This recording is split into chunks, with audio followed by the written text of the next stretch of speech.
Hello, everybody, and welcome to what could be the finale of this little Ocarina of Time 3D 100% playthrough.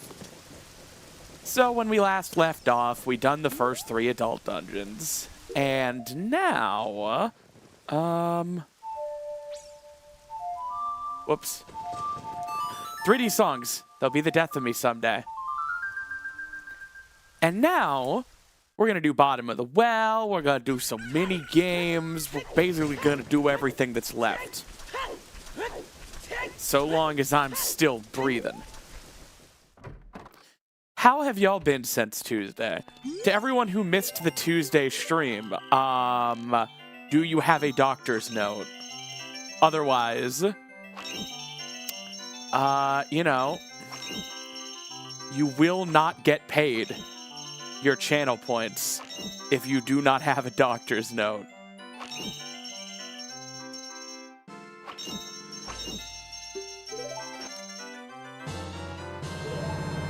Alrighty. Hey, Mimi-ra.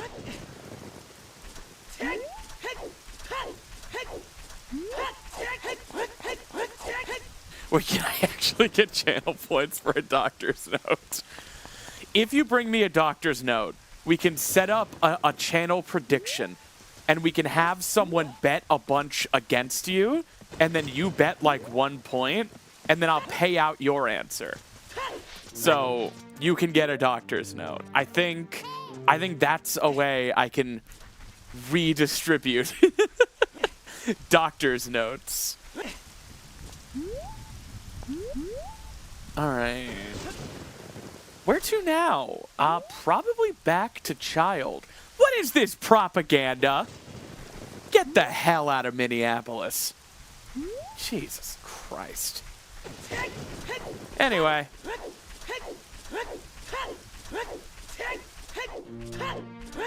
Let's go.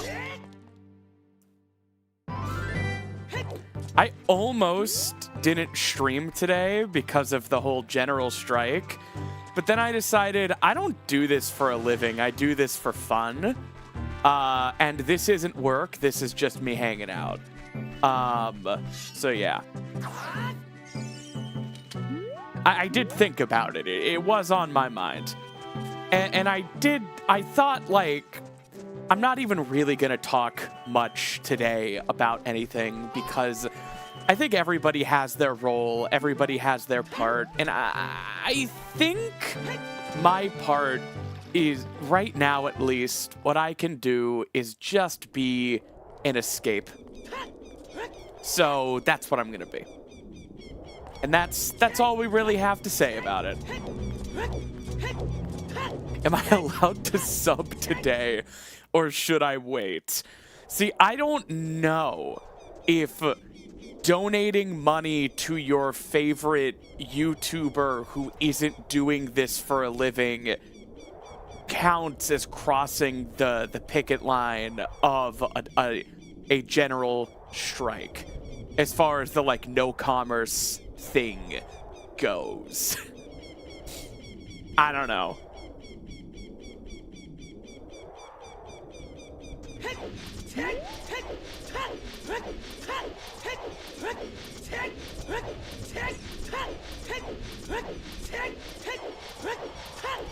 Alright. Just came here for this skull. Alright. And then... No.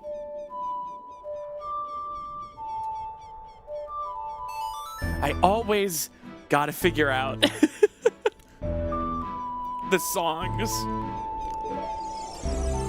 Before we go back to Child, there are some nighttime adult skulls I want to pick up. And I need it to be nighttime. Should I work on Snappy fan art or Linkle fan art? Oh my gosh. Oh my gosh, it's so hard to choose.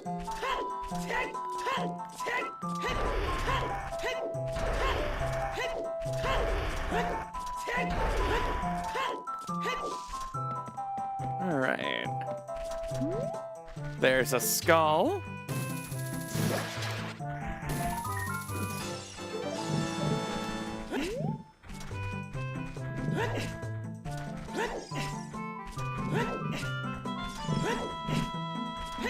What about fan art of Snappy and Linkle kissing? Have you even thought?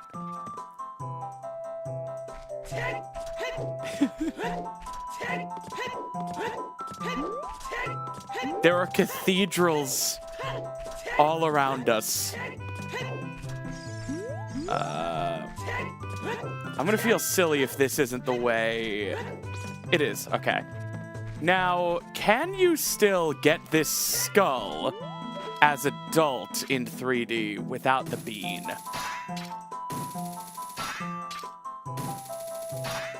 Where is it?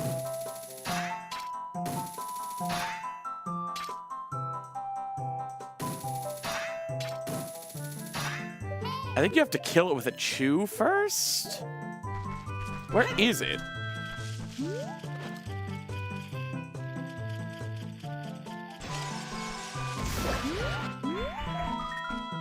That was pretty good timing. There it is. Nice! Linkle wearing Snappy's clothes, Snappy wearing Linkle's clothes, possibly kissing. My God. Someone is vying for MVP chatter. Although if Vitrin delivers that, they're default the MVP chatter. And they were roommates. Oh my God, they were roommates. Oh hey, that's a better place for that skulltula. I think on this side of the house is fair. I think the other side no one would ever find without a guide. Alright. Should be all the forest skulls. Can you easily check that on 3D? Yes, Kokiri Forest, Lost Wood. Wood.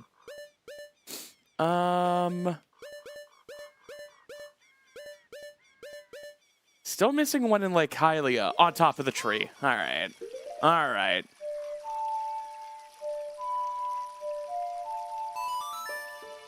Lost my wood after starting E.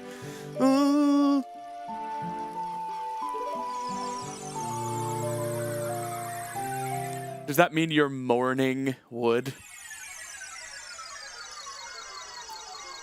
So there's the sub button. I have a coffee account. All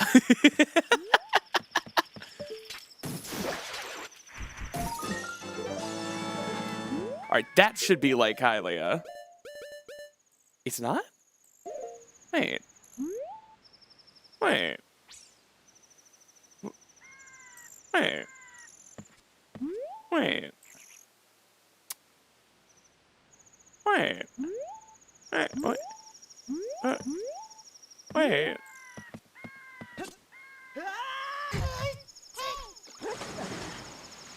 Who up morning they would?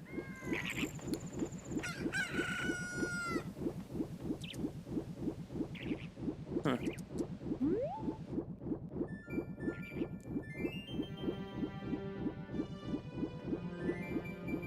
Up Hylian they lake. What am I doing? I'm playing Ocarina of Time 3D for the Nintendo 3DS. Did I somehow forget the skulltula in here? Surely there is no way. Did I forget to do the bugs in Soil Patch? Yeah, that's gotta be it. That's gotta be it.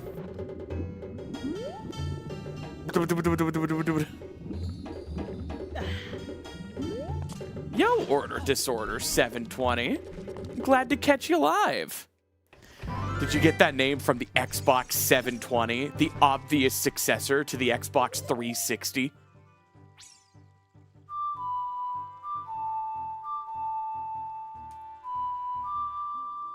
Wait, I don't have Prelude. And I got it right in everything! Watch out, there's a shark! God, if I were killed, I'm sure YouTube chat would warn me 3 hours later.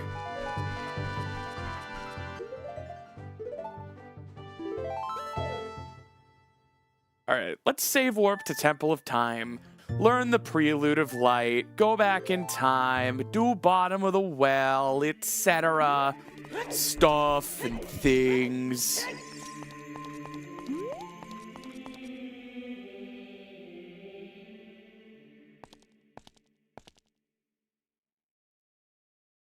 Yo, back in 2007, my random ass was playing the XD box.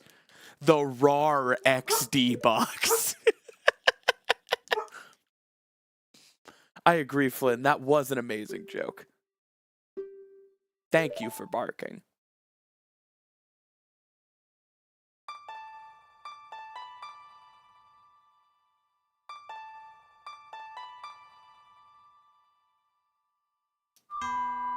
Damn it.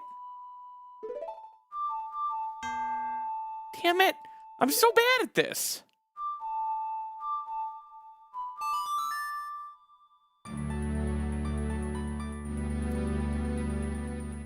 No, this isn't the colon 3 XD box. I'm playing on the colon 3DS right now.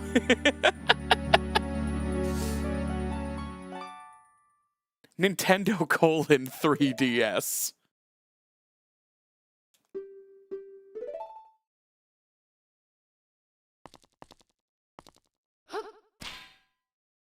Nut. That's I Love You and Dinosaur. So which Linkle for kissing? Buff Twilight Princess Linkle for sure. Xbox XX. Oh my god, it's too true. Oh hey, my Deku Shield. That's a nice texture. A good job. Someone did a good job with that. Okay. I don't even have every skull in the market. Did I forget? What could it be?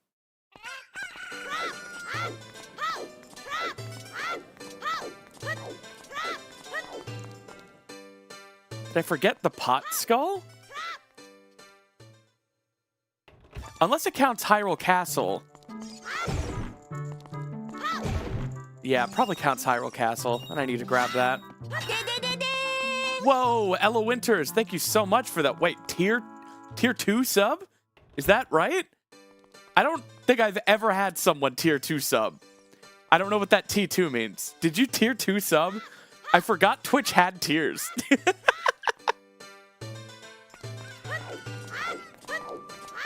People do that? People do that? I think there might be a tier 2 exclusive emote, but I do not remember what it is. Ella, if there is one, use it.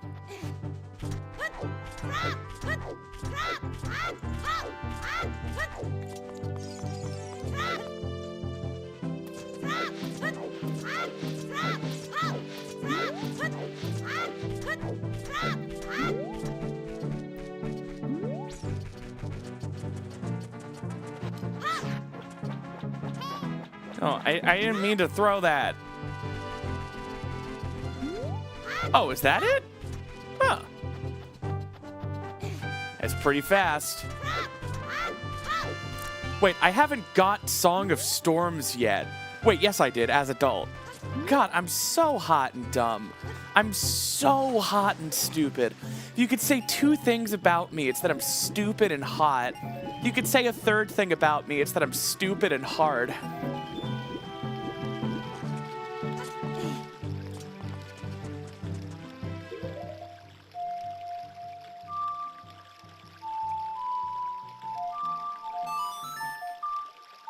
Oh, you don't think it's tier 2 exclusive? Dang it! What's the tier 2 exclusive emote? Wait. That was Sun Song. I'm so hot and dumb.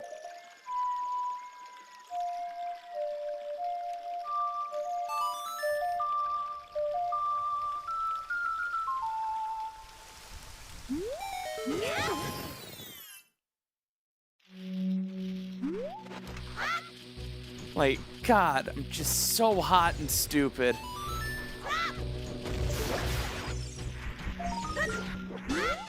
Okay, that should be market. Yep, that is market. Perfect. I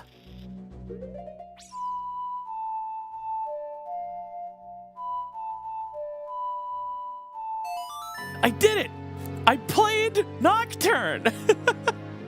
Have any of the other stream VODs been demonetized yet? Nope.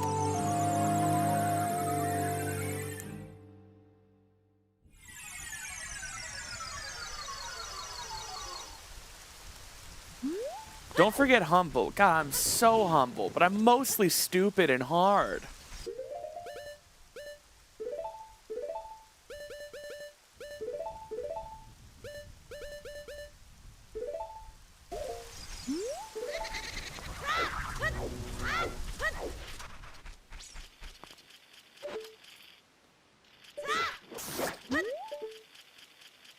We have to try harder.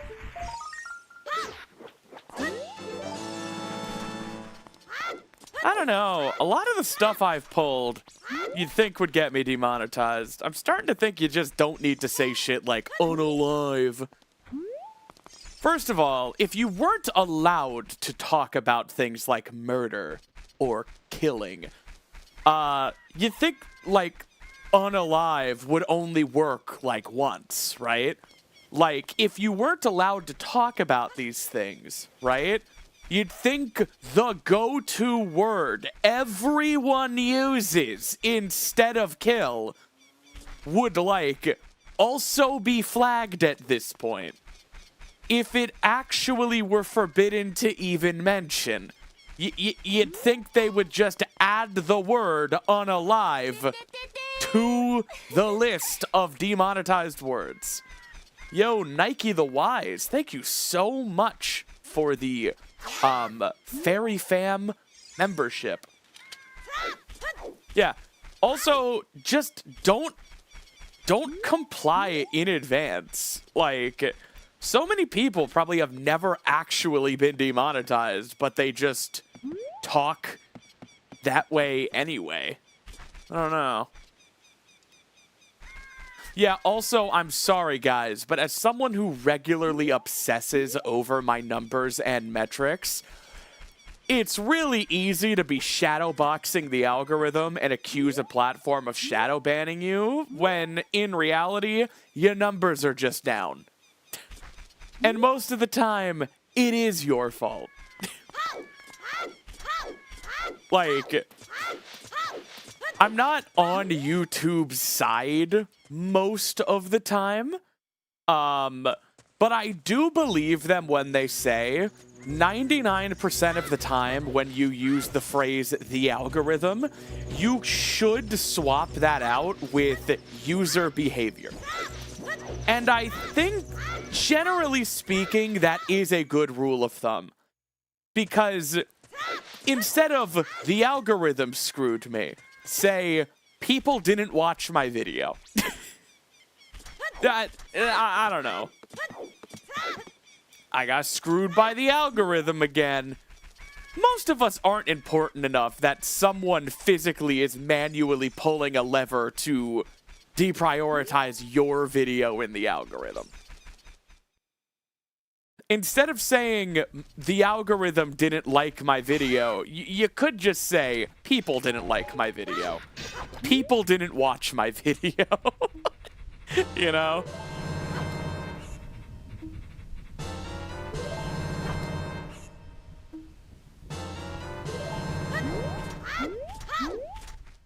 Like, my latest Ocarina of Time transformation masks supercut didn't do too great. It's currently at like 18,000 views. That's fewer than a supercut usually gets at this time. I don't think I've been algorithmically screwed, you know? Like, I don't think someone behind the scenes thought I was getting too close to the truth and, like, shut my video down. I don't know.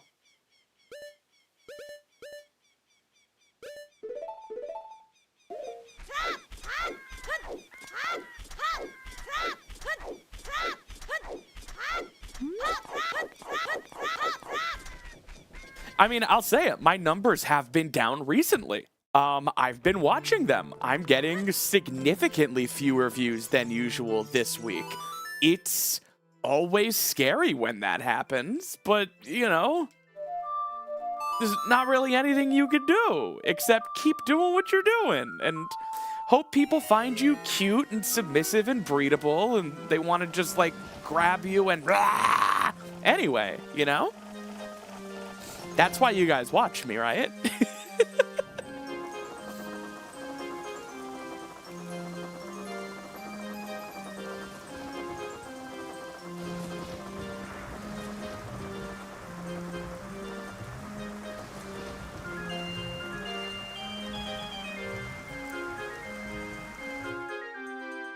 Yeah, Discorrupted.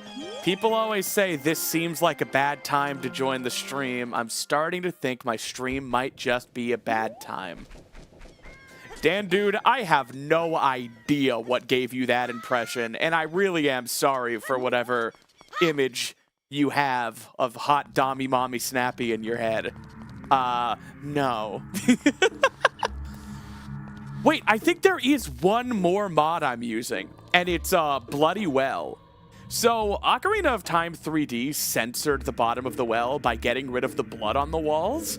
And on Game Banana, there's just a simple texture replacement that just puts blood back on the walls.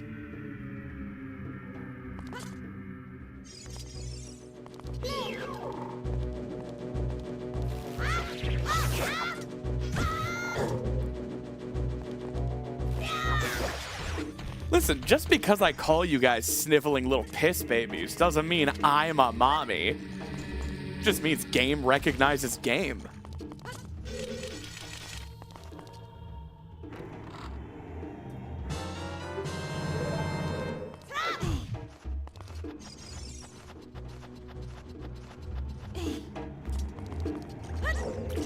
Watch out, there's a spider. Thanks, YouTube chat.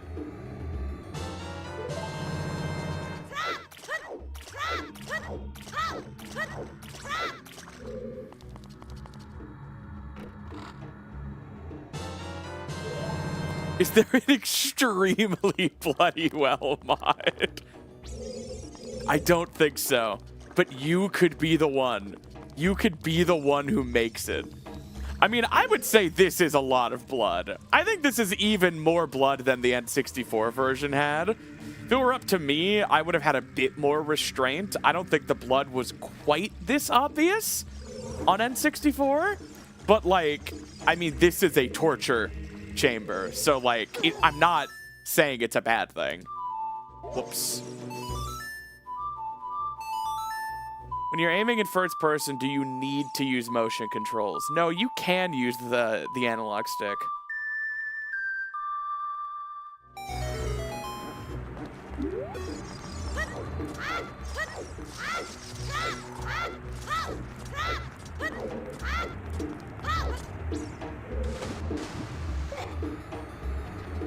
Whether Ganon would bleed. I don't know. I don't know if I've installed a texture for that. Yeah, if you want to make a Brutal Doom style super duper bloody well, just do it.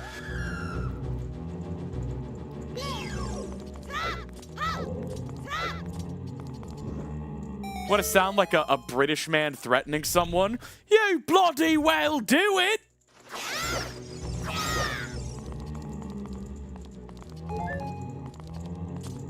Sounds very meaty. Yeah, can I get like a Brutal Doom style, just like really meaty bottom of the well? Just meaty. Ah, so much meat.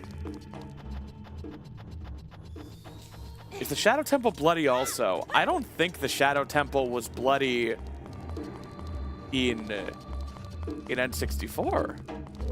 I don't know.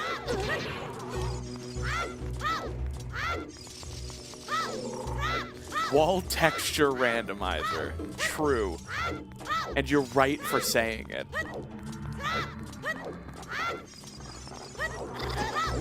I'm so rando-pilled, I keep having to resist checking the unnecessary chests. I do need these skulls, though.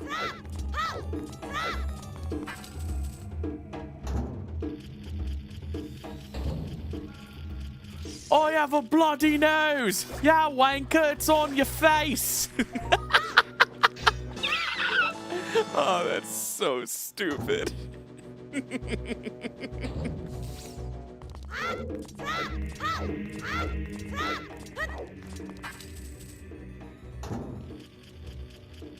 God, the door opening animations are so slow in 3D.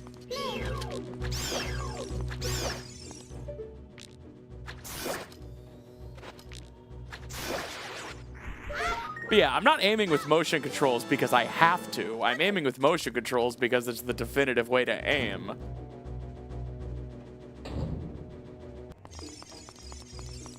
Nope, Ocarina items is one of the few things that was patched in 3D because it was in the one speedrun they watched.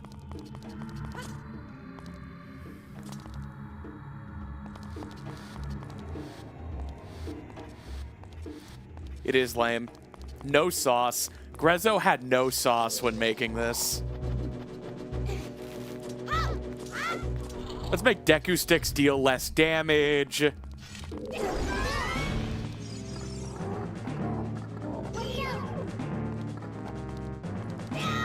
Well, they weren't even thorough patching out known glitches. There were so many glitches that were known about when this came out that just weren't patched.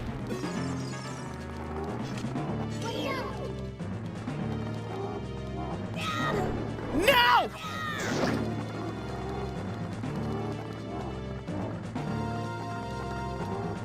I mean, power crouch stab wasn't nerfed. Power crouch stab was removed. So the crouch stab was hella nerfed. Power crouch stab is the name of the exploit that makes your crouch stab deal the damage of the last attack.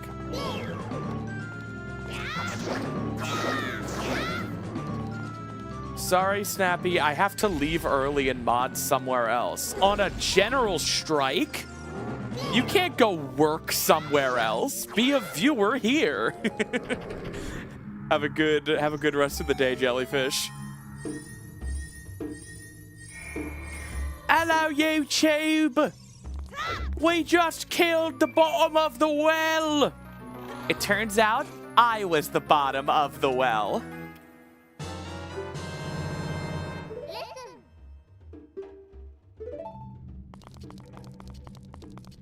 200 rupee chest.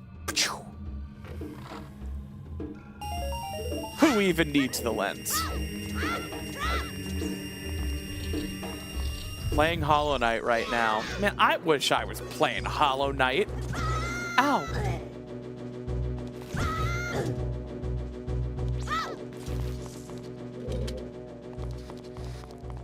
Hey, Roxy. You know, if you like, comment, and subscribe, YouTube will always tell you when I go live. Ring that bell. Submit to a higher power. All right, I'm gonna use lens for this room because I always fall. Did somebody say absolute radiance? I have absolute radiance as number. I kill her on the regular.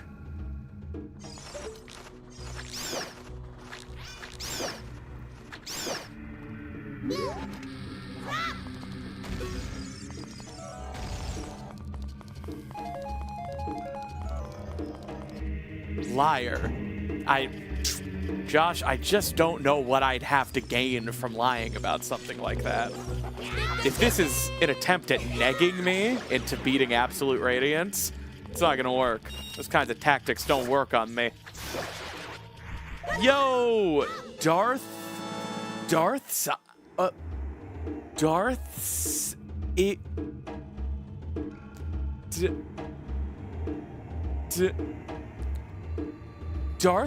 Risha. Darth's Risha, thank you so much for joining the fairy fam.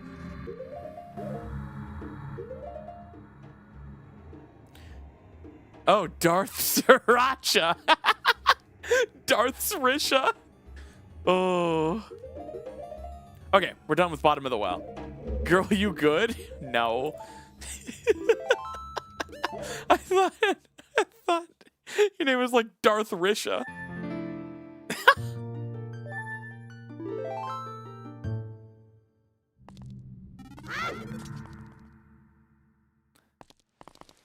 Darth Trish. That's what Diavolo is afraid of.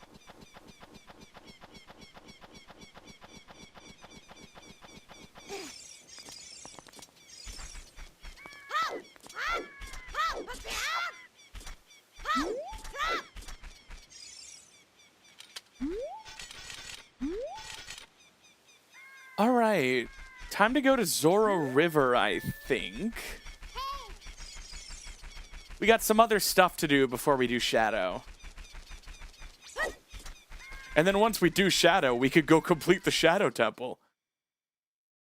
Damn, not queer.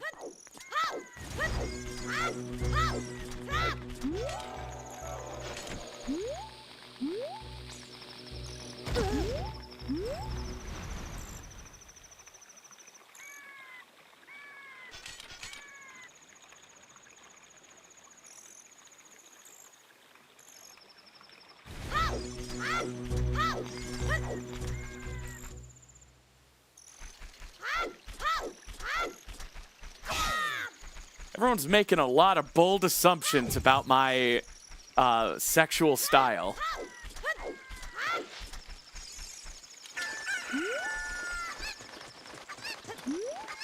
It's almost like I am an unknowable entity, a private person through which you are looking through a peek hole and get one tiny glimpse at the multifaceted individual that I am.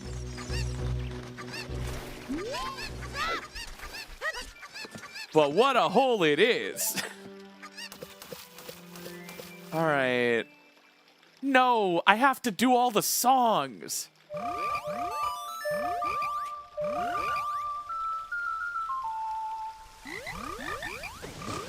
I'm specifically bad at the songs.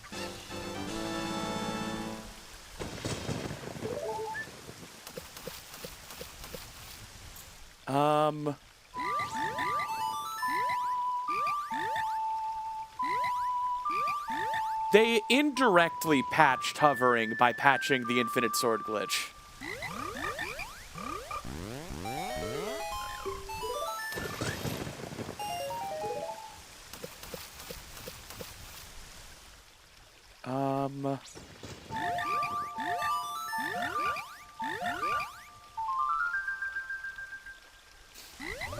Sorry, Kakariko Pillar, I didn't know.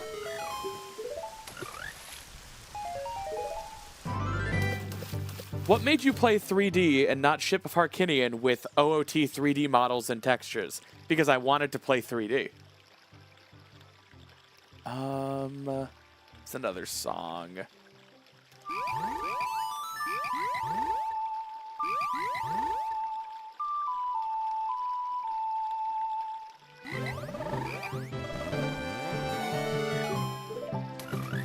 What made me play OOT 3D instead of making a ham sandwich and calling my mother? I don't know, because that's a completely different thing. What are the other songs?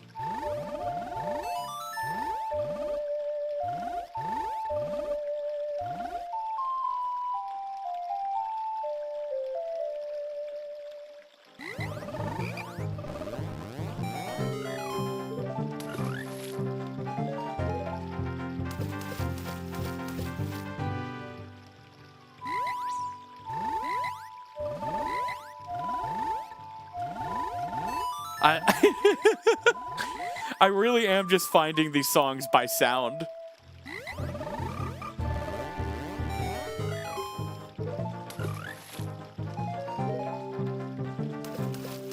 All right, now this heart piece is gonna be really hard.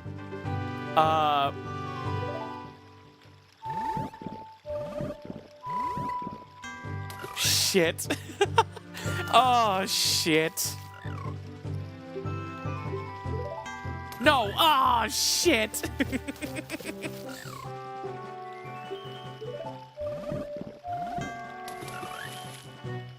Oh.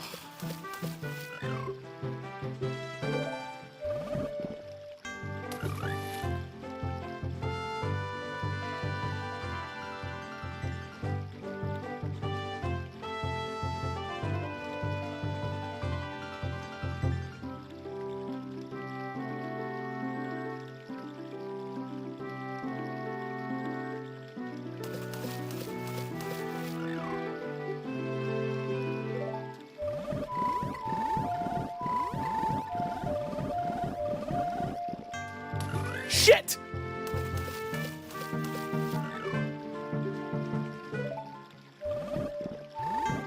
Shit!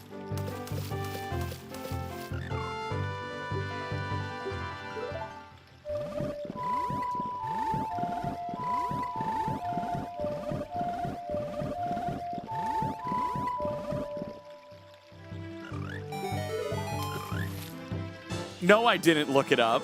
I didn't look up what buttons to press. Why would you ever accuse me of something like that? I'll kill you. I'll kill you.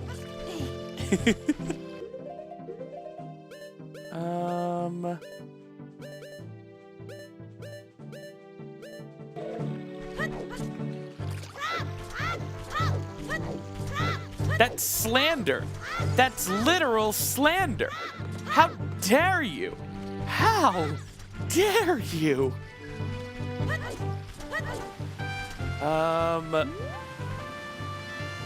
Soil patches.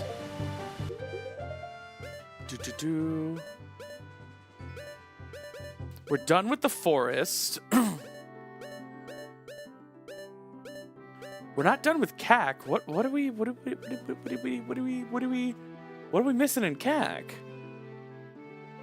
What are we missing in CAC?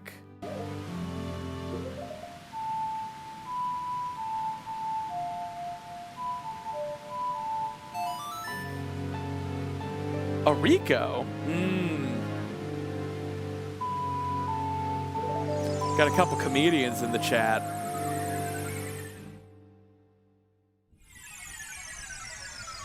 A couple of funny bunnies.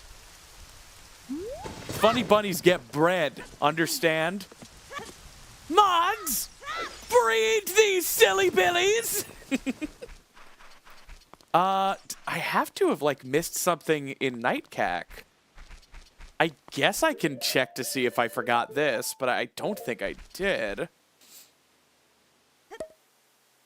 Do it?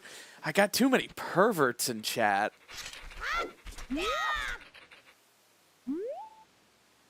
Cilium billium. Oh, I'm so sorry.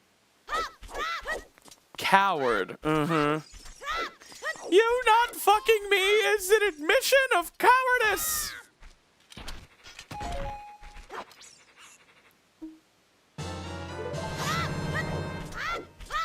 I'm not funny. Can I still be bred? I'm sorry, Soapy, but no. If I post really good, she'll sleep with me.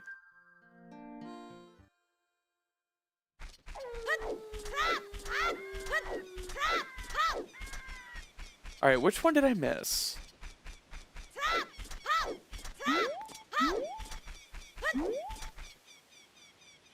I don't hear it.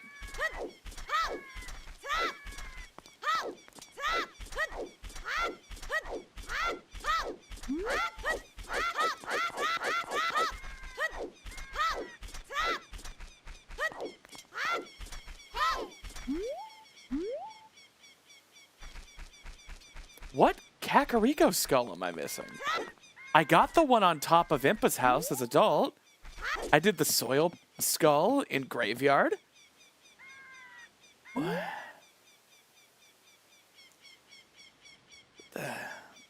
What the Sigma?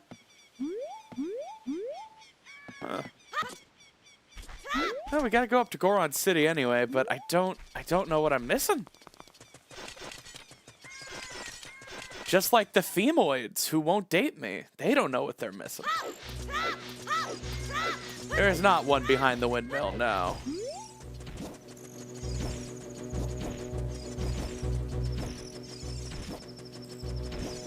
Yeah, dungeons are their own region, so it can't be Shadow Temple or Bottom of the Well. Dungeons are not counted for their regional skulls. There's no windmill skull. Unless Grezzo is about to garner my fury by having added one, but I do not think they have.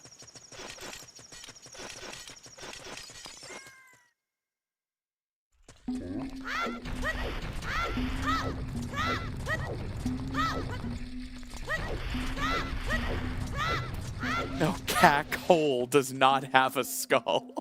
Oh, I dropped my bugs by accident. Oh, I can't even recatch them. Dog shit game. Why aren't I playing Ship of Arcinian? I began to ponder.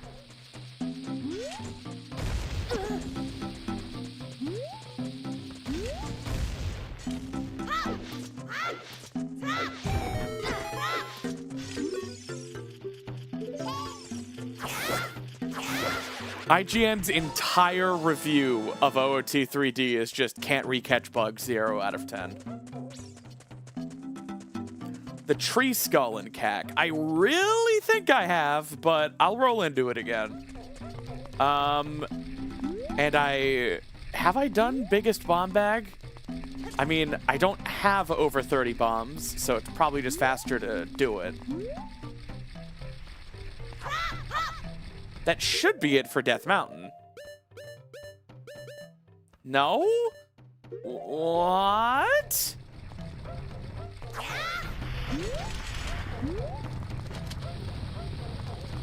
I'm such a silly dope? How you do fast spin? You spin the control stick and press B. Ah!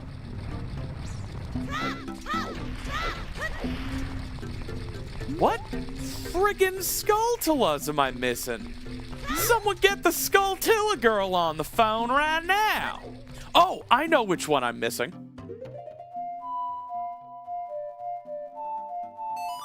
This is Death Mountain, it's not Kakariko. Adult-only skulls. So when's the Master Quest stream? I'm legitimately considering just doing Master Quest next. I haven't played Master Quest in over a decade, and I've never done it on 3D when it's mirrored. So, don't test me. I'm gonna plant this magic bean. And I need to buy another one for Spirit.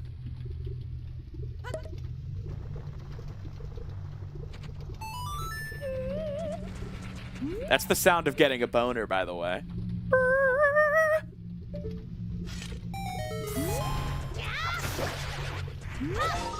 Okay, and that should be Death Mountain. That is Death Mountain. Okay.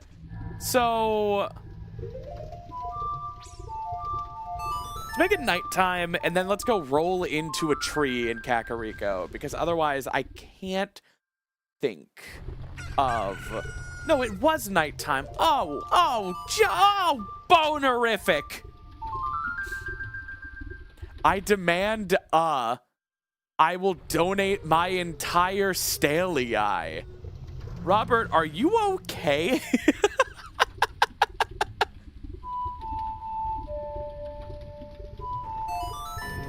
I'm remembering the songs. Snappy streams are the best way to end my workday. Hell yeah, Mary. Wage theft goes both ways. Stop friggin' working. Just listen to me yap. Yap Tua. Alright, so I've done that one. I checked Soil Skull again out of an abundance of caution. It has to be the tree. It has to be. It just must be. But how did I miss that? There is no satisfying answer.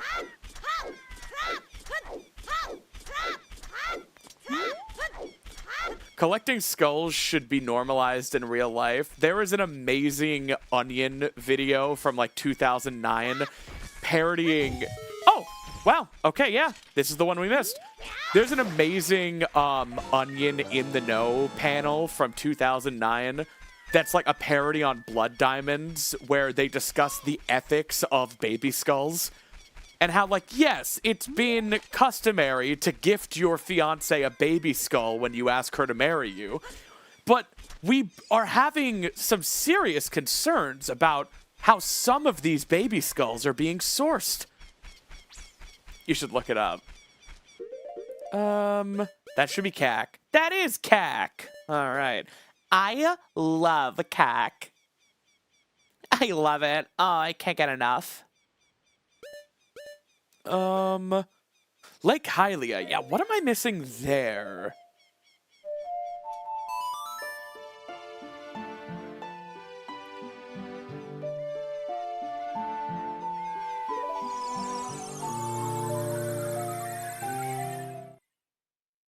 Bean Patch. It could be. We're just gonna have to see. Is there a Kakariko here?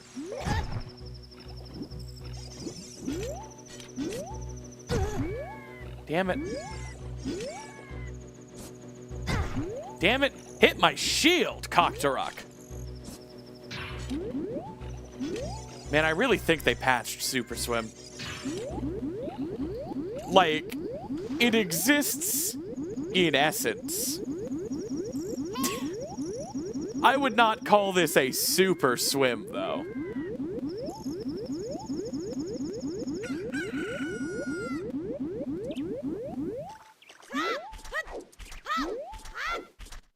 Alright, these are my last bugs, so I sure hope they work. Wait, oh, I wanted to do Gerudo Valley Soil Skull too, but I don't have the bugs for it.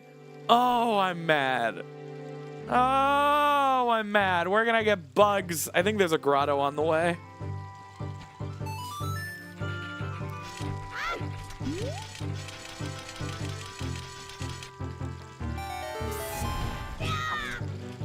Alright, now this should be like Hylia. Did I go back to Deku Tree for the skulls there? I don't know if I did. That's like Hylia. Perfect.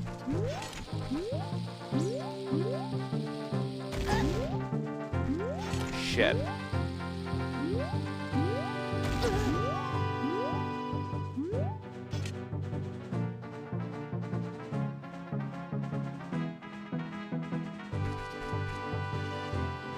Awesome, Kula.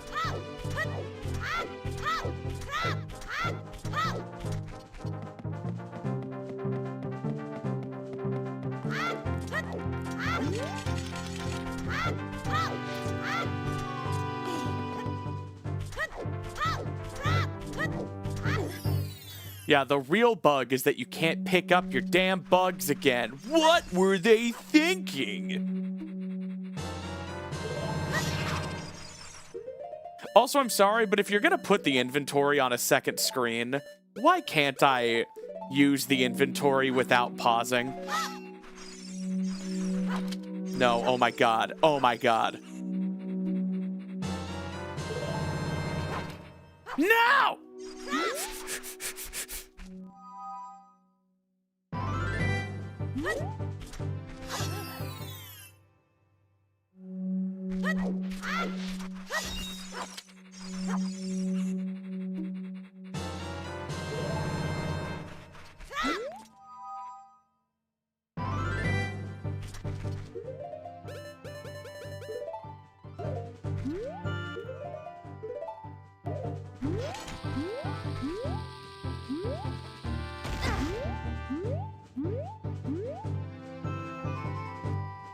Damn it. Damn it.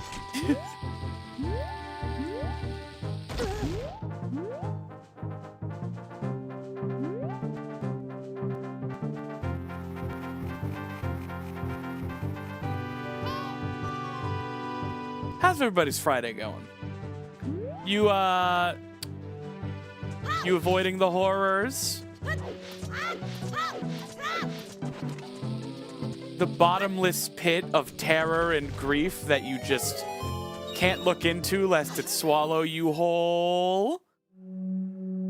You all doing okay, babes?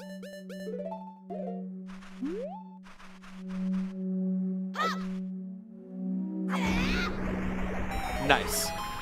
Glad to hear it, everyone.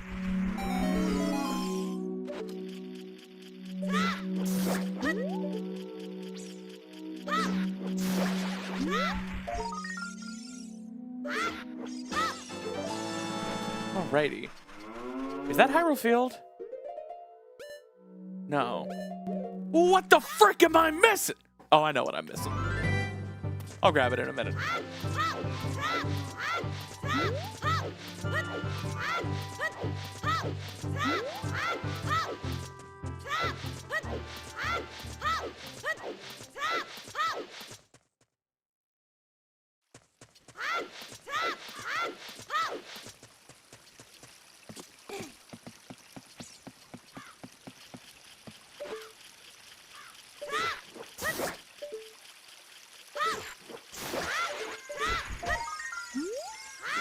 Dang it.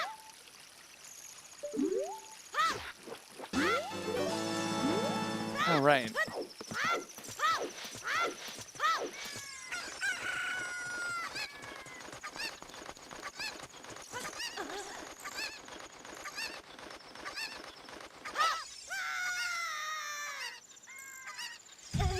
Perfect landing.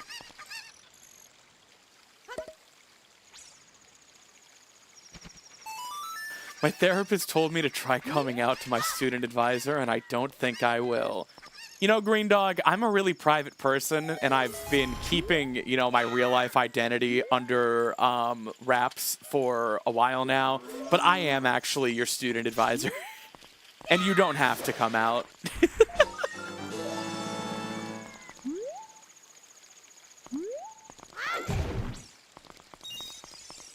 See, isn't that easy? Where to now? Where to next?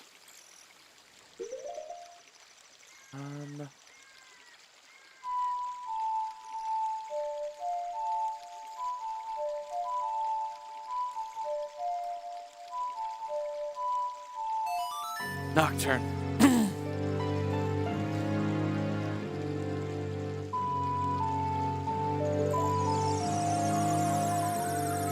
Yeah, is it a student that is an advisor, or is it an advisor of students?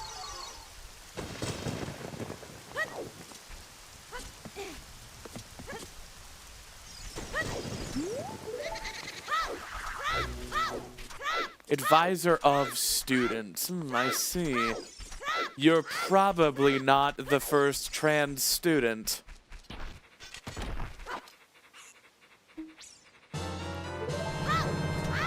I have over 1,700 chat XP. I don't know what that is.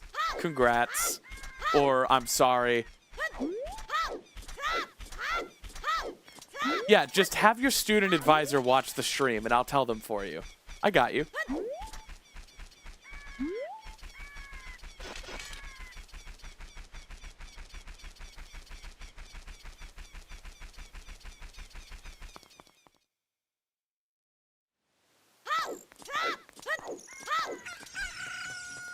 Well, I mean, I'm not going to bully you or belabor the point too long, but I do think sometimes when you want the end result of having done something, but you are afraid of doing it, ask yourself, is there actually a time in the future where doing it will be any easier, safer, or less scary?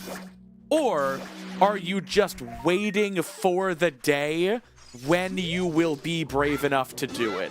Because I can tell you that day will never come until you say affirmatively to yourself, I am brave enough to do it right now, and I'm going to.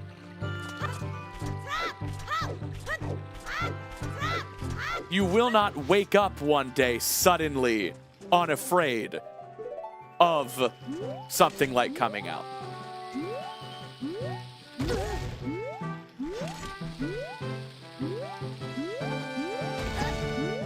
That's not a fast one. Dang it.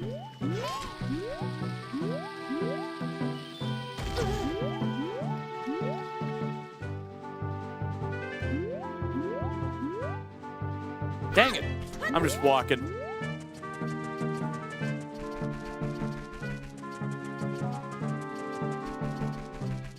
Yeah, because if there is actually something you can point to and say, no, I want to wait until this because it will be easier or it will be safer, then that's one thing.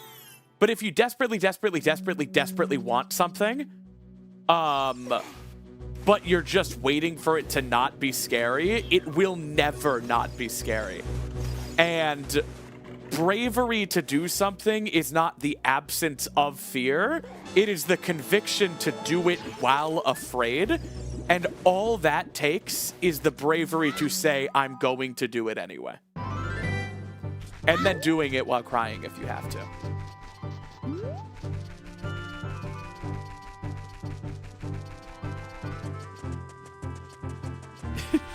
Yeah, Navi like, hey, dude, are you stupid? Are you dumb, though? Were you born this way, or did something happen? I need to know how to make fun of you.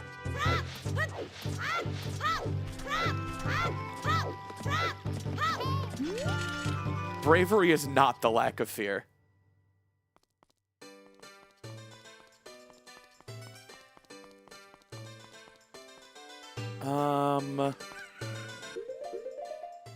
Okay, Hyrule Field is done. Lost Woods is done. Forest is done. Death Mountain is done. Ranch isn't done. Oh, I didn't come back with Boomerang.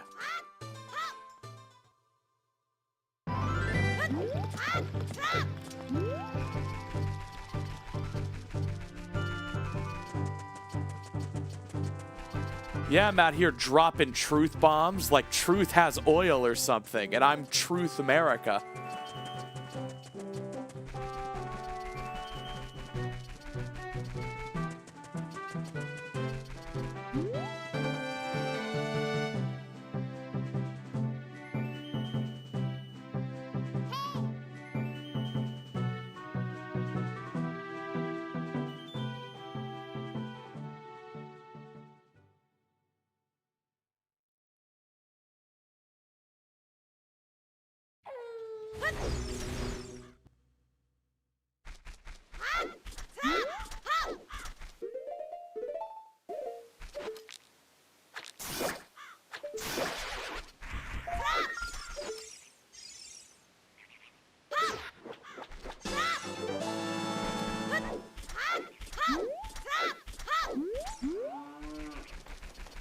Before I fully came out to my mother, I did have a trans flag up on my wall in my room, thinking, if she asks, she asks. Maybe I'll just say I'm an ally. And at one point, she looked at it and went, oh, wow, I really like that pastel pride flag. And I was just like, yeah, Mom, it's a pastel gay pride flag. Because I was already out to her as, like, pan. So she was like, oh, that's a really pretty pastel pride flag. It's like, yeah, sure. I don't know if that was her attempt to be like, I know what that flag is and I accept you. Because that's not what I received. Pastel gay pride. I mean, kind of?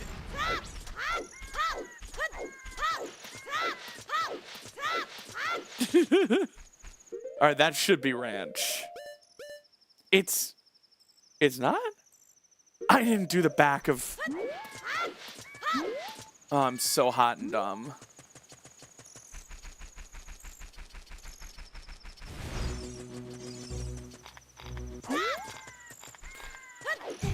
Anyone who doesn't question the pride flag on the wall of your bedroom probably just thinks you're like Gwen from Spider-Verse, where you're just a really big ally. And that's why it's on your wall.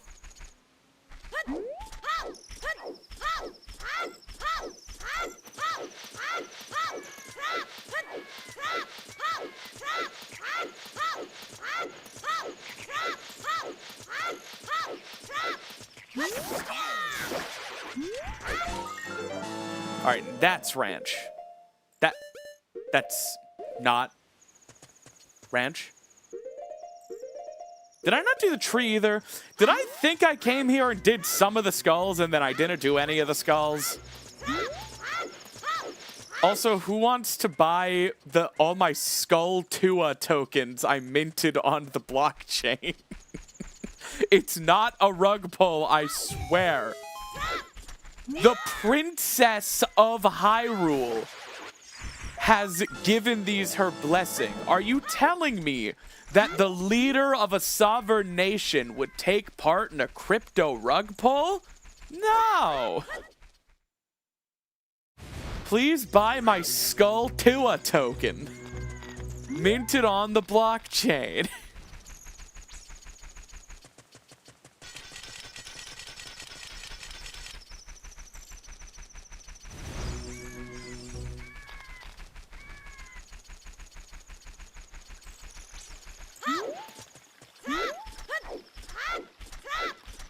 All right.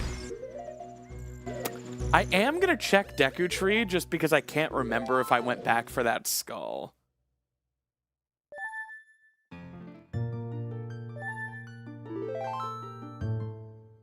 Yeah, how do you think the House of Skulltula people got super wealthy in the first place and got cursed? The rug pull was that they were turned into spiders. That won't happen to you guys if you buy my Skulltula tokens. I swear that won't happen to you guys. I swear that won't happen to you guys. You're my baby girls. You're my princesses. You're my little oomphy boopies. I'll never let that happen to you. So please buy a Skulltula token. Buy 3. You're gonna at least want to buy 2 because when you buy one and it goes to the moon, you're going to be too sentimentally attached to your token to sell it. So you're going to want to buy 2 so you can keep one for the sentimental value and then sell the other for the millions it's worth. Please.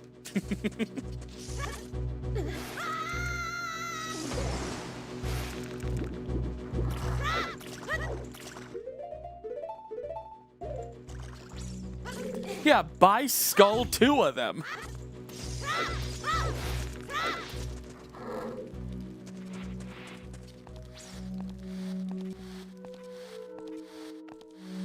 Thank you all.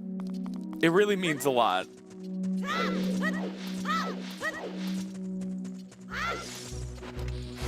Whoops.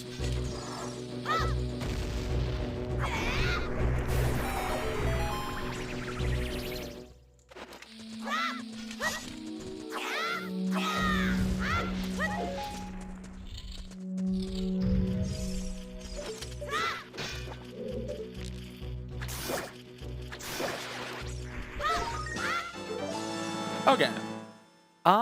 Is that everything? Is that everything I need to do in the child world? Whoa! Mystic Mary, thank you so much for the $5 super chat. To the moon! In my brand new Lambo. Whoa! NATO Dan, thank you so much for the Skulltula dollar super chat. Skulltula, please. Anything for you. I need to go to Zora River to buy one more magic bean for Spirit Temple.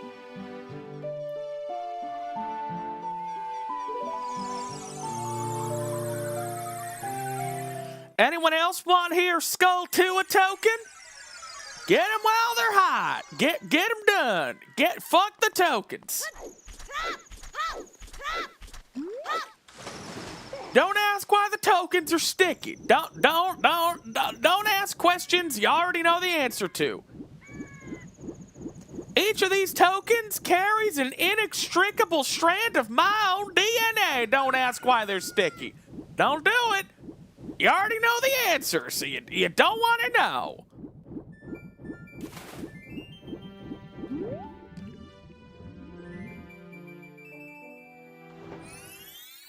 The tokens aren't literally sticky. The sweaty USB stick I keep the tokens on are sticky. Yo, Fairy Boy, thank you so much for the, 70-cent super chat? I've never seen a super chat under $1. Sorry, girl, that's the last $1 I got. No! I'm so sorry. I did not know you could do 70-cent super chats. That's crazy. Thank you so much. If you don't have, all right, here's a good rule of thumb. If you don't have enough money to buy chicken nuggets, you do not need to donate to me.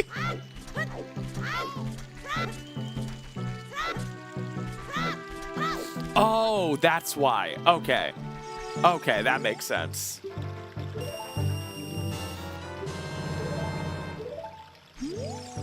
If don't ask why they're sticky is the wildest thing you've heard today, I need to try harder. All right, is that everything in the child world? I don't want to come back later.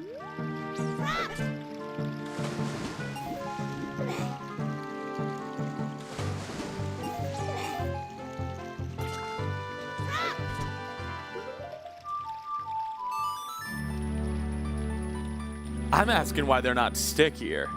Yeah.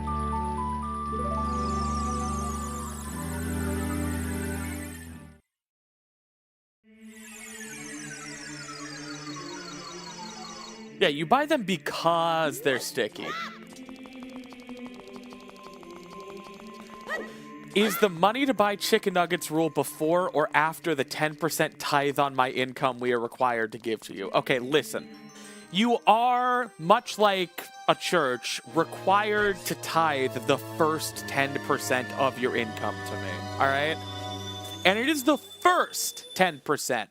It's 10% before you pay your rent or your health insurance, all right? The first 10%. That's actually the rule in some churches. So it's not 10% of your disposable income. It's 10% of your raw take home.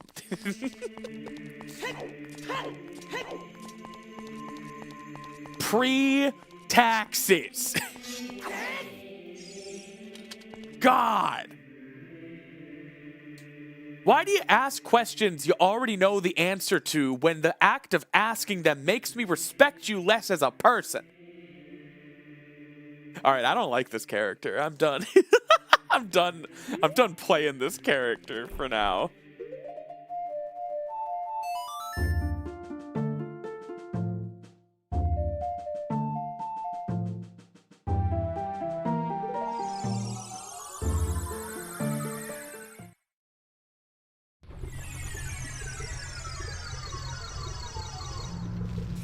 Yeah, Skelet, that really is a beautiful Deku Shield.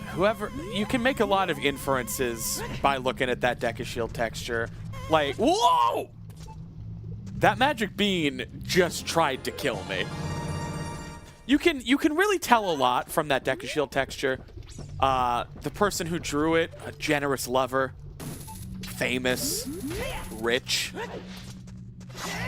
funny, can't forget funny.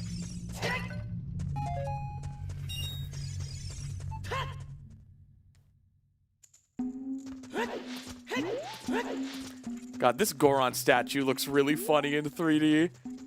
It's just standing there like that. In N64, it's just a square with a carving on it. But in 3D, it's like weirdly depth. And it's just like... Yo, Poch Taco, thank you so much for the $1.99 super chat. This looks like he's standing in my doorway to tell me he frued up. Should I add the turtleneck to Snappy the Hedgehog? Well, here's the thing. You have to draw me with the turtleneck on, unless you are willing to draw my nipples, because Mama feeds her babies, all right? I have nipples. Where am I going? Oh, I was going to Dongo's Cavern.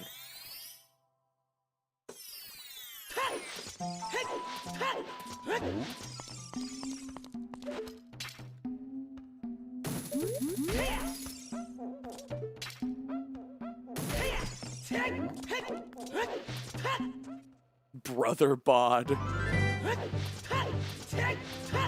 All right, let's go to Dudong's Cavern.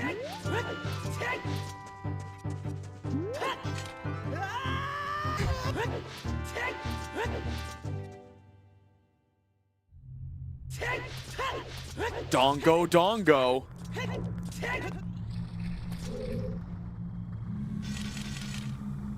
Man, actually going all the way to 100%, going back for these early game skulls takes a minute.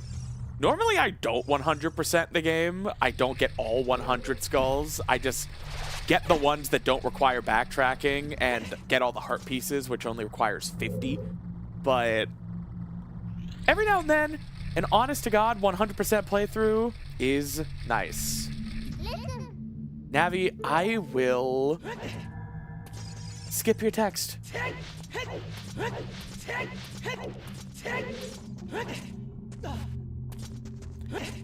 All right, describing throwing up as expelling the contents of your stomach all over the wall makes you sound like an alien.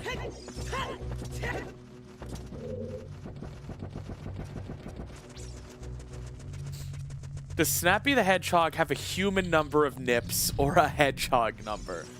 I mean, probably a human number because all the Sonic characters that have boobs only have 2 boobs. So I have to assume there's only 2 nipples.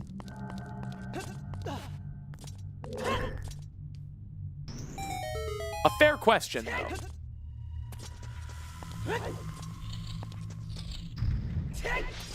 How many nips does a hedgehog have? Enough to get the job done.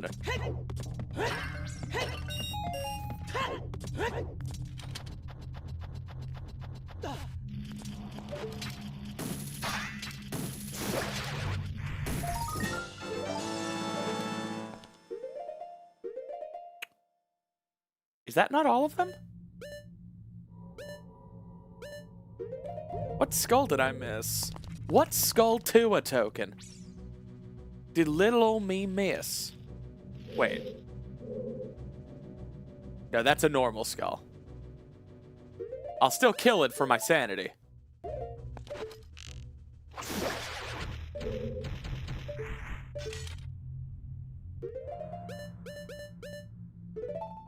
How do you switch to fire arrows? Oh, that's interesting.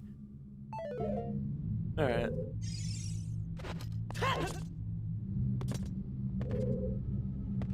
What friggin' skulltula am I missing? Hookshot that thing.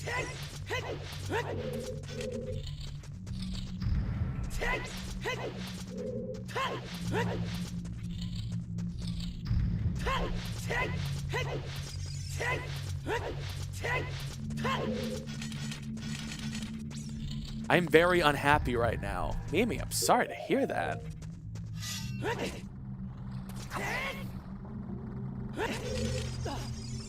Is the presence of your comfort streamer helping?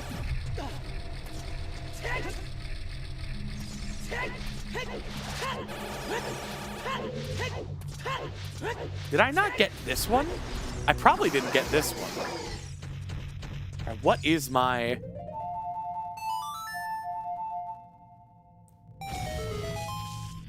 Yeah, although you guys always see me do it this way, this skull is not meant to be obtained by jumping off of the Armo statue. That's the way. And that's the last one. All right. I think we're good. Now here's the non-linear question, baby. Shadow or spirit? Next person to give any amount of money decides. So when's your Heather fanfic coming out? Well, first of all, the common parlance for that is fiction. That would be an original story. That's just a thing I came up with.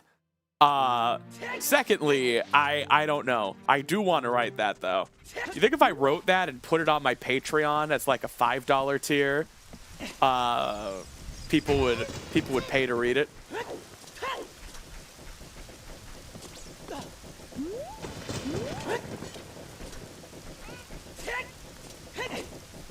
I could do that. People would pay for less. True. True. Like deciding what dungeon I'm doing next. Yo! And Naderdan says spirit. There we go. Let's head to Gerudo Valley. I don't know why I said it like that. It's Gerudo Valley, not Gerudo Valley. Gerudo Valley sounds like the valley is a Gerudo. Gerudo Valley sounds like it's the valley of the Gerudo.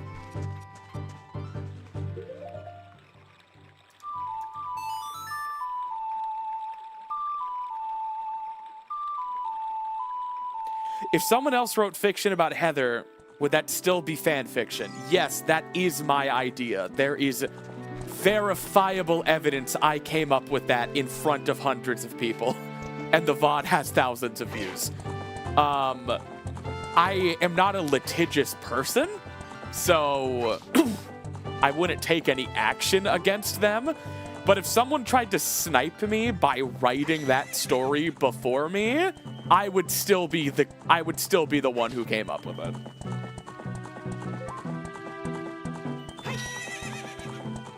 You don't get to like write something super fast before someone releases it and then it's your idea. Like, I think since I don't have an actual book, it's not a copyright where like I don't legally own the idea of it. But since I wouldn't sue anyway, I don't care about legality. Just, it's my idea and you know it. So, please don't. You know? I'm only really concerned with the court of public opinion here. And thousands of people did see me come up with that.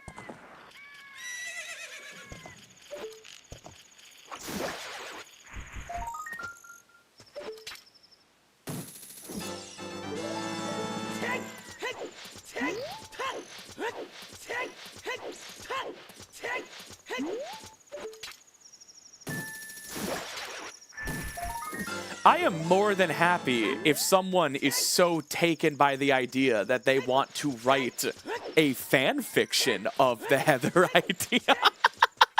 But that wouldn't make it the story. The only person who has the power to write that story is me, because it's my story.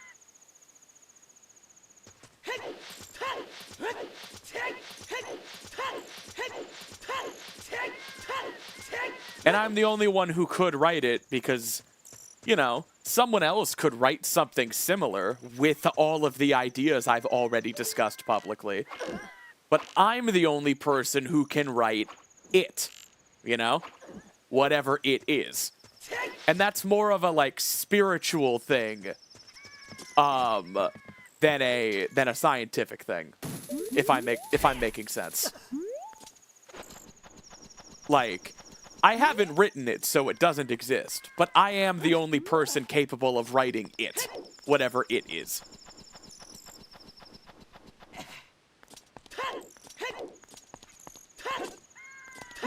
I do take writing very seriously, and I think, especially in modern times, it's becoming less and less respected of an art or a craft.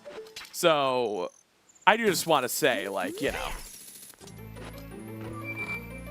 writing is hard and important, and coming up with ideas is still a novelty and still in high demand.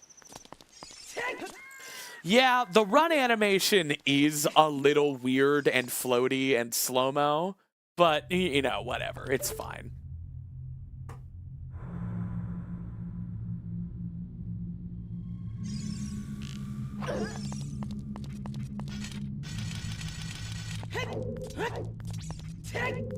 Fanfic writers, rise up.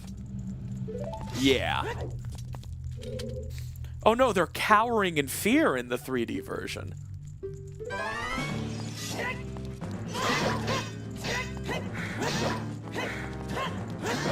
There's no power crouch stabbing. I'm so done.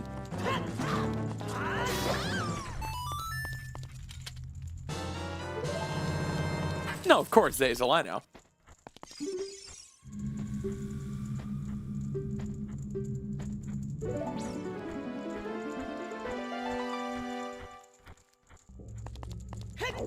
I mean,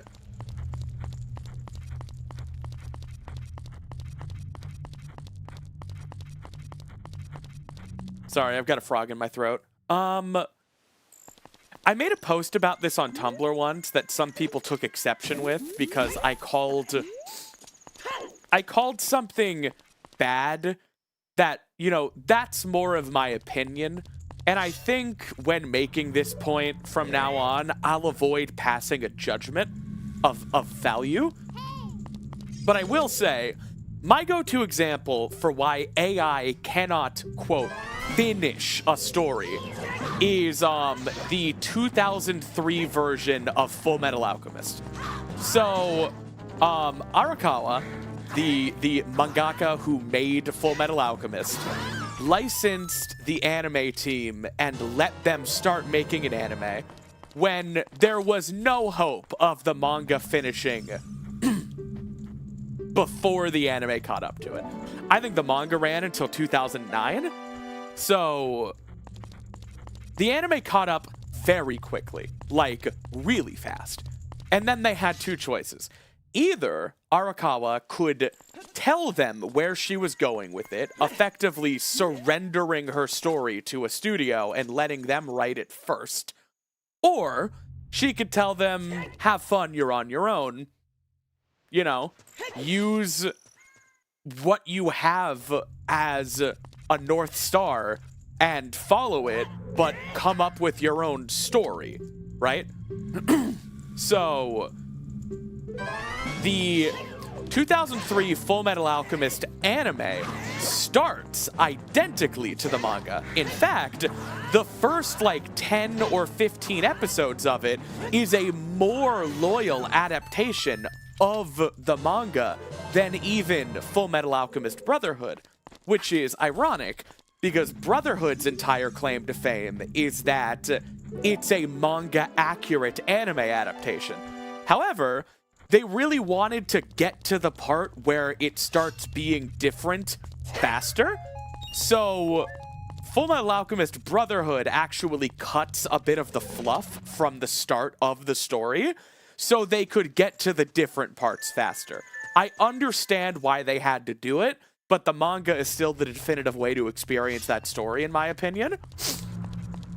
If you really wanted, you could, like, do the first 12 episodes of the 2003 anime and then just pretend the show got canceled for, like, 9 years and then came back. And you could start Brotherhood from, like, episode 12, I guess, if you want the most loyal manga experience. Anyway, I'm getting way off track here. Basically, the point I'm trying to make is that a room of professional writers who had followed Arakawa's story for the first, like, 15 episodes was tasked with, okay, we have all of this, and now we need to keep going.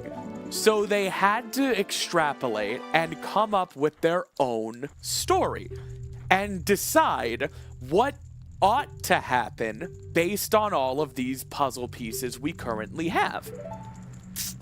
Spoilers for Full Metal Alchemist 2003 and the manga, but what they came up with is, in my opinion, not great. I will say, most of the pushback I faced in that Tumblr post was that I said the result of this extrapolation was bad. Sure, I won't say it's bad. I will say, though, it's not where Full Metal Alchemist was going. The idea that Full Metal Alchemist takes place in a parallel universe to Earth, and Edward and Alphonse's father, Hohenheim, is actually from the real world, and he's here, and there's a multiverse, and Ed goes to the other side and witnesses the London Blitz for a second, and, like, all of that. I'm gonna go out on a limb and say that's not where Arakawa was going with her fantasy story that is actual just social commentary on the Iraq War. But that is my opinion, and it's reductive, and it's not important to the point I'm trying to make. The point I'm trying to make is that they took an unfinished story and a room of talented, skilled, seasoned, professional writers did their best and came up with something that is absolutely fucking nothing like Full Metal Alchemist, right? The point I'm trying to make here is that AI will never be able to take an unfinished story and, quote, finish it, because even a team of professional writers took everything they had for Full Metal Alchemist and came up with something really weird and, in my opinion, worse. So, like, that's what I'm saying. AI cannot finish stories. AI can only rip off existing media and try to thematically hit the notes as if story is happening. So, like, it's just tough. Like, Full Metal Alchemist 2003 doesn't have Father. The main antagonist of Full Metal Alchemist just isn't in it, because the antagonist had not been revealed by the time the anime diverged from the manga. And just everything about, like, the 2003 anime, its answer for what the homunculus are is that they are failed attempts at human transmutation, meaning the thing Ed and Al made while trying to bring back their mom is one of the homunculi they end up fighting. And the entire thing just feels cheap, in my opinion. The character designs, like the homunculus that results from their human transmutation that was made from their mom, it just kind of looks like Envy, but like what a DeviantArt artist might extrapolate is like Envy's brother or something. Meanwhile, the actual sloth in the actual Full Metal Alchemist doesn't look anything like the other homunculi, because all of the homunculi look different from each other. Now, they did correctly guess that Führer King Bradley is a homunculus. I think they picked a much less interesting homunculus to make him. They made Führer King Bradley Pride in the 2003 anime, when in the actual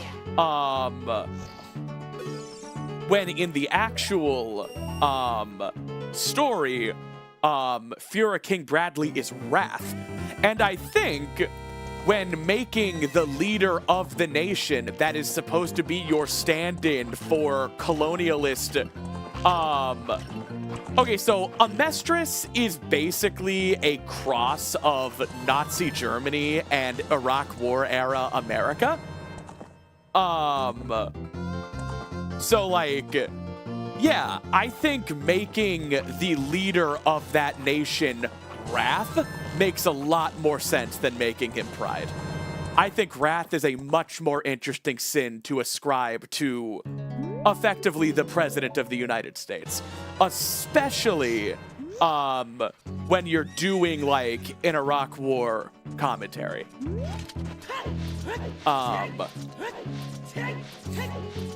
But yeah, no, he's not a Führer king. His name is King, and he is the Führer of the country. So yeah, Amestris is basically a cross between like Nazi Germany and 2003 America. And it's a great story. I'll try not to spoil much of the actual Full Metal Alchemist. I know I spoiled the ending of 2003, but I warned you that I would. But as far as the manga goes, I highly recommend just reading the manga. If you're not the kind of person who reads, I would recommend watching Full Metal Alchemist Brotherhood. And if you really, really want the full experience and are fine with a very sudden change in art quality, you could even watch, like, the first 10 or so episodes of 2003 and then switch to Brotherhood. You could also do that. It's Amestris spelled with an A because it's America. It's basically like, what if America were in Europe?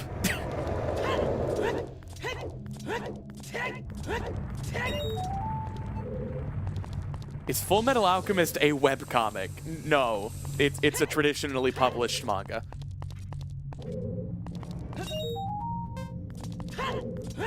I mean, like most things, you can probably find it online.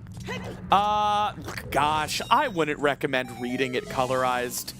I'm kind of a purist in that regard. If you want color, just watch the anime. But if you want the original experience, the original art was done on paper in black and white by Arakawa. That's just my opinion, though.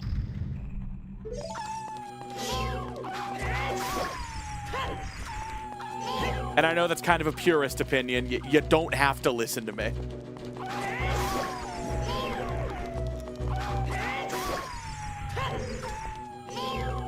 All right, I don't have silver gauntlets, but you can actually get ice arrows without them if you use your keys intelligently.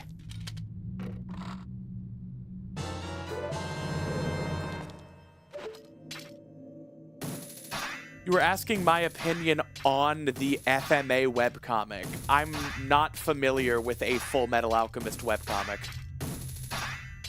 Is it official? Hookshot.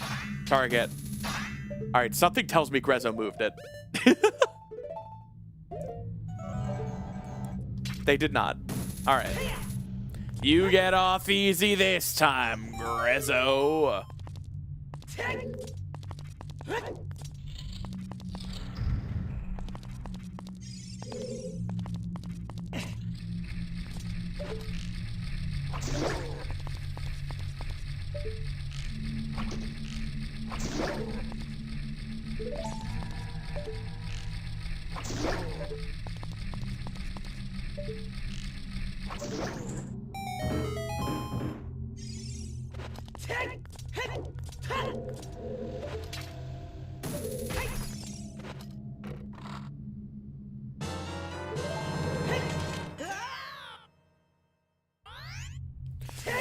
Yeah, since they made Bradley Pride instead of Wrath, they had to come up with a Wrath, and I think Wrath is the thing they made when trying to bring Trisha back. I haven't actually seen FMA 2003. I just read a plot summary of it, and my siblings who showed me Full Metal Alchemist Brotherhood gave me a general summary. And it doesn't seem like something I need to see. It doesn't sound very great. I'm sure it's fine, The problem is Full Metal Alchemist, you know, the actual Full Metal Alchemist, I think is one of the greatest manga of all time. And I think Arakawa is a phenomenal writer, nearly unmatched in her field. So, like, you're really fighting an uphill battle for my attention if you're telling a worse version of Full Metal Alchemist. I really just don't need a worse Full Metal Alchemist. You know? Like, I'm sure it's fine.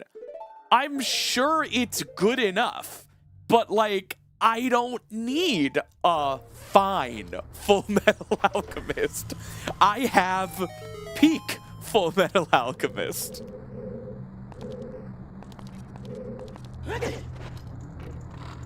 Especially if it's the first one and you fully watched all of it and you didn't even think about the manga and everything is normal to you because that's Full Metal Alchemist to you. Like, more power to you. I do not want to make you feel bad or dumb or imply you have bad taste or anything like that. I'm just saying, you know, shocker. I think the woman that actually came up with the story and wrote the better version of the story, and I read the actual story first, and I think objectively, the alternative version of the story that was come up with on the fly in a panic by people who suddenly ran out of road but had to keep going is worse. Not bad, not necessarily, but worse, I think is fair to say. I think it's absolutely fair to say that the story Arakawa actually set out to tell is better than the slapdash improvised story they came up with all of the elements they had that they didn't even get to come up with because they were given to them by her, you know?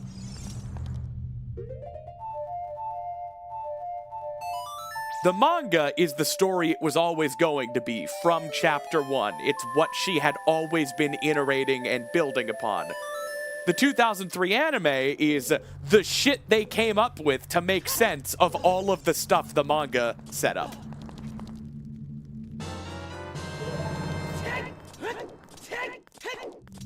All of that is to say, AI cannot finish a story that isn't finished because AI is not as smart as a human storyteller, and even human storytellers can't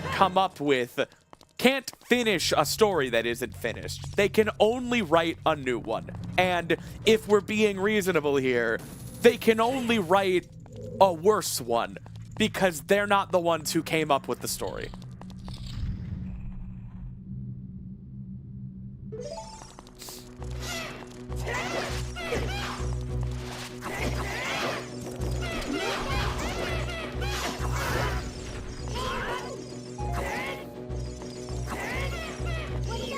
I think the Dinophos look kind of stupid in 3D.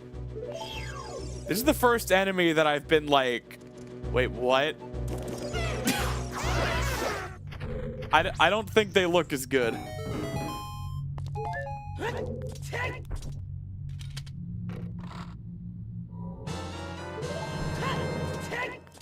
Yeah. The thing is, even if an AI were as smart as a human and could do anything you said, even if you told a room full of talented humans to finish an unfinished story, you're gonna get something like FMA 2003, right? Even if it's good, it will not be as good as what the actual writer was building toward. End of story. No room for debate. That's just true.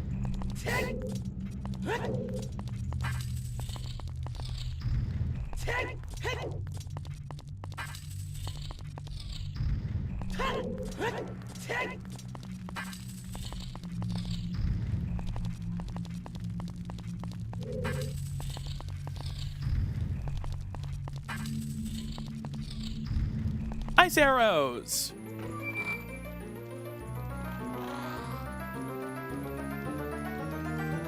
This is why I need to write the Heather book.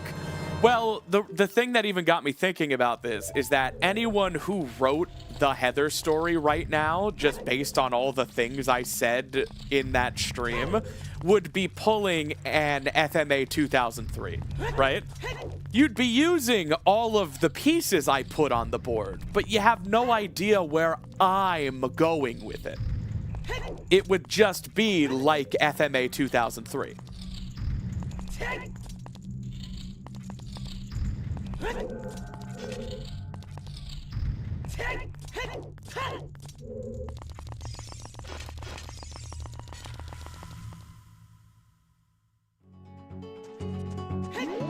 All right, time to cross the desert.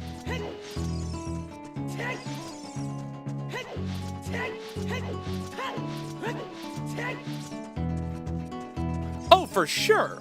Ideas are not the end-all be-all.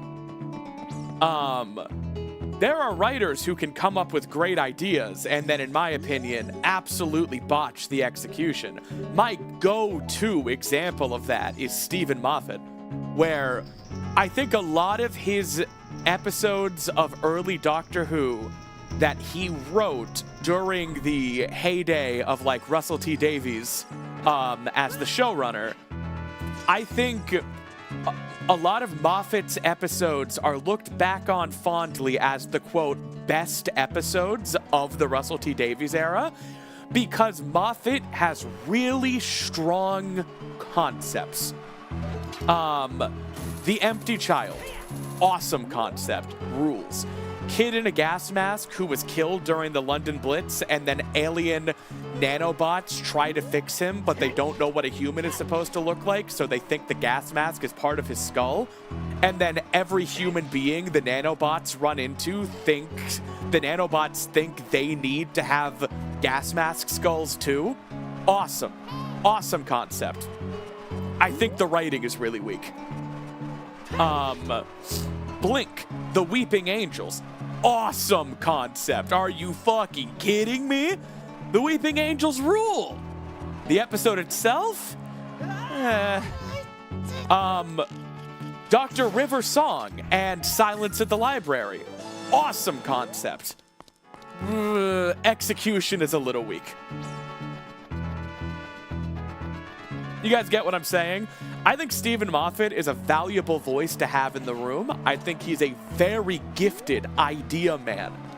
And I would want him on my team if I were writing a Monster of the Week television show. He should never be in charge. Never. He should never be in charge.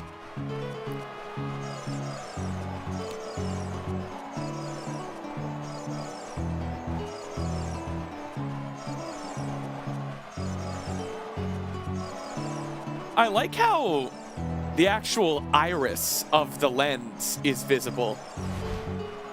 You guys see that? Like the pupil? Like you're actually looking through the lens? You can just backwalk from here, right?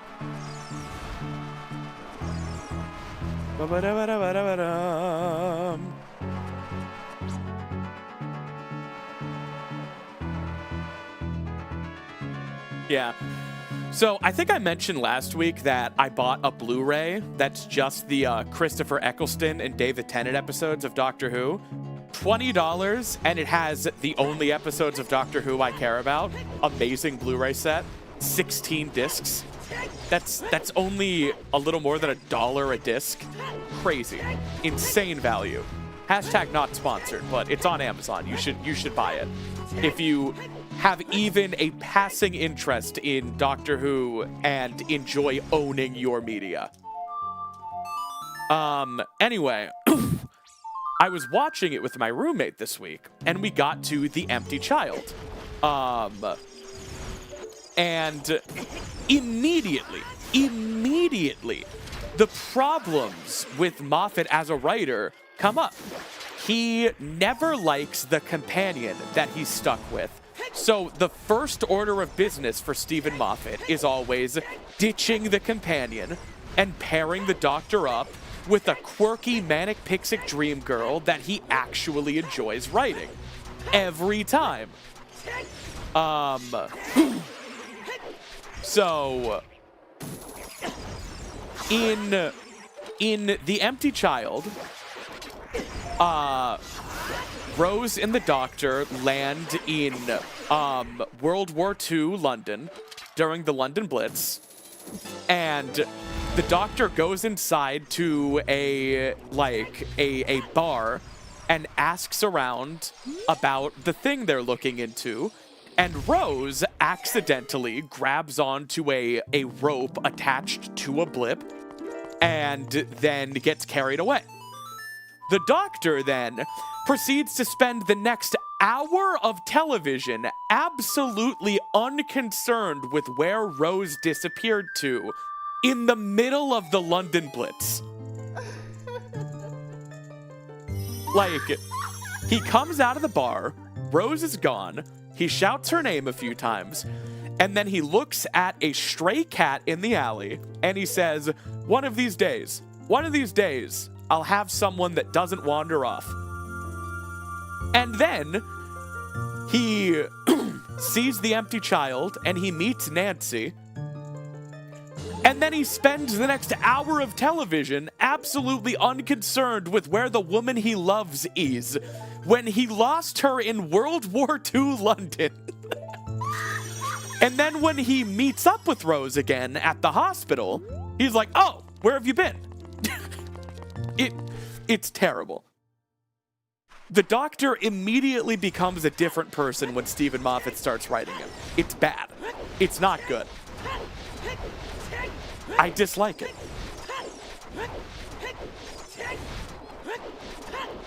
And yeah. He immediately gets rid of the companion because he doesn't like them. Look at Blink. Blink is all about Sally Sparrow, a cute, young, hot blonde. Because for some reason, Moffat didn't feel like writing Martha. I wonder why. And then Silence in the Library. He gets rid of Donna. I wonder why. And replaces her with the manic pixie dream girl, River Song. Every time. Every time. The girl in the fireplace. He strands the Doctor in the past with a girl that is 10 years old when he meets her, but then becomes legal after 5 minutes and kisses him. Really weird that Stephen Moffat has wrote that twice.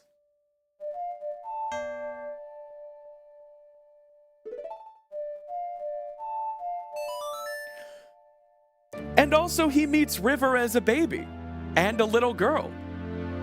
And also River knew about the Doctor for her entire life, and in kindergarten was like, I'm gonna marry the Doctor. That's normal. It's fine. It's normal.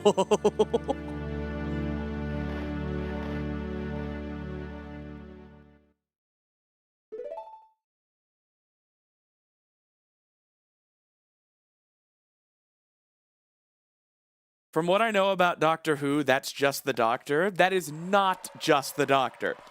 The Ninth Doctor would not just be unconcerned with losing Rose in the middle of the London Blitz.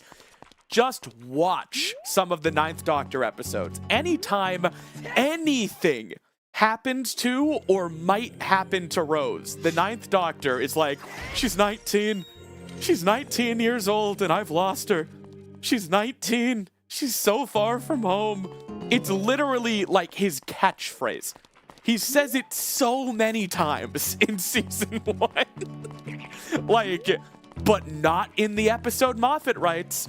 In the episode Moffat writes, he's just like, one of these days, I'm gonna find one that doesn't run off.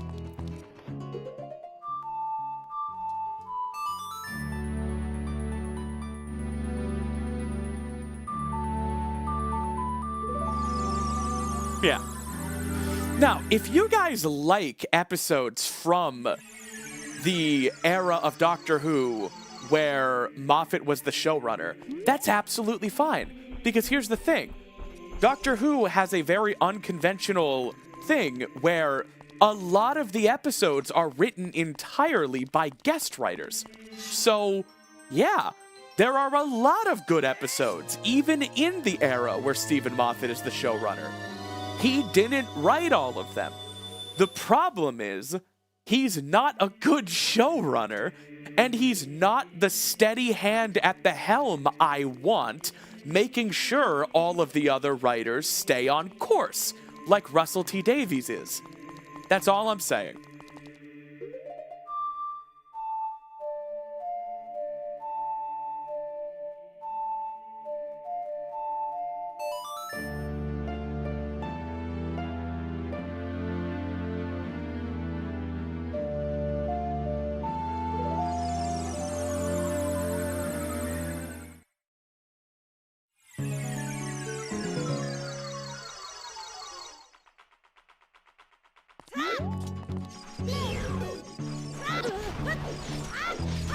All right, I'm here to plant beans and pour bugs.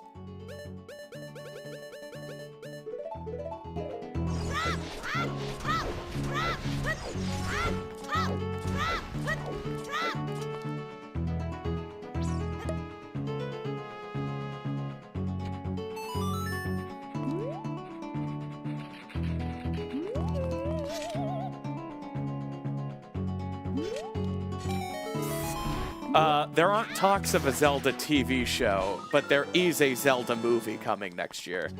And it's not gonna be good, and I'm not gonna hate watch it. I want to empower you all. When you know something is going to suck and make you angry because it's a bastardization of something you care about, you can just never watch it.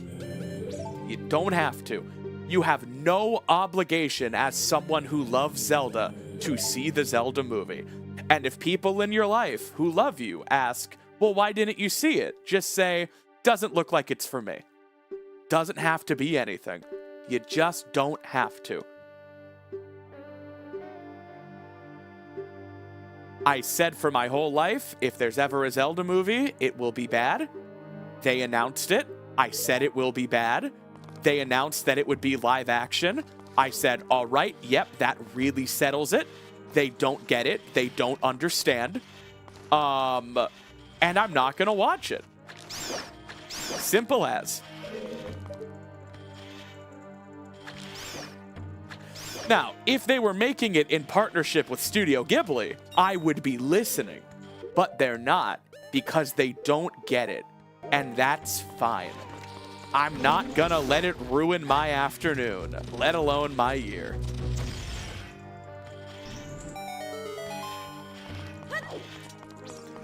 No, guys, I'm not talking about pirating it. Giving it my money isn't the problem. I'm not gonna watch it because I know it will be bad. So why would I watch it and get upset?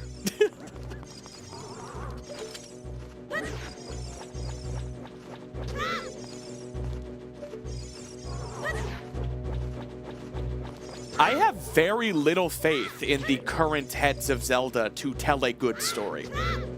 And it's fine because they're still fantastic video games.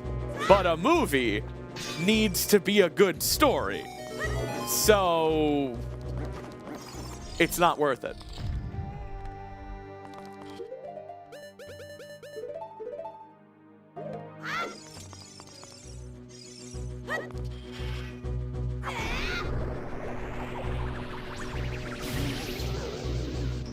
Like, I think the last truly good story Zelda told was Skyward Sword. I think Breath of the Wild was lacking. I think Tears of the Kingdom was worse. Amazing games. Phenomenal games. Some of the best games of all time. Dog shit stories, though. I do not have an excess of confidence in Zelda's ability to tell a good story anymore.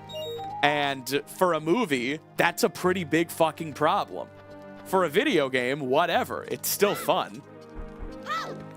I wish the stories were better. It does matter to me. I would love it if the stories were good. My real problem is, as a storyteller myself, as someone who takes writing seriously, as someone that this shit matters to, I can tell it doesn't matter to them. They have the best developers in the industry, the most skilled programmers, generational knowledge of game design and programming, and some of these people have been here since the very beginning. They've been here since Super Mario Brothers on the NES 41 years ago. They are truly the best at what they do.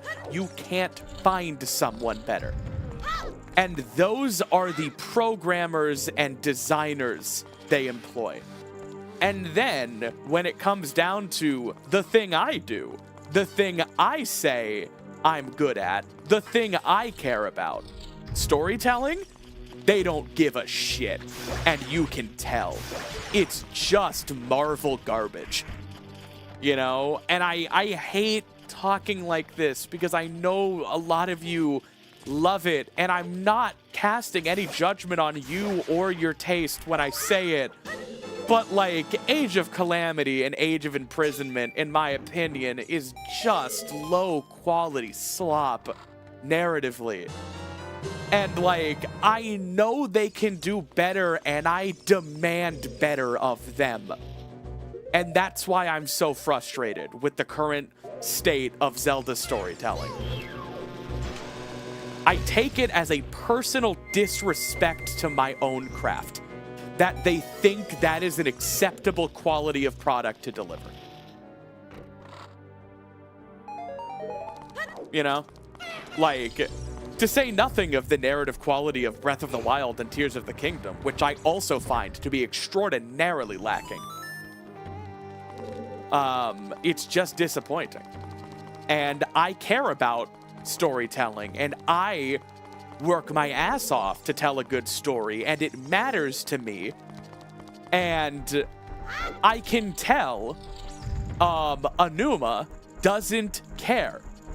He either isn't concerned with the quality of Zelda storytelling, or he is, and this is truly the best he can do. And in my opinion, neither of those options are acceptable.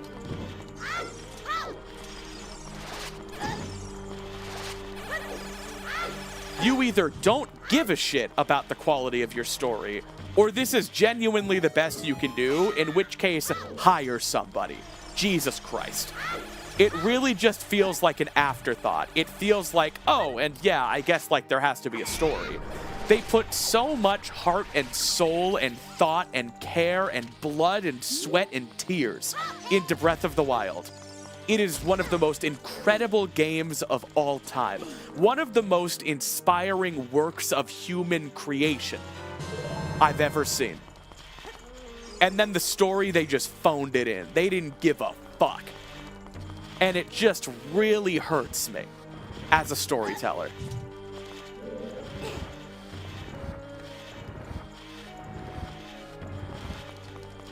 Because I feel disrespected by the quality of writing in the recent Zelda games.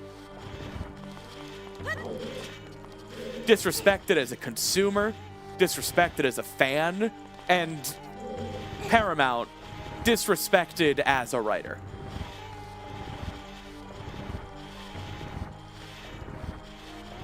Yeah, I mean, when I say Age of Imprisonment and Age of Calamity are like Marvel slop, I'm not saying there's nothing to enjoy there. You like the characters.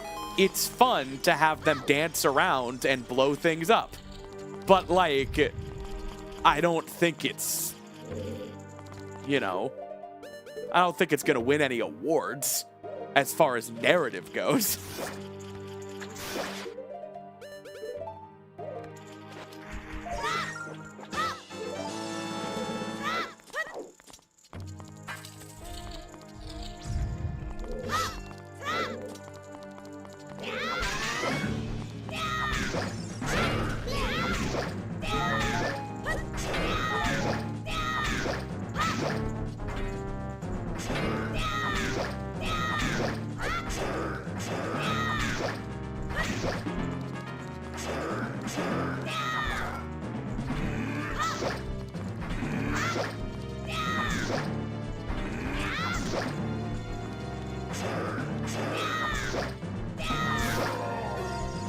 boys.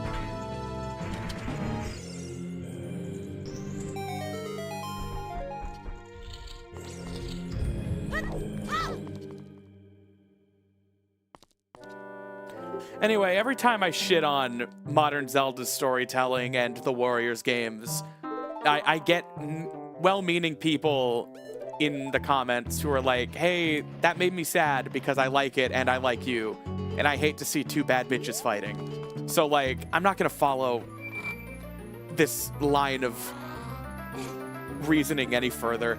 Just, I'm disappointed.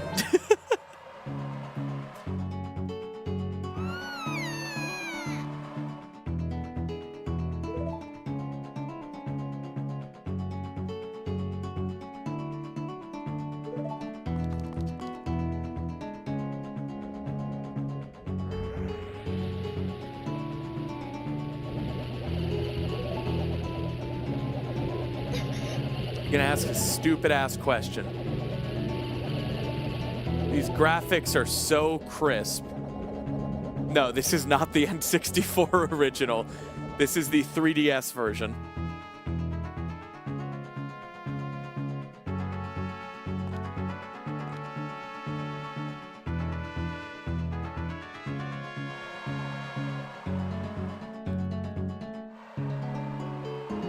Nabooru got vored by the Dussy. Desert pussy.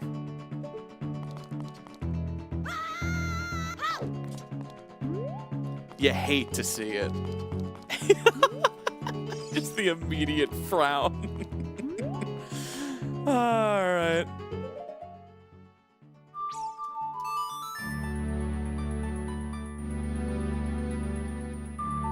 Yeah, you're all watching with your 3D glasses, right?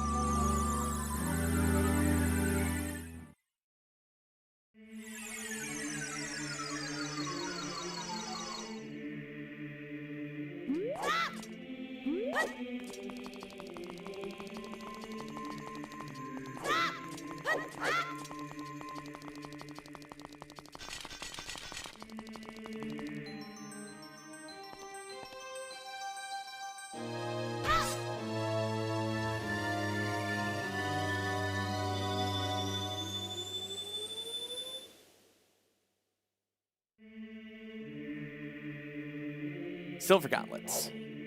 All right, it's time to take the Zora tunic off. We gotta be canon. We gotta be a green boy.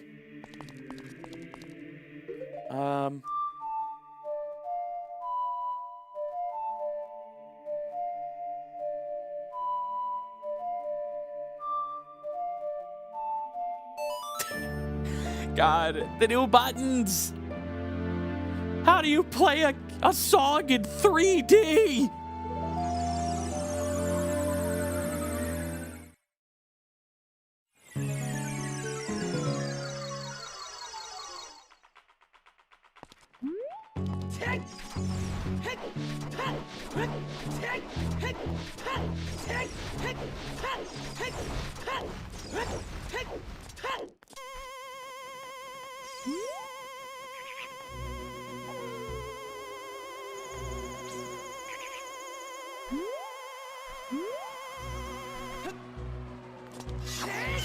Gway.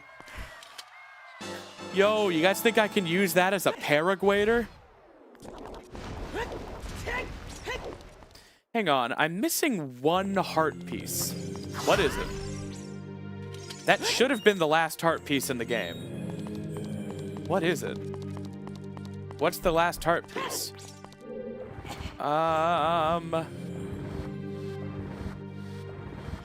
It's gotta be something I said I'd grab later.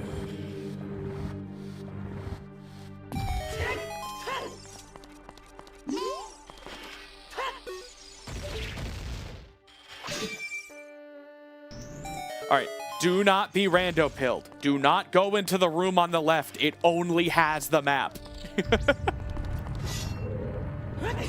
I am a human being. I have discipline. I have fortitude. I will not do what the rando worms tell me.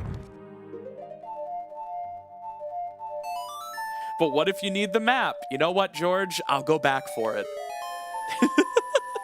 I'll retrace my steps.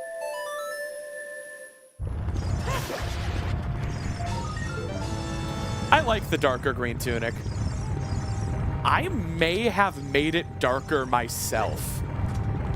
If not for this game, I think I did that for the textures I use for MM3D. I think this is how they came with the textures I downloaded, but I think for Majora's Mask 3D, I didn't like how neon green they made it. So I think for Majora's Mask 3D, I did literally, in Photoshop, make the tunic darker.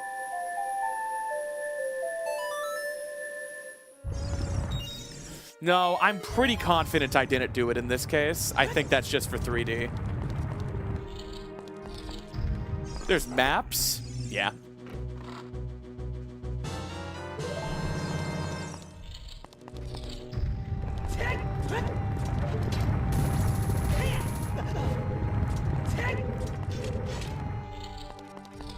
All right, don't go to the map. Don't do it.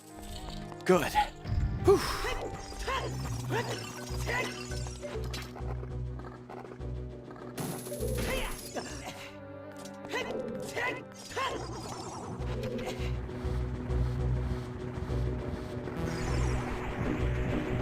Olive oil is good.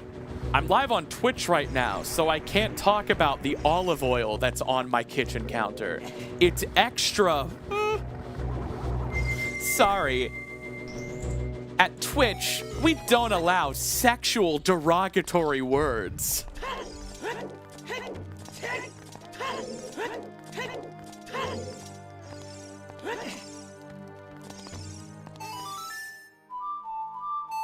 True centrist babble. Like, none of them can be okay. Yes, I do remember when you showed feet.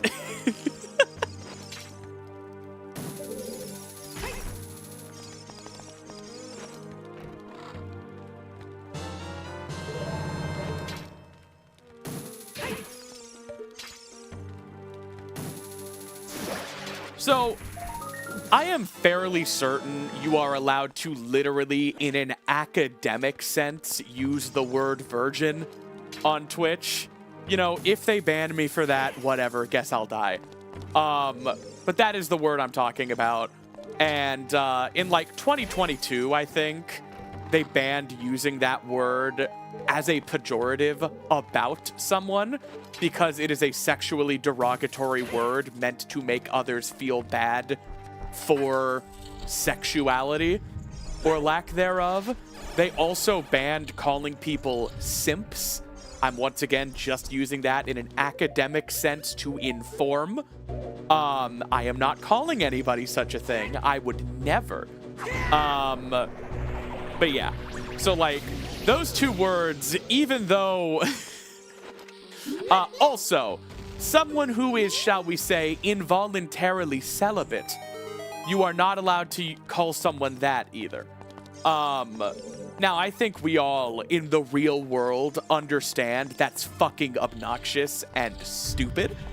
But their argument behind it is like, if you're not allowed to call someone a slut, you shouldn't be allowed to call someone a virgin. And it's like, okay, but come on. Like, there are social, cultural, and patriarchal powers at play here where there is a difference. It's like misogyny and misandry both exist, but we can all acknowledge misogyny in its current form in our current culture is the bigger problem. And it's ridiculous and immature and dangerous centrist fence sitting, in my opinion, to conflate the two as if they are the same. Whatever.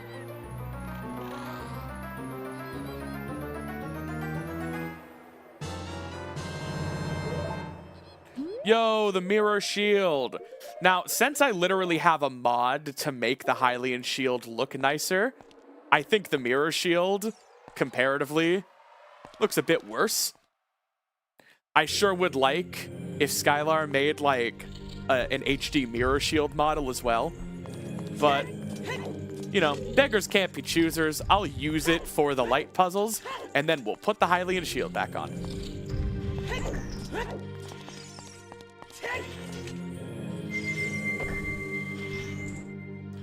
Oh, interesting. I must have tested out some sort of like N64 restoration mirror shield and then not deleted all of the textures from the folder, because that's the 3DS shield, but the reflection is a different texture. Interesting. Yeah, I must have just not deleted everything.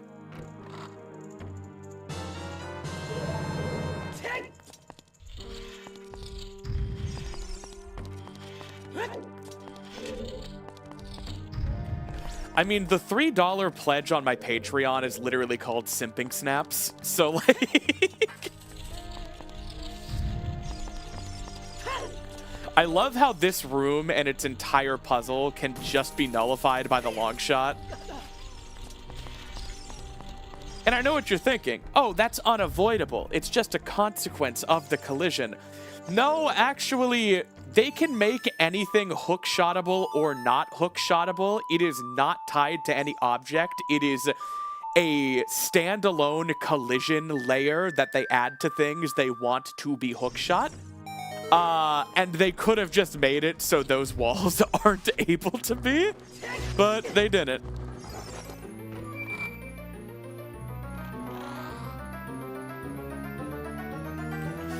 Yeah, I mean, Zazel hit the nail right on the head with that one. The rules should have nuance, but that would require principles and a spine and applying those rules. It's much easier to just pretend your hands are tied because something either objectively does or objectively does not violate the rules you lay out. Why'd they move the crystal switch down there?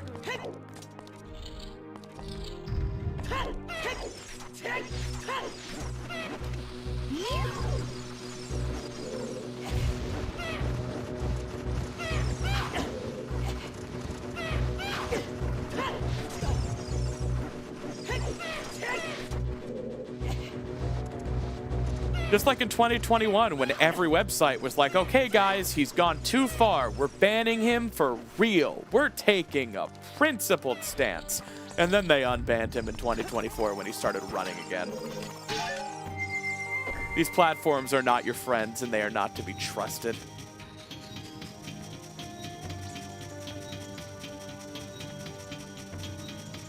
All right, do I have all the skulls? I do. Me when I skip my skincare routine. But I freaking love corporations. Well, then, you know, more power to you. The world is very accommodating to corporations.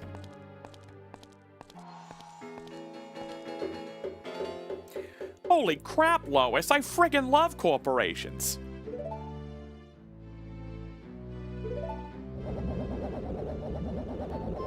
All right, I'm trying to think, what heart piece am I missing? Is there a bean I haven't gone back for?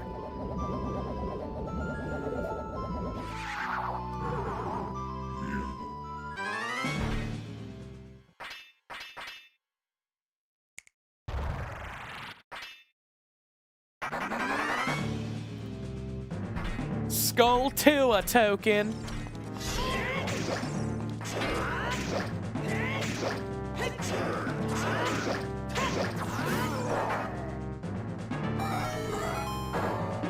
If corporations find a way to be trans, it's over for us all.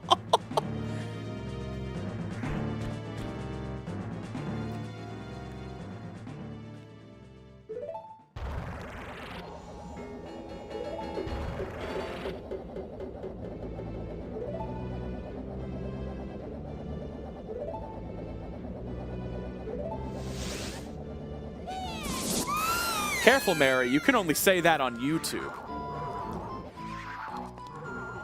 Which is the better platform. And I love YouTube chat more.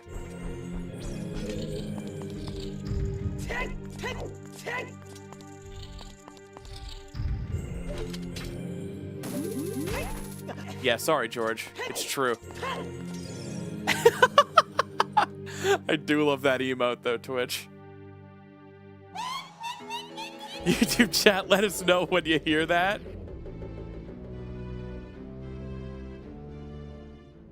Why didn't Link do something? He must be stupid. Or evil.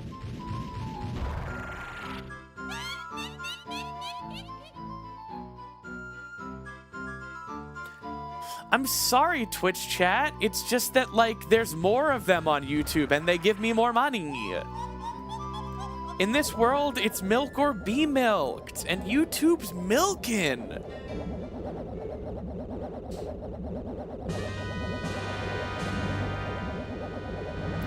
I should make my Heather story a Glitch production show. Ah yes, I will just call up Glitch, creators of the amazing digital circus, and inform them what their next animated series is going to be. My esoteric, fringe, transgender, basically, like, yeah, no, that'll work.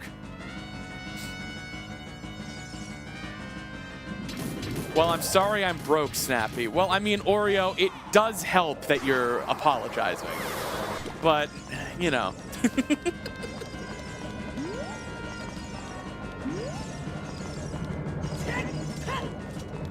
Admitting fault does go a long way.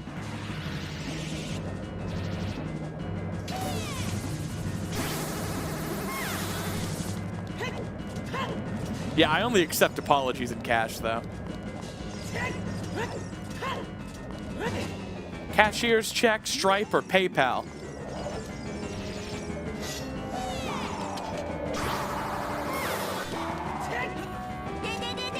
Yo, Naderdan, styling on Twitch chat.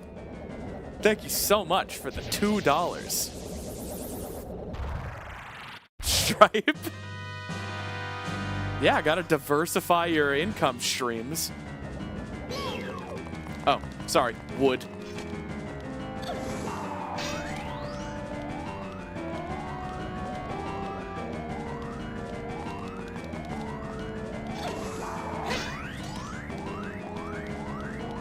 You accept vouchers? For what?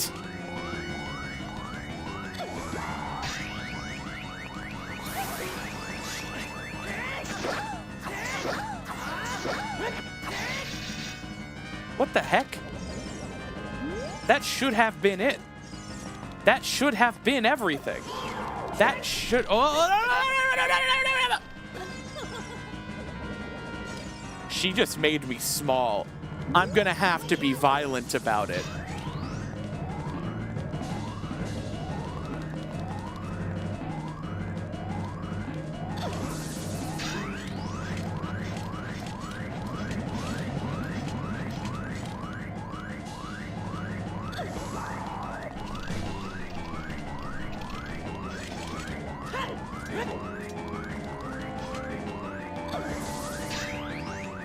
A lot of people would pay a lot of money on Stripe. It's true.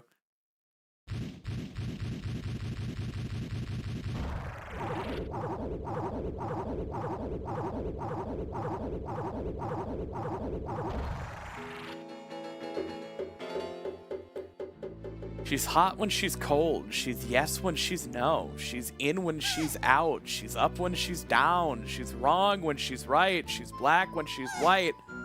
We fight, we break up, we kiss, we make up, you know? Bars. Why does she moan? Because I'm giving her the Biggoron sword.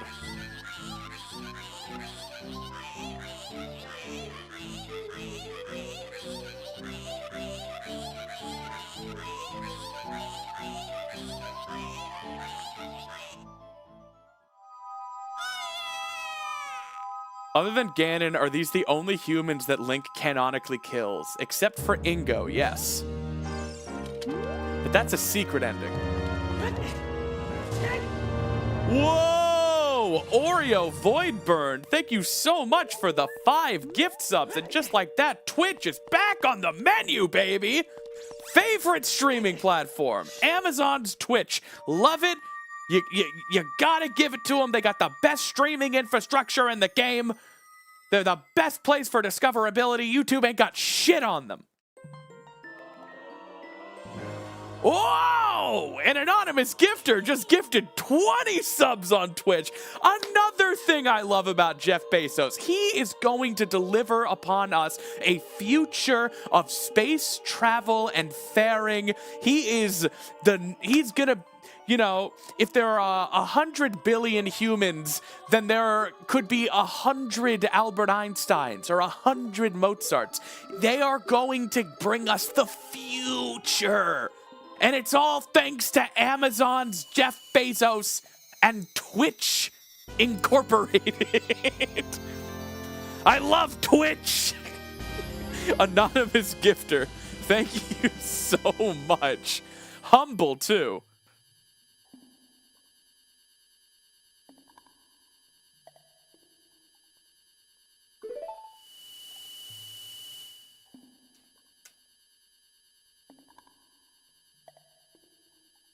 Oh my god, or 100 Draculas. Shit, you're right. Maybe having more people is a bad thing. 100 Hitlers. Oh no. I'm done. YouTube's my favorite again. Bad. Not good. I have decided that's not good. Don't want to go to space. I do thank Anonymous Gifter and Oreo Voidburn. Oreo, I'm sorry that I didn't even get to finish thanking you before someone else just like fucking showered me in love. I do also appreciate your contribution. Yeah, fuck! I'm sorry, Oreo.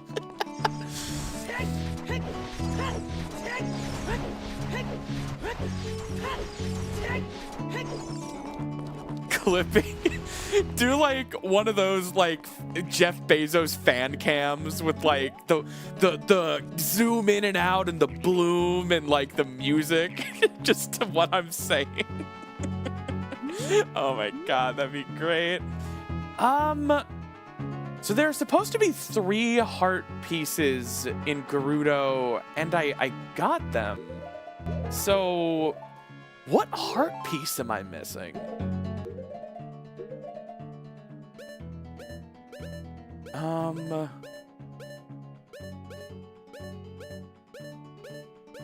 Alright, I'm just missing a skull in Zora's domain. In Zora's fountain, to be exact. And then that'll be the last overworld skull.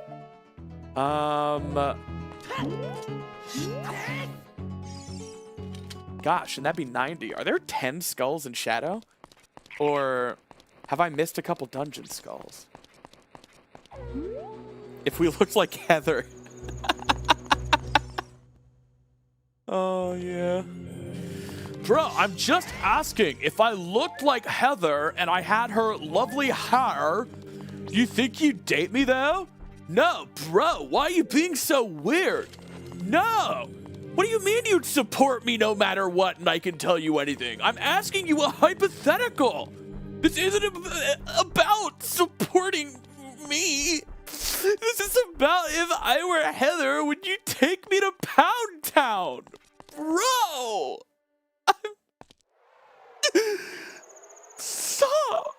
I'm not ready to talk about this thing that isn't real anyway. Pussy, bleh.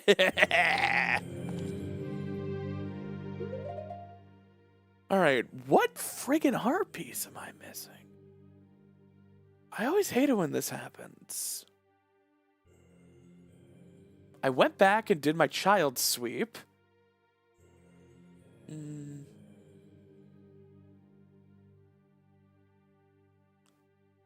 What are the most missable heart pieces? I did this in a bit of a strange order. I was messing around. I didn't do my usual route. What's the most likely early game heart piece I missed?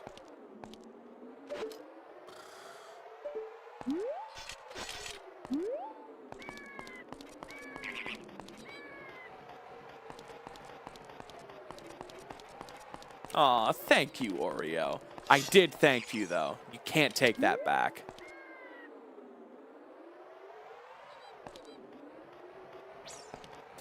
Bro would not hit either way. Bro is straight. So Chris has to transition. But Bro already loves Chris. So like when Chris gets hot, Bro's down. Anyway.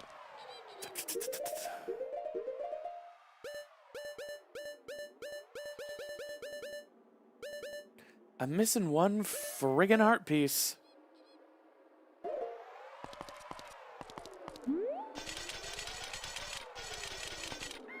Try bomb shoe bowling again. Uh-huh. Yeah. Squeeze me sauce.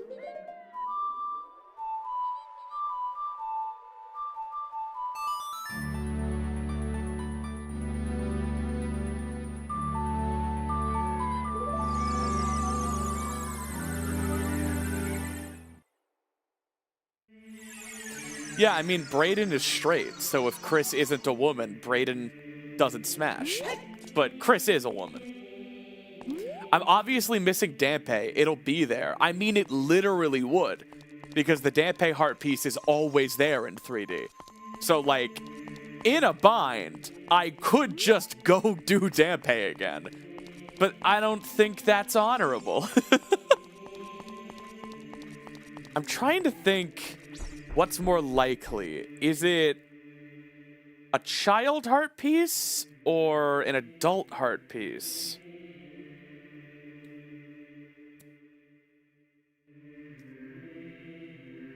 Yes, you can theoretically farm Dampe for infinite hearts. Every Valentine's Day, OOT 3D speedrunners do an event called Dampe's Valentine, where they try to go from 3 hearts to 20 by only getting Dampe's 10% drop heart piece. What's 17 times... Like... How many digs do you have to do to get... What's 17 times 4?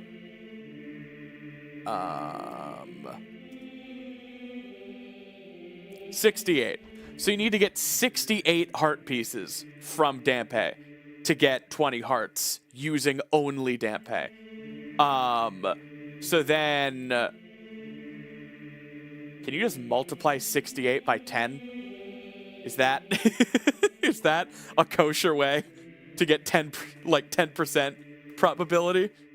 Because that's 680. And, you know, that's best case scenario. I mean, theoretically, you could get it in 68 digs. It is possible. All right, I guess I can start doing Poe bottles while I think about...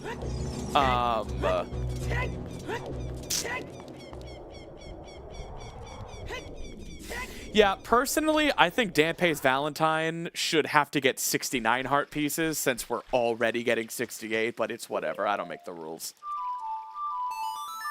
You already did the chest minigame as a child. Yeah, someone who's watched every stream, start listing off heart pieces you think I missed. I did chest game. At least I'm pretty sure I did.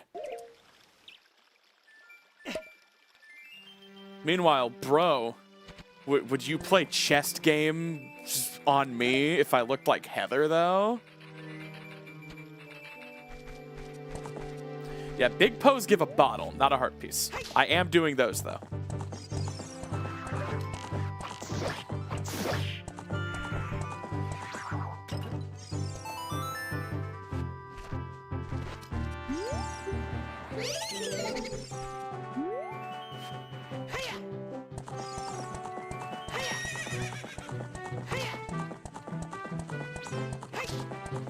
Chest game. There is not a chess game in Ocarina of Time.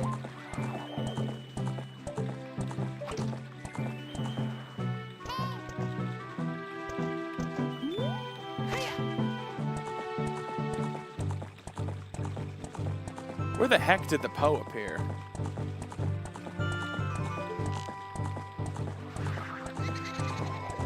Hello?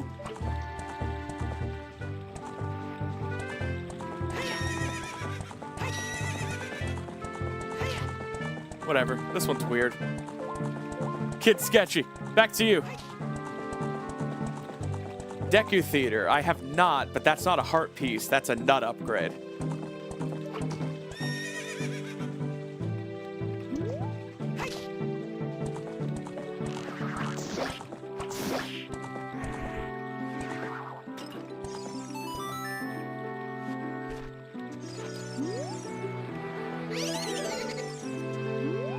Link did not upgrade his nut. He was already too powerful. Could blow a hole in the freaking ceiling.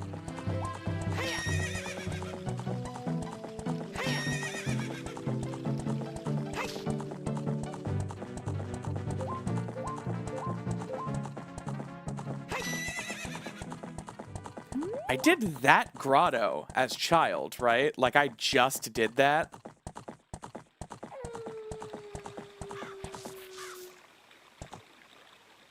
I can check it.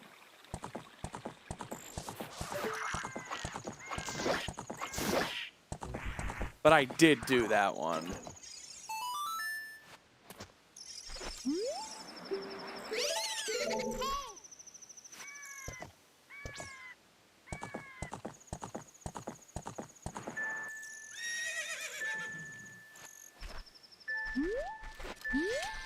Only cheap Bluetooth headphones have crazy delay. You can get nice ones that effectively have no delay.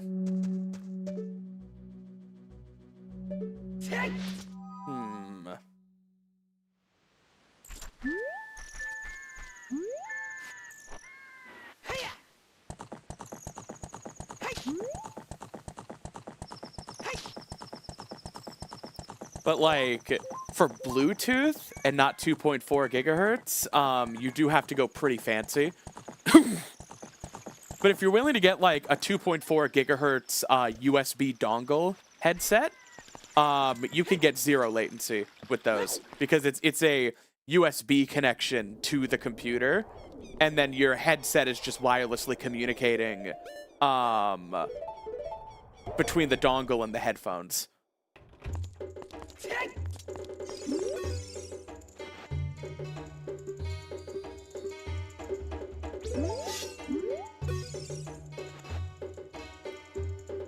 What art piece could I be missing?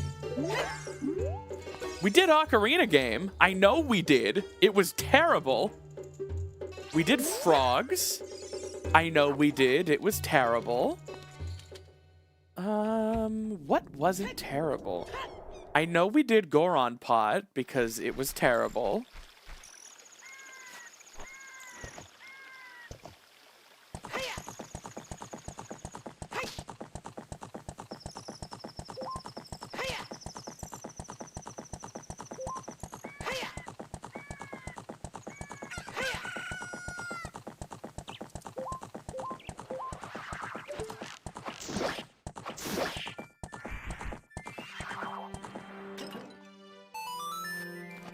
The Whole Outside Lake Hylia, I am really sure I did, but we're going there anyway, so I'm gonna check it.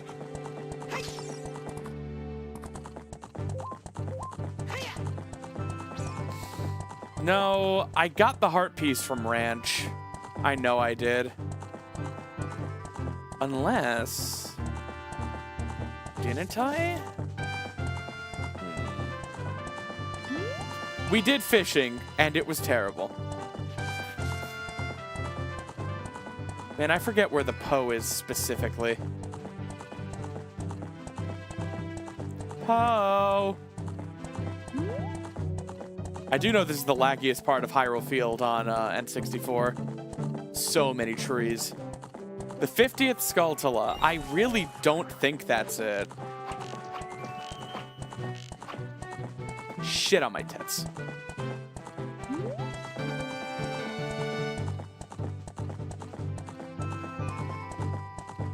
Where was it? What caused it?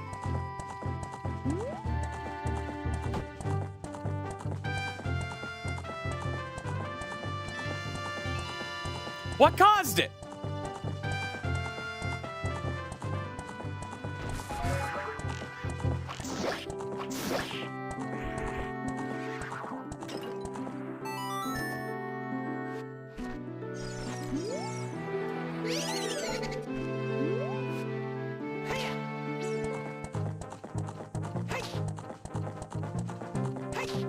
There is no right stick camera in OOT 3D. That's Majora's Mask 3D.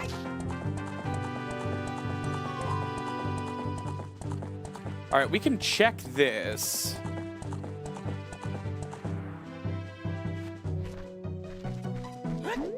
Fridge time. Absolutely. Just give me 1 second.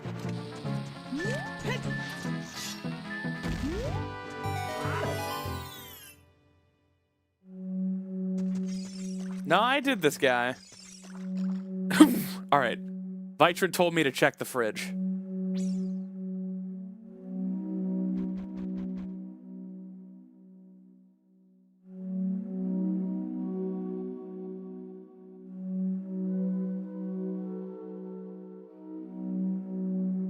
Yo! It's me and Linkle kissing! Gotta get it on screen. Oh, gotta get it on screen. Gotta get that shit on screen.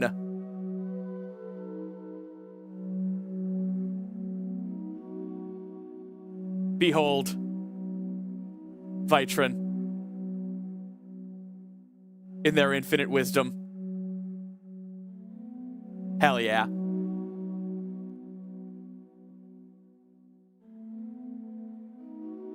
I like how my brother just goes, Eat shit and die alone.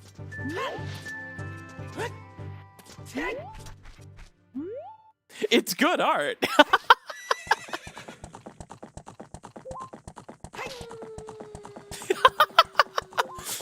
Hey, just be lucky I'm on Twitch and I didn't call you what I wanted to call you.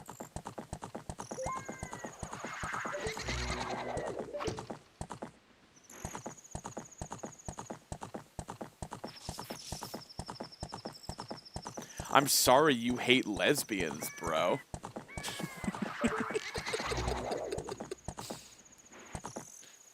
Tell Mom. Do it. It'd be really hard to explain. Probably more embarrassing for you than me.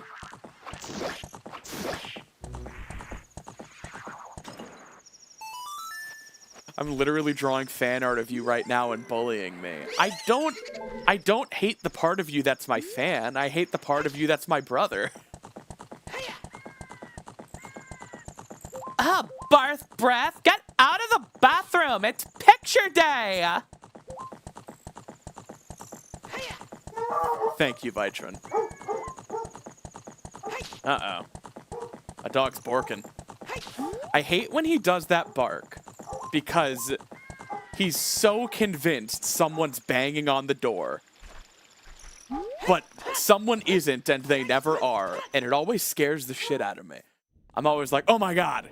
And it's never anything. He's the least helpful alert dog of all time. And even yet, I am about to go make sure no one's at the door. Because I'm whipped.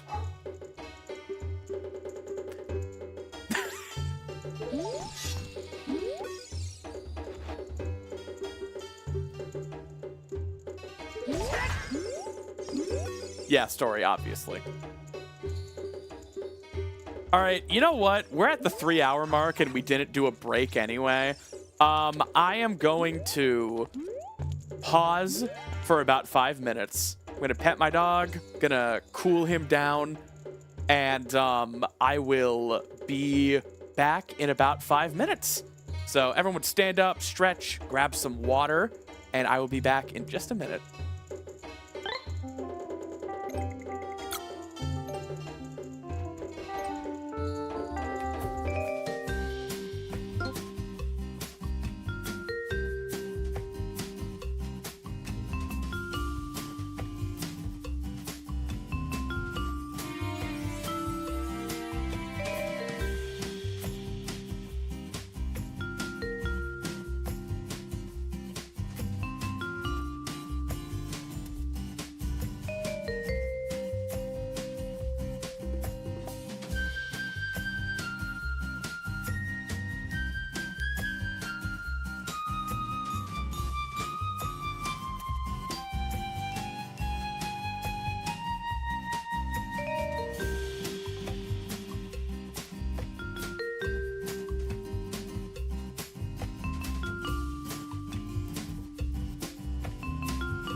Hey, gamers. Welcome back.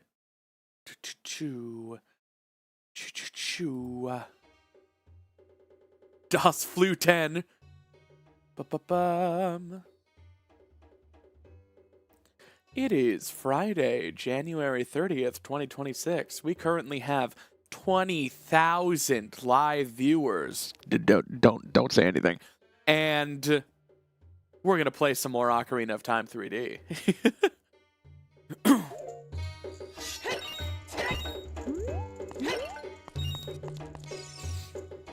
The pup is okay. I think I shouted, so the dog downstairs barked, which got my dog to bark, and then they feedback looped each other for a good while. I told you not to say anything! Oh, that's nice. That's pretty right there.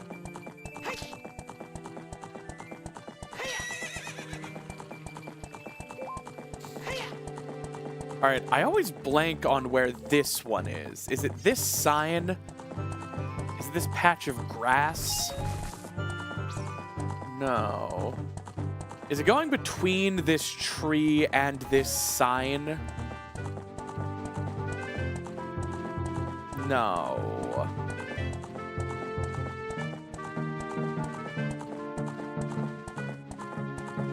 I don't know, Mystical Mary. Do the people watching right now know I did a creator's commentary of the entire First Depths challenge that's available at patreon.com/simplysnaps? Do they know?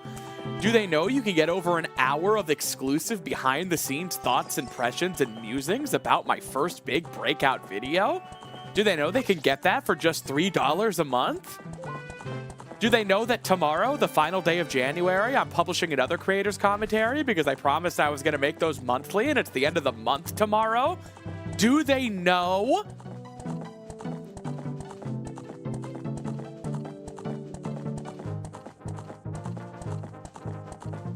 They don't know.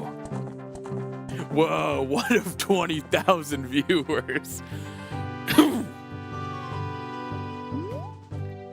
Nah, we might not actually be at 20,000. But about 150 between both sites, that's pretty cool. Yo, I know there's a friggin' Poe here. I'm gonna say Grezzo did this. I'm just gonna say it was Grezzo and be mad.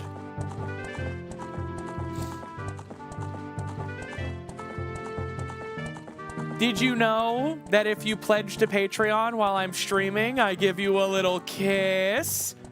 Disclaimer, not physically, just mentally.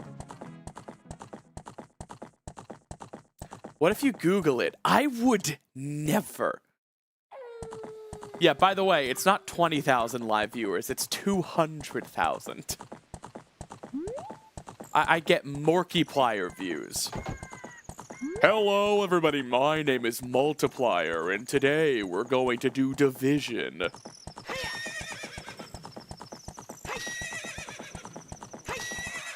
Oh!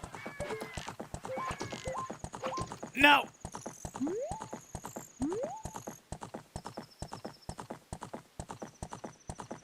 I think it's this rock.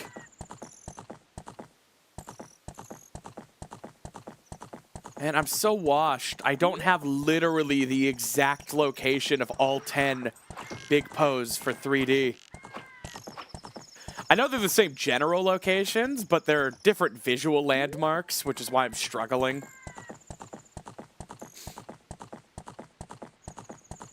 Snappy Smooches are the millionaire tier of Patreon.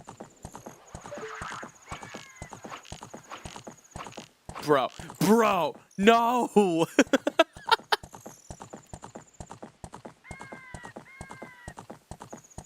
I'm ashamed.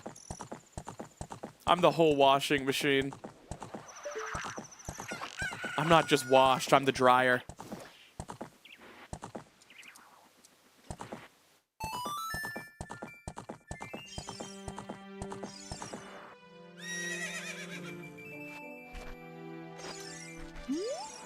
Hello, Hello, Internet! Welcome to Game Theory!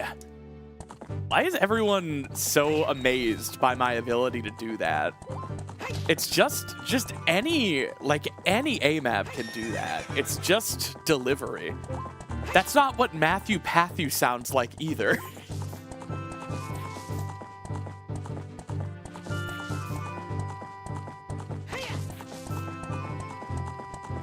No normal, sane human being actually sounds like that.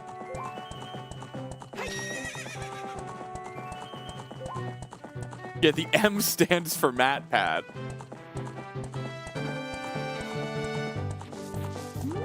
Can you guys believe MatPat gifted voice lessons to the Pope?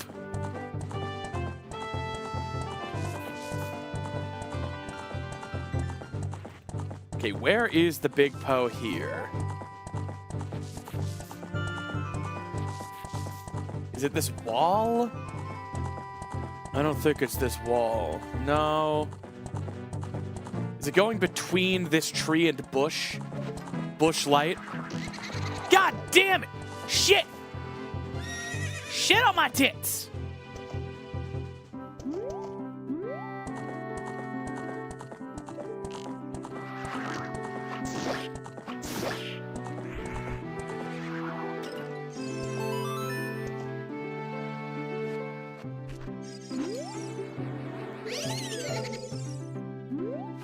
All right, so that's 8, right? I ate. I left no crumbs.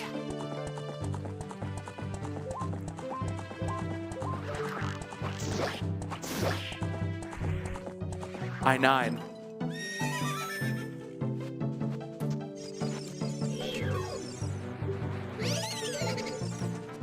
The Pope has died since being given Undertale. Vexed?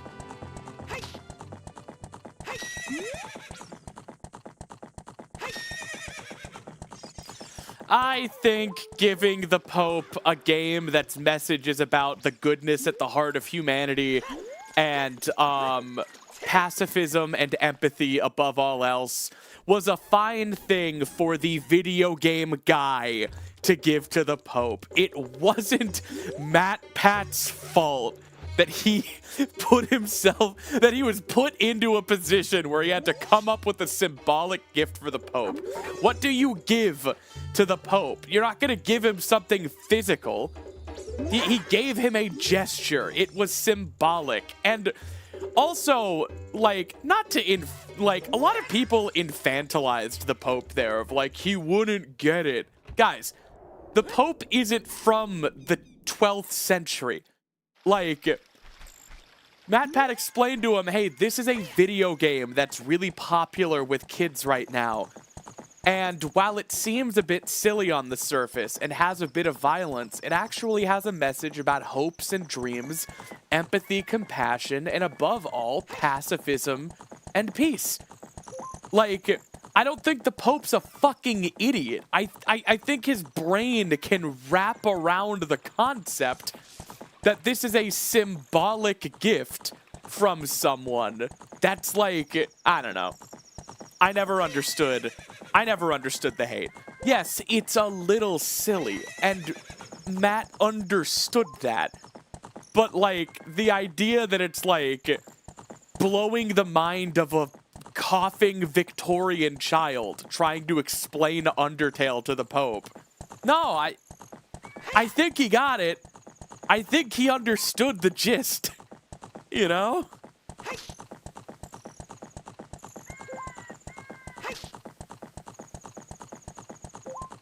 Yeah.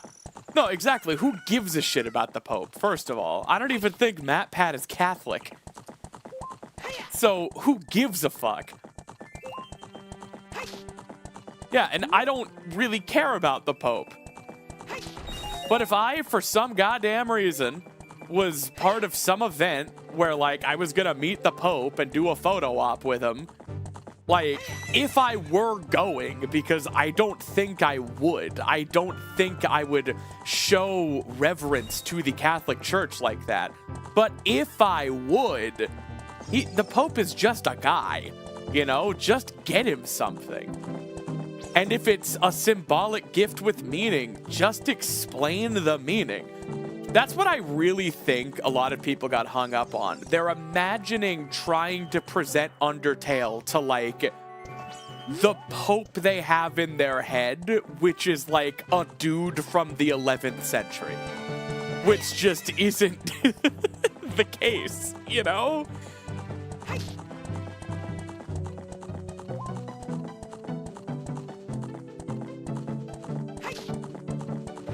Like, who did he actually give that to? It was Pope Francis, right? Yeah, like, guys. Pope Francis knows what a video game is. Yeah, now, Chicago Pope. Like, that dude probably grew up playing Mario. Alright, what is this last Poe I'm missing? I know it has to be, like, right here. They have such specific triggers.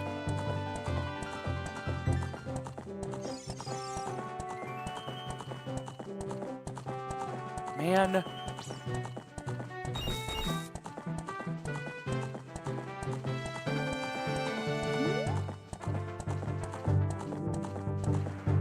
Jeez Louise.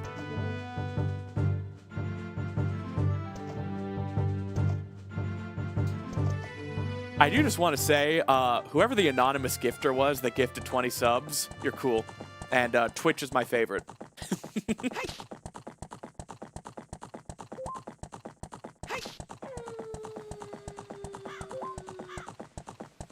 I know the one I'm missing is in this area.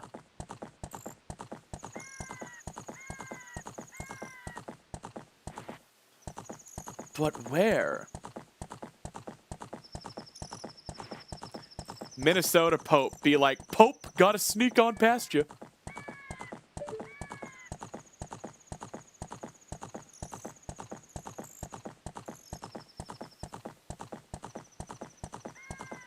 Oh, for sure, for sure.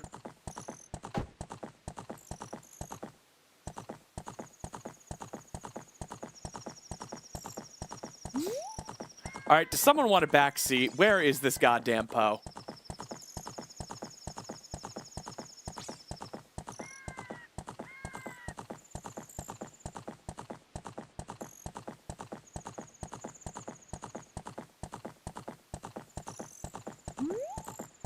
Pope, I'm gonna sneak on past you.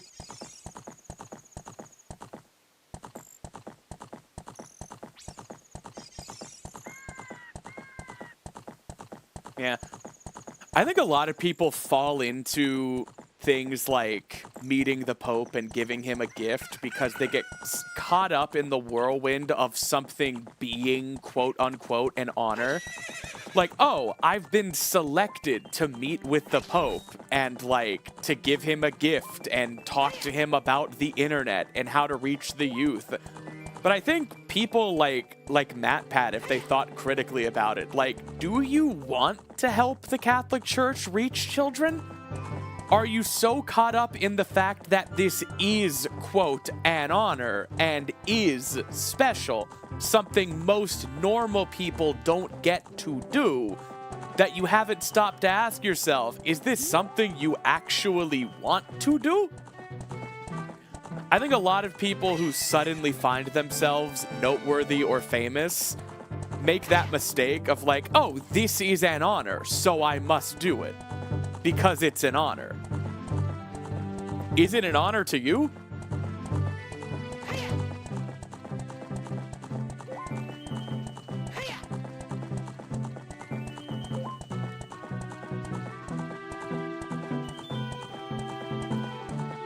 What would I gift the Pope? I would give him back my baptismal certificate and candle.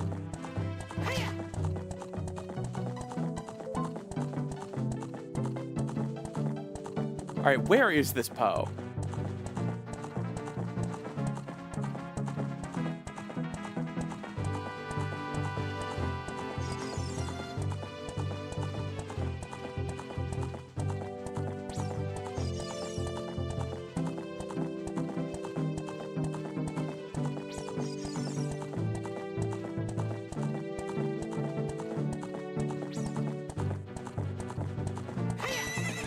Man. I'm gonna look it up.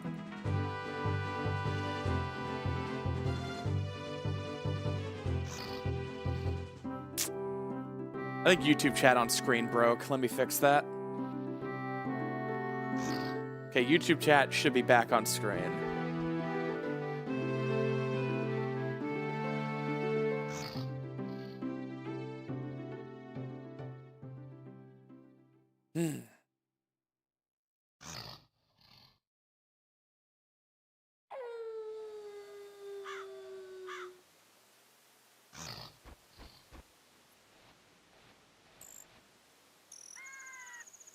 Okay. What?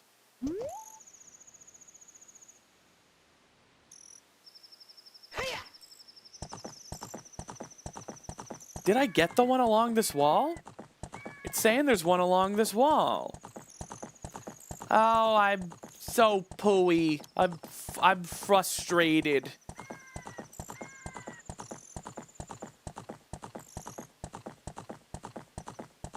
I think I got this one.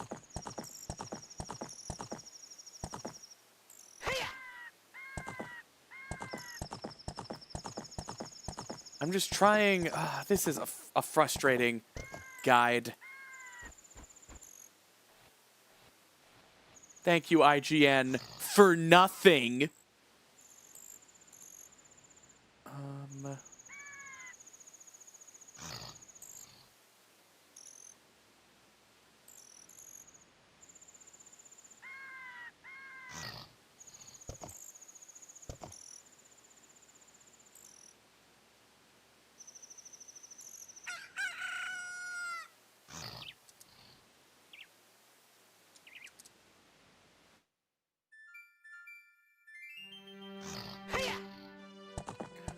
Wait inside the V.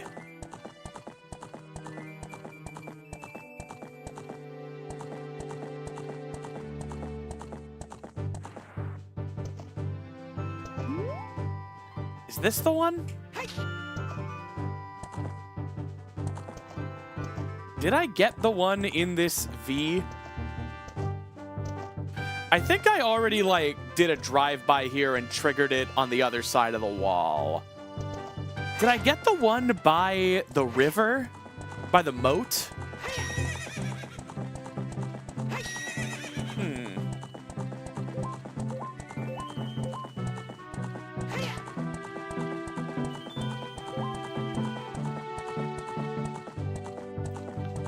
Okay, where is it specifically? The great Greek hero specifically.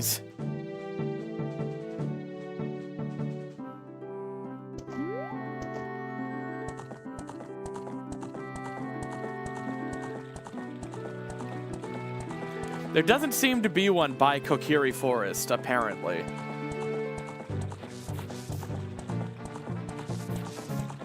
Man, I'm washed.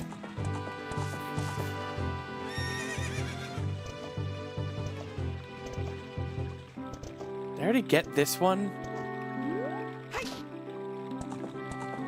I really wasn't paying attention to the pose I was grabbing. And now I'm missing one and I don't remember which.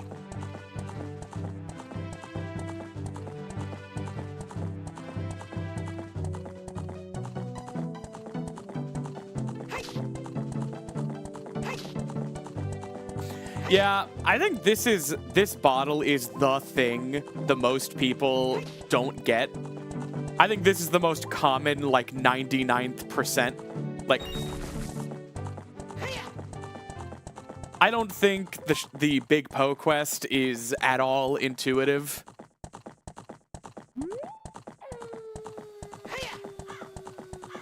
Is this it?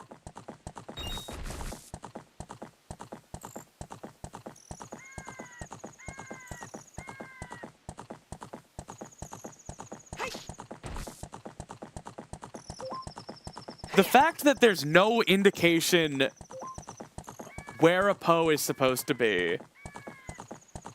The fact that Poes only appear when you're on Epona, and that if you're not on Epona, it can still appear, but there's a chance it's a normal size Poe and not a big Poe. The fact that no one ever asks you to go find them, yeah.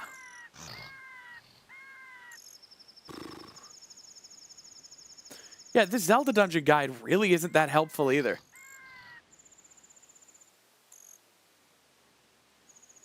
And this is just all text. My God.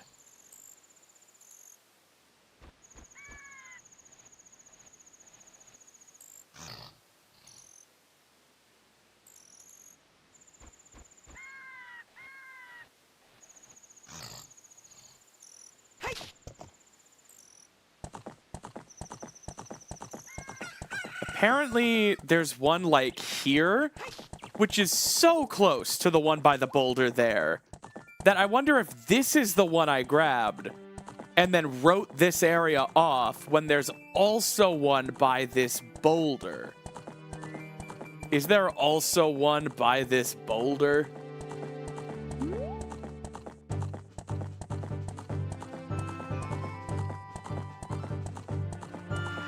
Yep.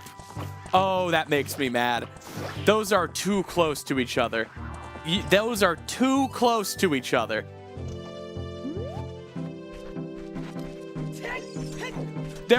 There's one right there and right there in this entire field.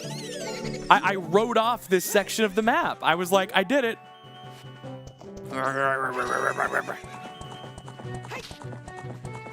Me when the masterpiece is more like a masterpiece of shit? What were they thinking? I'd rather let a buffalo take a diarrhea dump in my ear than play this shit.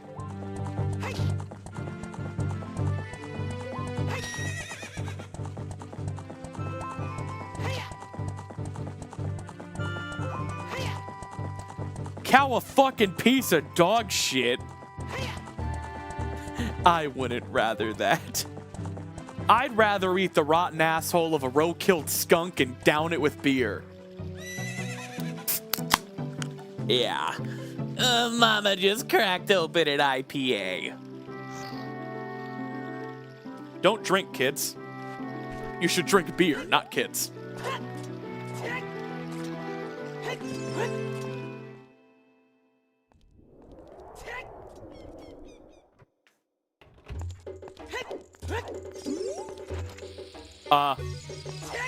Sorry, I did not mean to bomb your fine establishment. I meant to say your establishment is fine and bomb. Wait, I forgot. What heart piece am I missing? What were they thinking?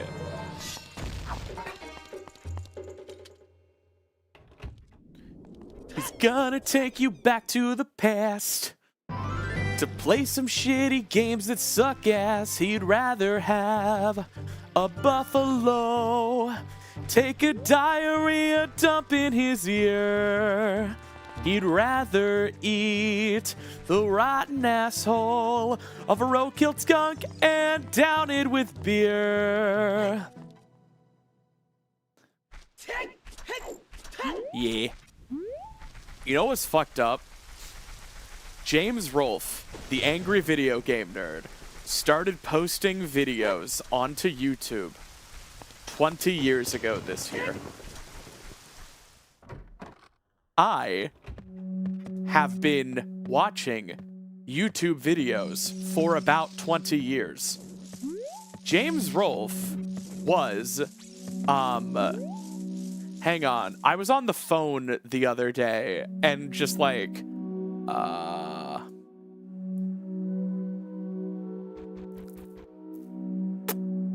so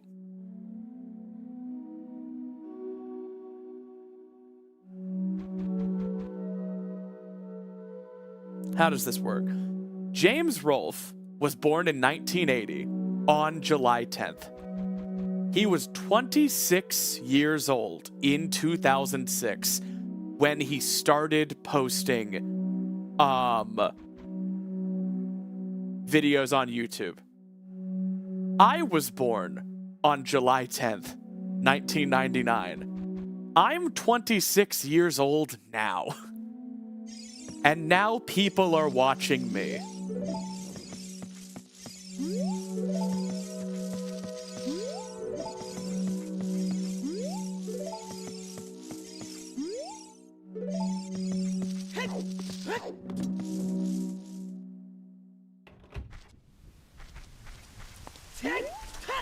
I just think that's weird, you know? James Rolfe and I have the same birthday. He's 19 years older than I.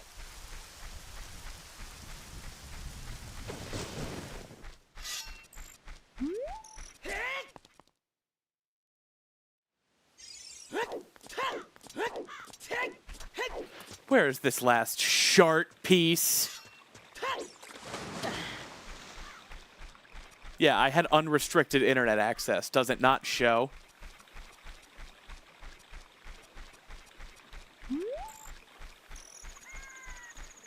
No one ever told me not to look up girls kissing on mom's laptop on YouTube.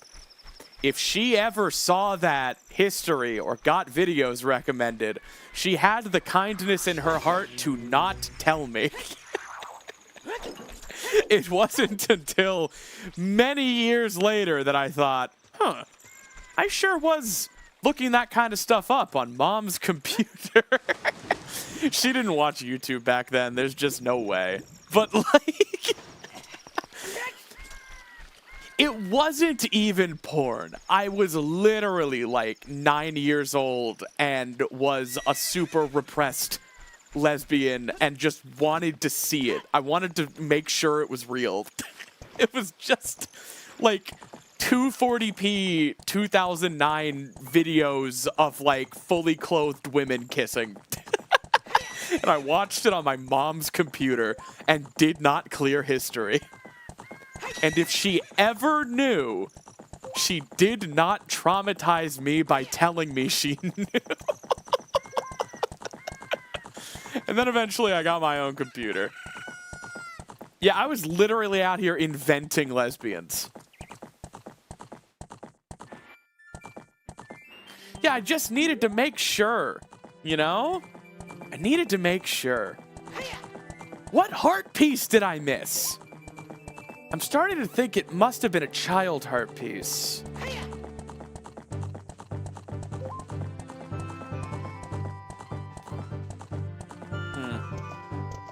Let's go do Shadow Temple.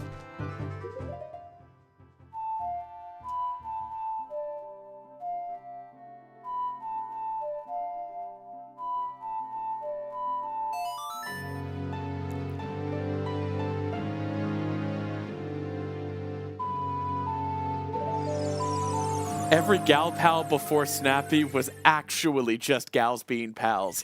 They really were roommates until I came along. And thought, what if? And then I searched it on YouTube. And oh boy, did I find them. I really cannot emphasize enough how chaste and normal this was. It was just, like, as appropriate as a kiss scene at the end of a PG movie. But just, I needed to see it. I needed to be sure. I had to know.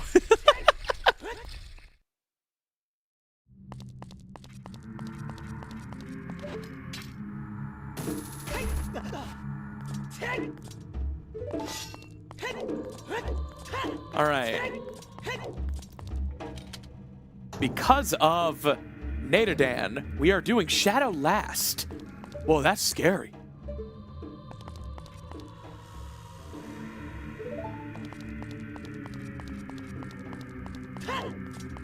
The Graveyard Bean Sprout. I could take a look at that. Snappy innocently looking at girls kissing on mom's laptop while I was on dad's desktop discovering a primal prey kink in Neopets vampire roleplays. Oh, don't worry. I was preyed upon on roleplay forums in my own right. Just not on Neopets and not in 2009.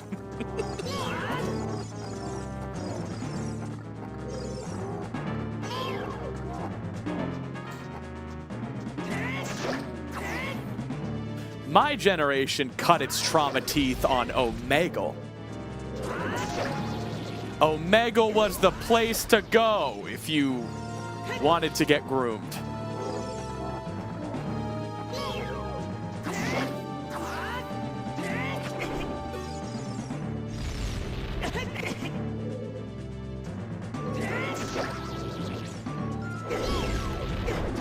Huh.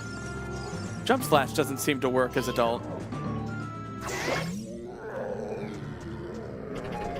A lot of dolls in the chat right now are getting Vietnam flashbacks at the mention of Omegle.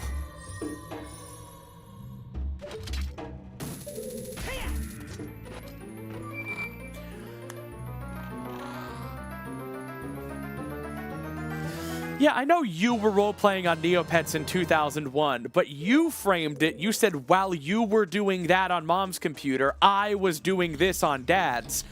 You were the one to conflate the unrelated time periods together first. So I went along with it. I should certainly hope. I should certainly hope I wasn't looking up girls kissing on YouTube in 2001. I was too busy being horrified by September 11th. Thank you very much. And also, YouTube didn't exist. And I was 3.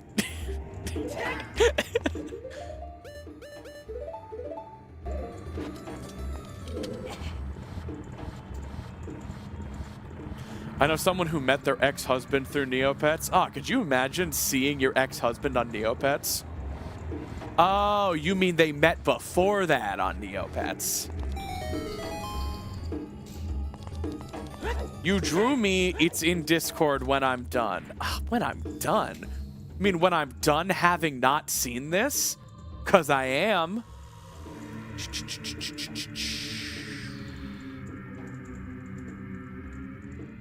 Aww. That's going in the fan art folder. 'Cause you're a fan. Wow. Really high quality file. Look at that! Yeah! That's my brother! Yeah! Look at the crayon, the evidence, the forensics. You used, I'm tilting my head. Look at that. You have games on your phone?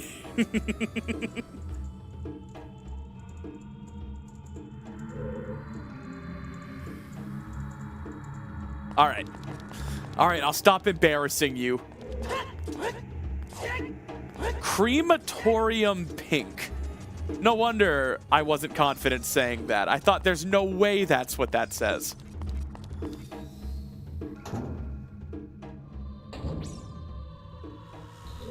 Turtleneck used the whole turtle. Yeah, it's important to respect the turtle and use the whole turtle when making a turtleneck. Otherwise, the turtle died for nothing. It's carnation pink. What, carnation?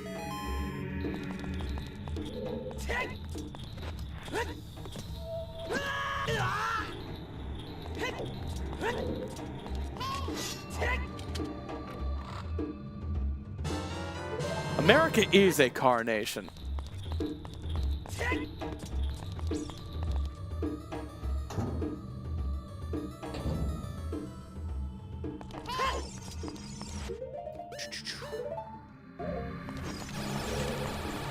Man, having hover boots on the buttons, real game changer. Get ready for a game changer. Tonight's guests.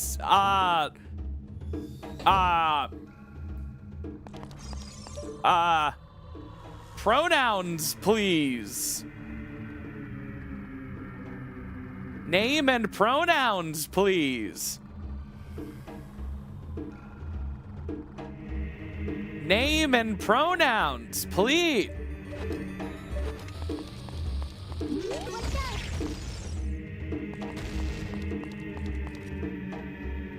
Stupid. dumb. Stupid. Stupid idiot. I wasn't even doing anything anyway. I didn't want it.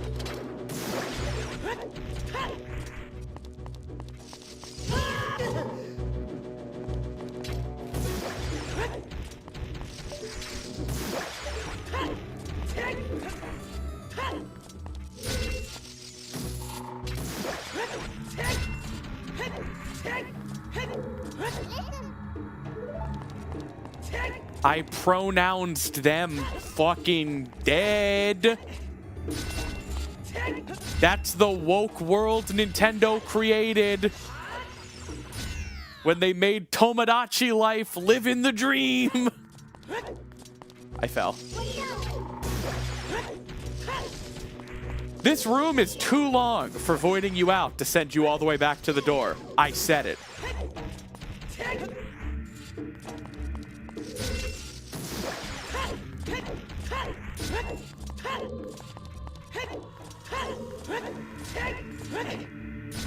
Don't fall. Interesting strategy. We'll see if it pays off.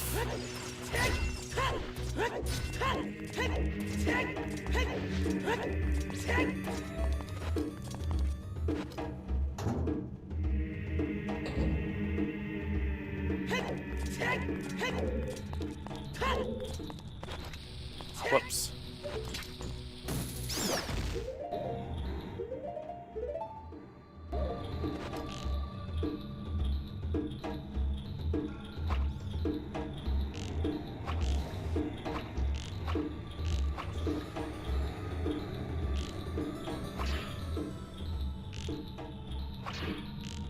Damn it. Oh, bits.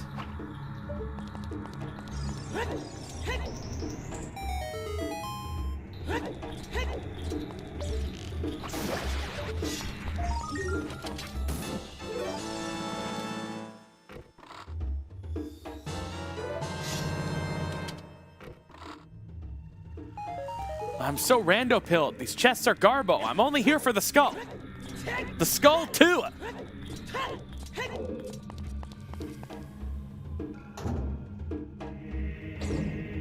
Impressively large goose. I like your name.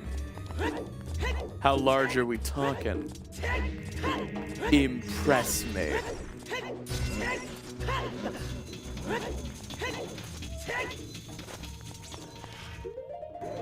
Do I need to kill this Beamos to get this rupee?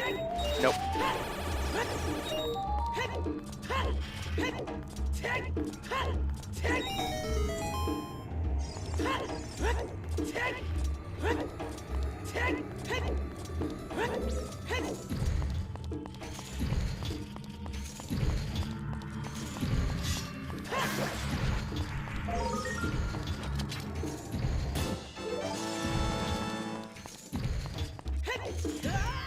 All right, does this clip still work in 3D? Okay, hang on. Okay, I'm gonna say no.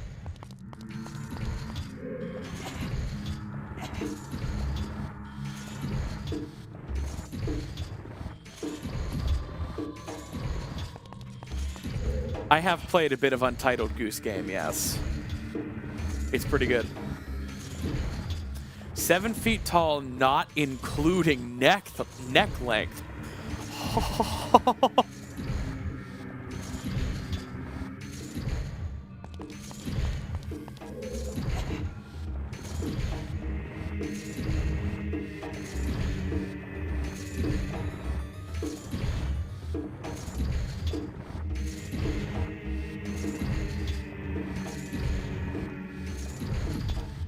Someone asking if Link is the bourgeoisie because his wallet is full needs to remind themselves that Link has a cap on his wallet, and that is a choice. Every rupee he picks up past 500 goes directly to the people of Hyrule. 100% income tax over 500 rupees. The way it should be. The way it could be. The way it will be. Zoran.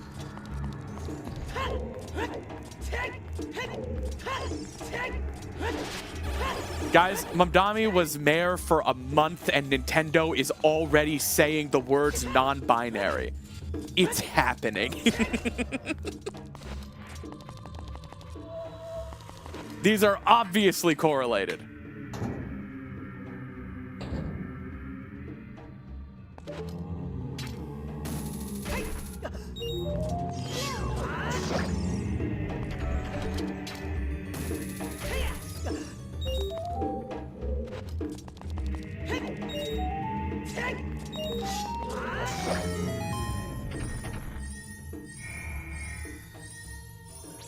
Isn't Link literally nobility in most games?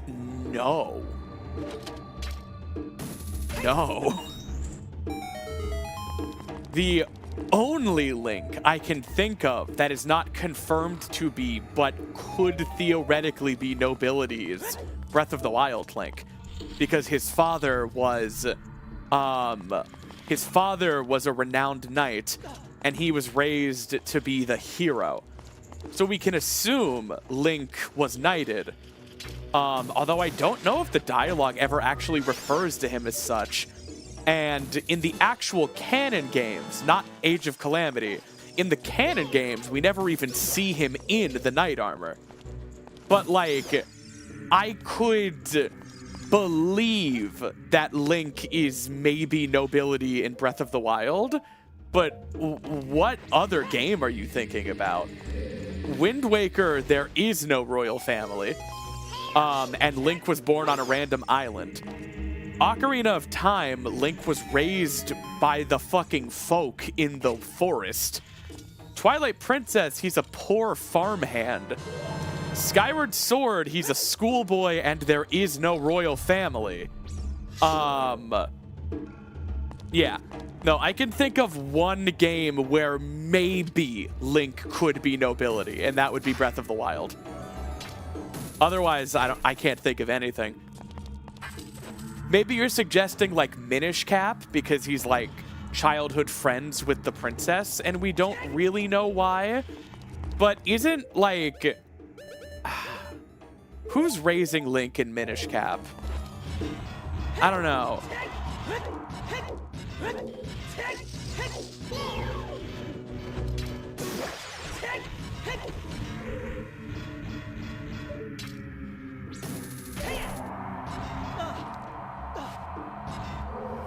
No, I think he's related to the Smith in A Link Between Worlds, not Minish Cap. But yeah, to answer the actual question that was asked, even if it wasn't asked directly, no, Link is not the upper class in any game, even if he's a knight.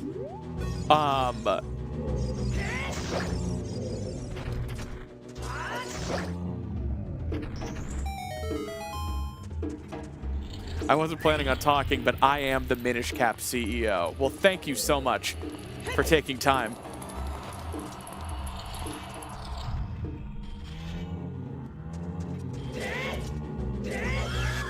No, in Minish Cap, the blacksmiths live on the mountain, and you have to bring them the Four Sword to fix. You're not the child of a blacksmith in Minish Cap. Unless I'm mistaken. Oh, the smith is his grandpa in Minish Cap? Okay. So it's different smiths in the mountains that help you. Okay, your old man is also a smith. Okay. And I assume that he used to be tight with the king and used to make really good special swords for them. And that's why Link and Zelda are friends. Okay. Gotcha. In A Link to the Past, he is the nephew of a knight, but that does not mean nobility.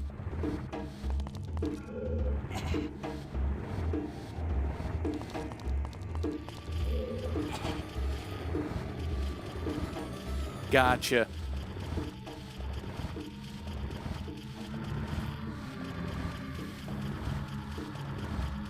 Does that mean his name is Link Smith? Was Link to the Past Link's uncle even a knight? I figure. That's always what I gathered. You thought he was just a dude with a sword? No, he viewed it as his duty. I thought he was a retired knight, because all of the knights of Hyrule in A Link to the Past had already been cursed and corrupted, and they're the enemies you fight in Hyrule Castle. And I thought that's why your uncle left in the dead of night, telling you to stay home, because he felt he had, like, a solemn duty to the kingdom, even though he was retired. Him being injured is never confirmed, but I always figured he was just kind of like a retired knight that got hurt or something. The last guy you would imagine to pick up his sword for the kingdom, and he was. He was like the last guy who picked up his sword to stand up to the threats in A Link to the Past.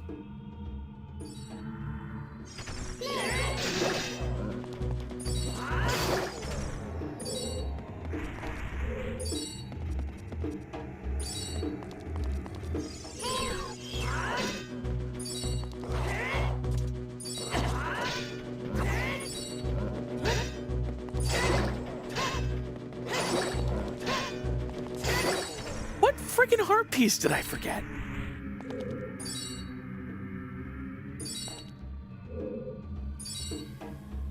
I mean, kind of the Obi-Wan of Link to the Past.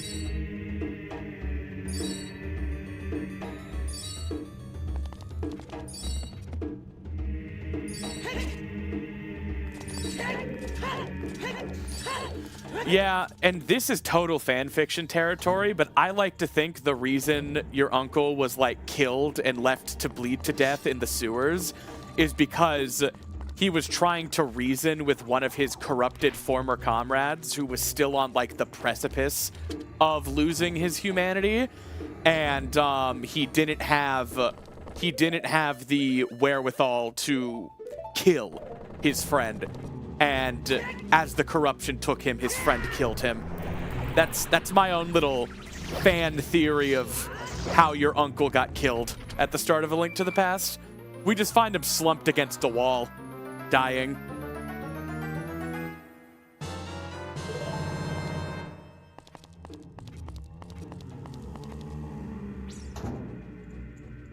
It could be a former lover if you want. I just think the idea of, like, he was killed because he refused to draw his sword against a comrade and was trying to reason with the comrade as his comrade's mind was being corrupted. And then the guy just killed him and he slumped against a wall and just died a stupid, pointless death. And then Link picks up his sword and just runs down the hall and just kills the knight that killed his uncle without even really thinking about it, probably not even knowing which one was the one that killed his uncle. Just, like, dead. I think it's really fucked up and like, romantic in a tragic way.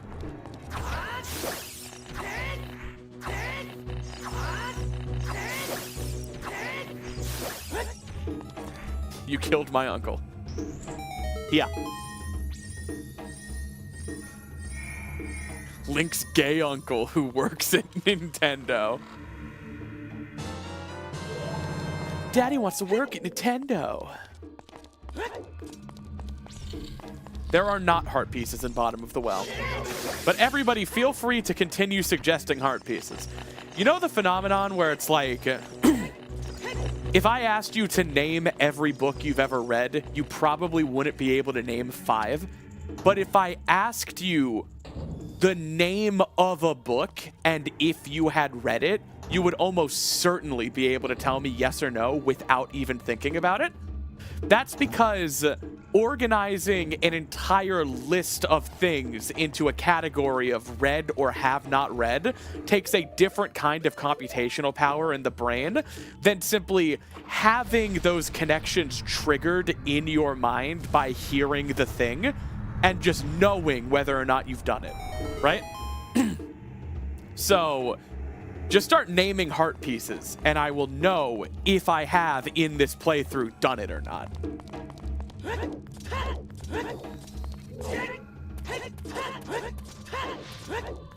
Just go back to Dampé. Like, I could, but I don't want to. That's cheating. That's not 100%.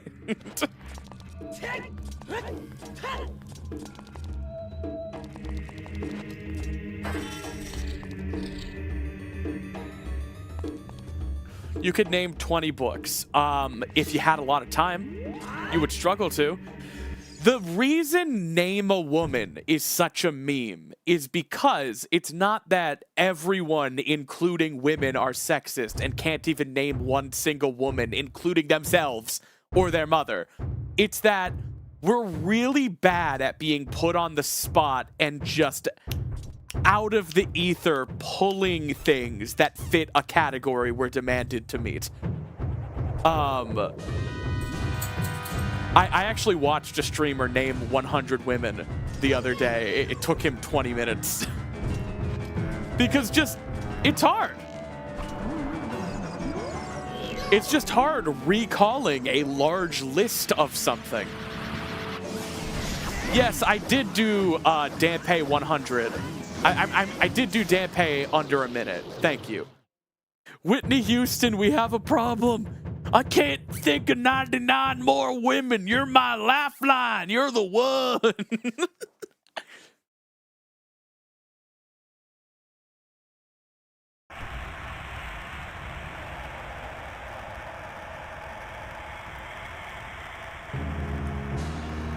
No, I did the Ocarina game, and then I remember it was a whole thing that the route I took through Lost Woods brought me past Skull Kid before I had Saria Song, so I had to come back to Skull Kid when I had Saria Song, which I specifically remember being pissed about, which means I did do it.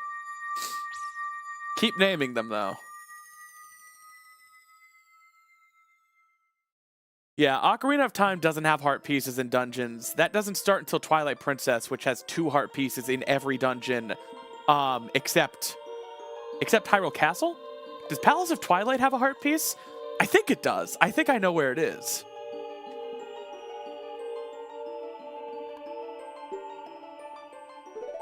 Yeah, every dungeon but Hyrule Castle has 2. Because Hyrule Castle doesn't have a dungeon item or even really a mini-boss, unless you count King Bublin. Yeah, we did the frog minigame earlier. It was terrible. Yes, I remember getting the Ice Cavern heart piece, because I specifically remember not remembering if I got it and going all the way back in and checking. So I did do that. Yeah, Ice Cavern is the only mini dungeon that has a heart piece, and it only has 1. We do need to go back to Zora Fountain to get the final skulltula. So I can check the Zora Fountain heart pieces, but there's no way I forgot those. Unless I was super tickled by how easy it is to enter Jabu Jabu as adult in Zora's Fountain. Do you guys think maybe I was so amused by that I missed something? I'm fairly certain I did chest game, but I'm going to check it because I'm not certain. Okay. All right, 94 skulltulas. That is concerning because I know where 1 is. And then that's 5. So every overworld except Zora's Domain. Richard. Oh, that's a good one. I am pretty sure I did Richard, but I took a weird route at the start of the game and had to go back for a lot of heart pieces. So I am going to check things like Richard and chest game just to make sure. Like with this. Yeah, no, I did that. Yeah, I'm thinking maybe I forgot something in Fountain. You remember me getting Richard? I remember getting Richard too. But like, we can check. And I really remember grabbing this, but like, we can check this. Unless you can't. They made it physical! I got that. I'm like George Lopez, where my catchphrase is, Angie, I got this.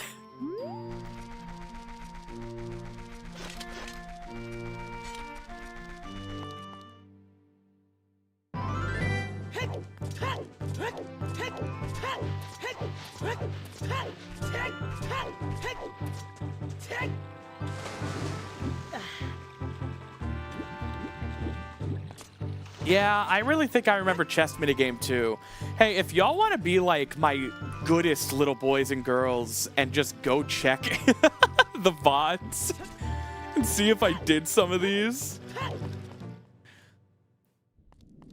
Flashbacks to being awoken by Lowrider. Oh my god, one day I had a fever and woke up at like 3 in the morning with Nickelodeon on, and like Nickelodeon would play George Lopez for Nick at Night. And I woke up at like 3 a.m. with a 100-degree fever, and the George Lopez opening was playing, and I had never seen it before. And it's just all of them jumping in slow motion while Lowrider plays. And I thought I was having a stroke. Seriously, feverish, had just woken up from fever dreams, and then that, I was like, what the fuck?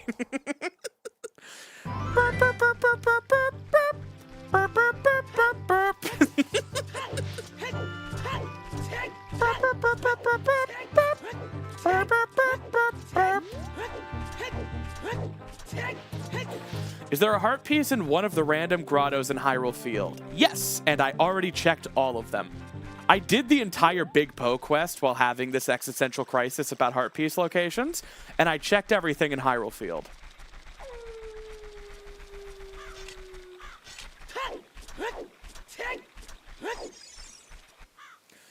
Did you get the bean platform in Death Mountain Crater? Yes, in fact, the magic bean hilariously made an attempt on my life after I wrote it. It was very funny, and more importantly, very memorable. All right, so I didn't do adult Zora River checks. That makes sense. So this is gonna be, this is 45. 46 is up here, and then 47 is in Zora Fountain. But I'm genuinely a blank on 48 and 49. No, wait, I'm saying 40. I mean, I just grabbed 95. This will be 96. It has to be a dungeon skull. I already did Gerudo Valley heart pieces.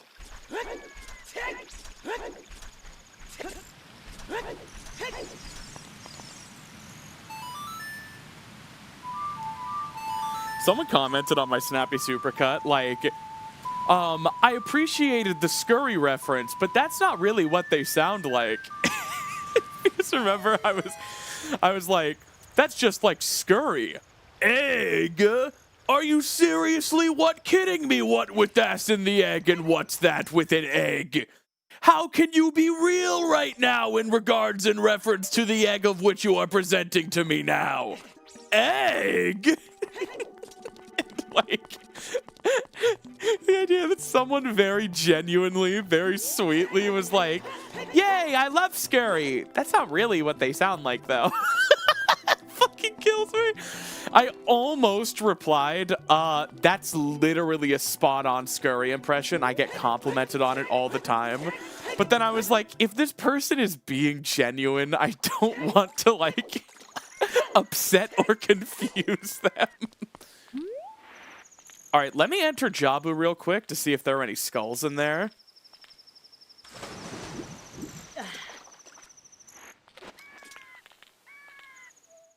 It really is that easy. Yeah, we did this. Lost Woods Ocarina. Did it, and it was horrible. Ooh, that's rendered from here.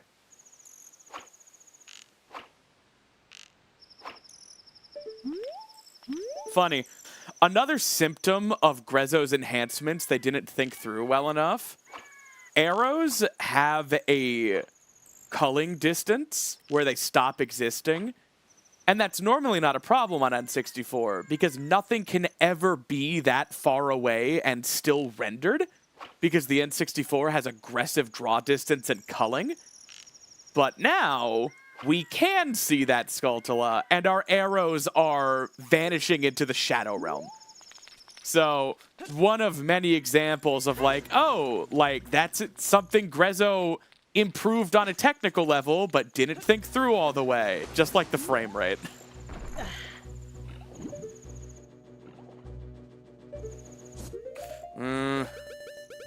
I'm pretty sure I got this heart piece, but we'll check. Windmill. Got that one.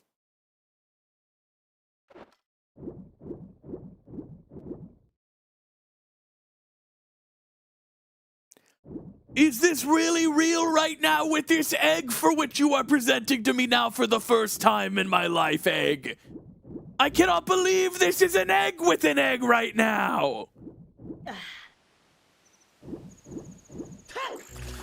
I hope to see an OOT 3D Linkle mod at some point. I can't confirm anything. Cannot confirm or deny. I know nothing.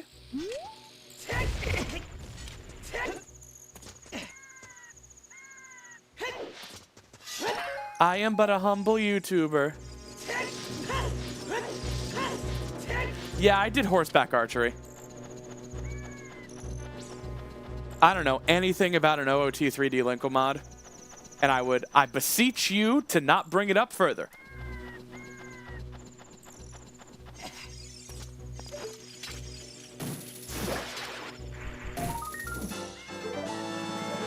All right. And that's got to be it for overworld skulls, right? Yeah. Which means I'm missing a couple dungeon skulls.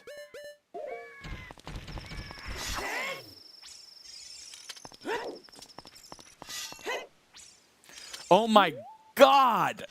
A Link's Awakening HD Linkle would be so fucking cute. Oh my god, I've never thought about how badly I needed that. And that one would be simple too, because it's just one model. The thing we've been running into with Twilight Princess is like, there's the Ordon clothes, the wrestling outfit, the hero's clothes, the Zora tunic, and the magic armor. So that's 5 models to replace for Link. And there's Wolf Link if you want to do anything with him, which we're mostly going with just a color change and a very, very restrained change to the body. We explored more drastic changes to Wolflinkle, but none of them looked good. And wolves don't have a ton of sexual dimorphism anyway, so we just decided to make her coat a little creamier, like a bit more of a blonde, and to just ever so slightly make her smaller, but like barely perceptibly, because Midna still has to fit on her. So like it's not that much. I was working with Zen Michael today, actually, about inventory icons. Like, Michael suggested something I hadn't even thought about, which is like, how many times is Link represented with 2D icons in the game's user interface? And I thought about it for a second, and I was like, oh, shit. In the dungeon map screen, there's a Link head on whatever floor you're on. So we need to redraw that, which Michael did in like seconds. And then it's like the hero's clothes, the Zora armor, and the magic armor are going to have their icons redrawn. So the TP Linkle mod is coming along very nicely. We're kind of at the stage of like pronoun changes in dialogue and like user interface stuff. Really coming along swimmingly. Very, very good progress.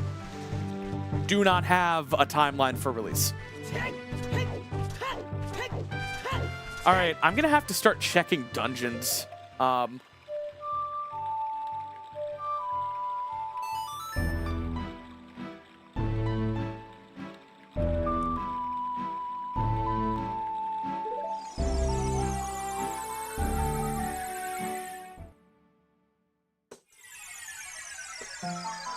Fucking pronouns!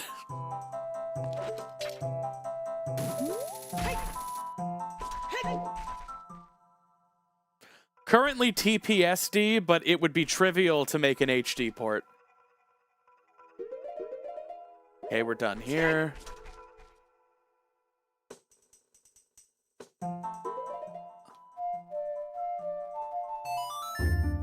I forget anything in fire?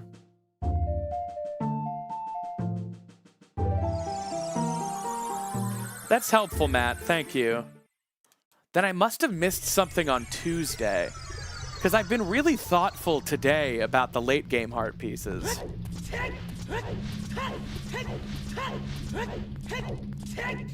I know, Vitrin. I have been fighting every step of the way to make Linkle buffer in the mod. Every time my feedback has been, could be more muscular though. I don't mean to sound like a nightmare because I am working with a talented modeler on this. So I'm not trying to sound like ungrateful or like a bad client or anything. But you know how like character designers say, like, if you want a character of color, you need to start with them as dark as humanly possible because every design iteration someone's going to lighten their skin tone. For like buff women, it's like you need to always be advocating for her to be even bigger because just women have this thing where they keep getting smaller, you know? And I don't like that. So just every revision, every work in progress screenshot, I'm just like, could be buffer though. And like, God love D-Tree. I've actually never spoken to them out loud. God love D-Tree. They put up with me, but I am just always like, could be buffer though. Could use more muscles.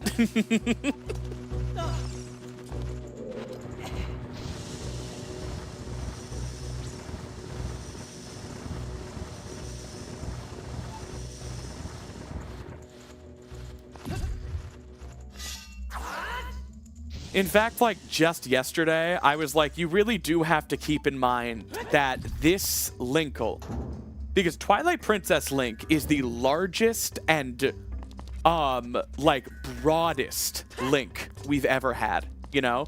He is broad-shouldered, he is muscular when you look at him shirtless in the wrestling minigame. He's cut, you know?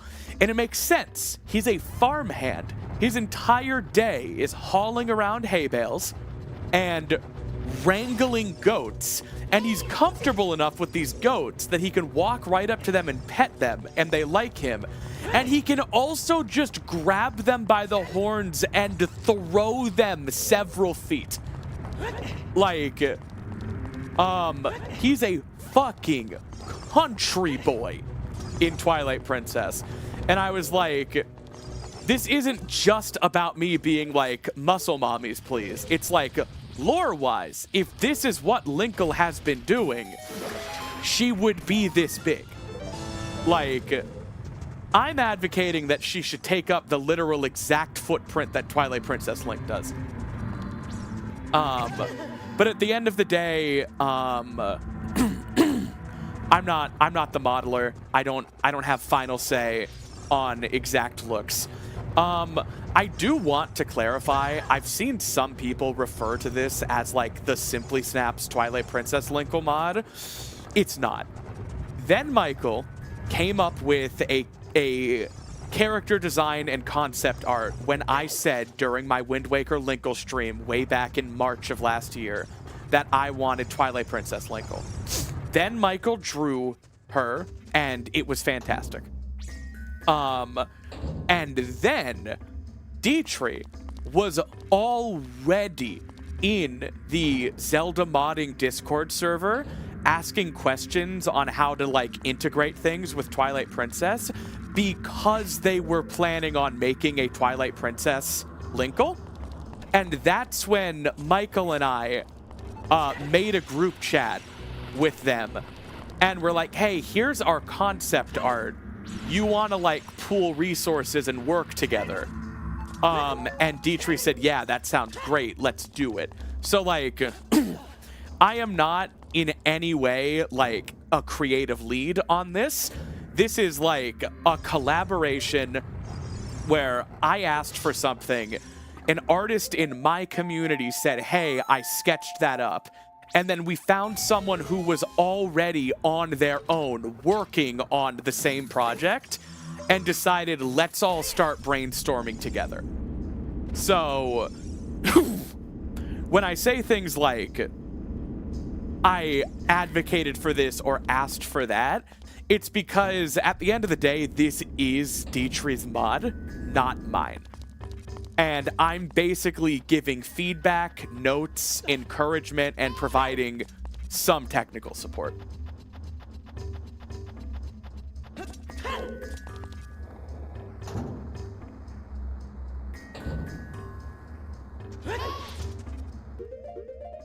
Oh no, I finished Fire Temple. Damn. All right.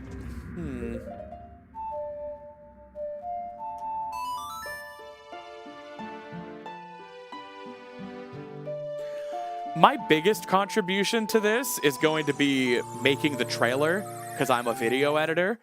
I'm a pretty good QA tester, so I plan on doing a full, like, 100% playthrough of the mod offline, by the way. Don't get too excited. And just, like, jotting down any issues I run into or any other examples of Link being depicted or mentioned in places we hadn't thought of. And I'm going to be capturing footage of that so I can make a trailer, basically. And then I'm going to be, like, promoting the shit out of it when it's done. Just absolutely promoting the shit out of it.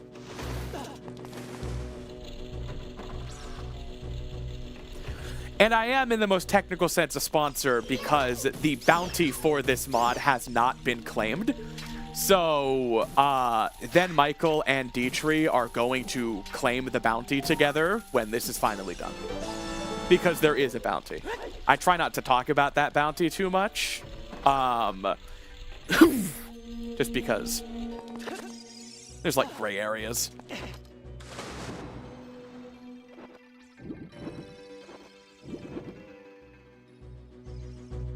I think it was Point Crow that got into a bit of hot water when he, like, paid for a Breath of the Wild multiplayer mod.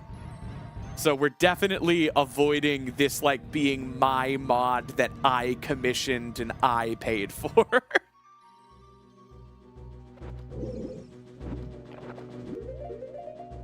Alright, the 100th Skulltula is in this dungeon. But where?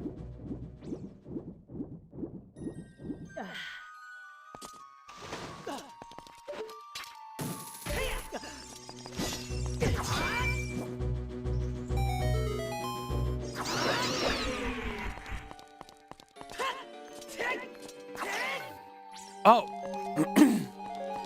Center room. Has to be.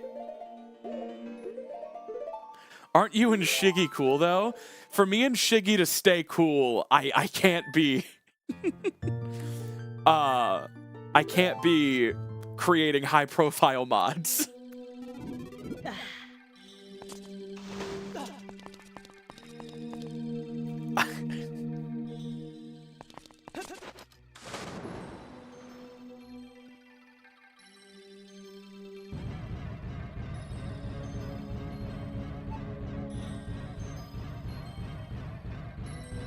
God, we're about to be so close to 100%.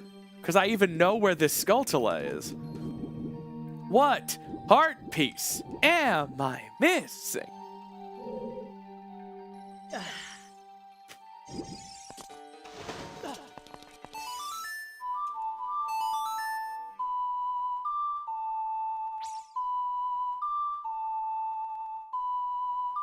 I am so sure we did Ranch Silo. Can someone check the first VOD? I am very sure I did the Lakeside Laboratory heart piece during the Bigoron Sword eyeball frog delivery. That's when I always do it.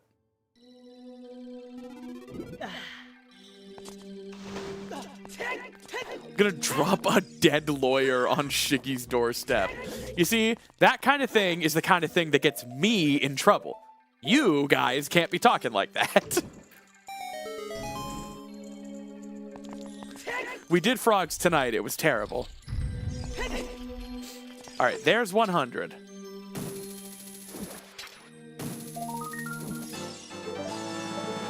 There's no fanfare, pomp, or circumstance when you get 100. It's not even red in this version. You'd never know that was the last one. Wait. Whoops.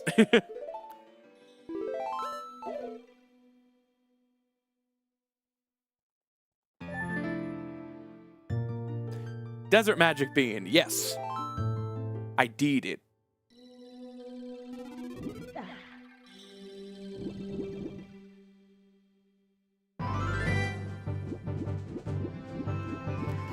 No, Zazel, because the reward isn't a permanent flag. The reward is just every time you talk to the guy in the house, he'll give you 200 rupees. You can keep going in and getting 200 rupees ad infinitum.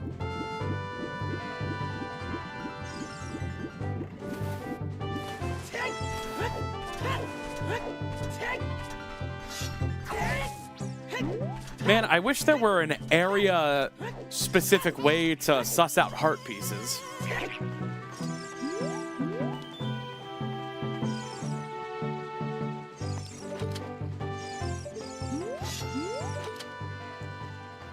Where is the Gwei? Oh.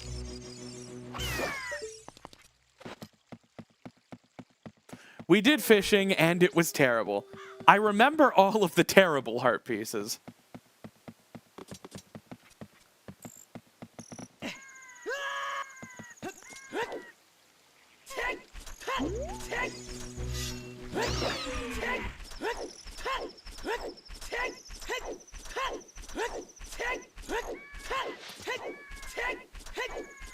Yeah, I did everything in Hyrule Field.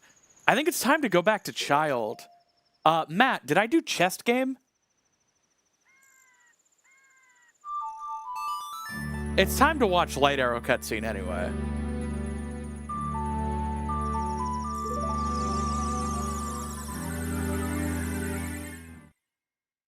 We did horseback archery tonight.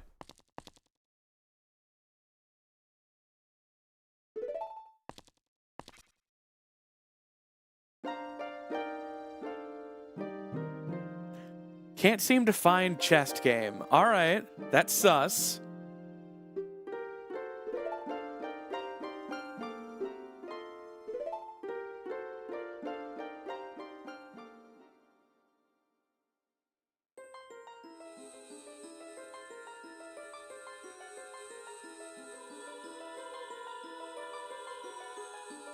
We'll figure it out. We'll find it.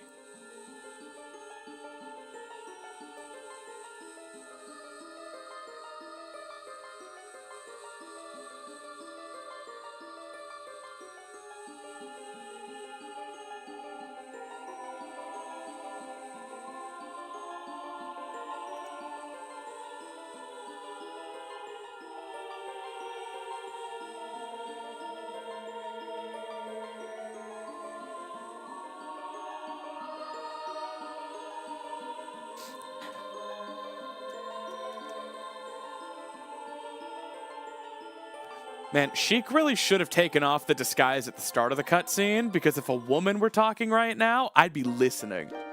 But it's just this guy yapping.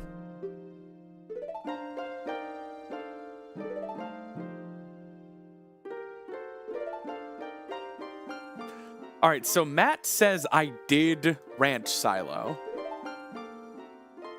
Cannot find footage of me doing chest game. Says I did do Richard.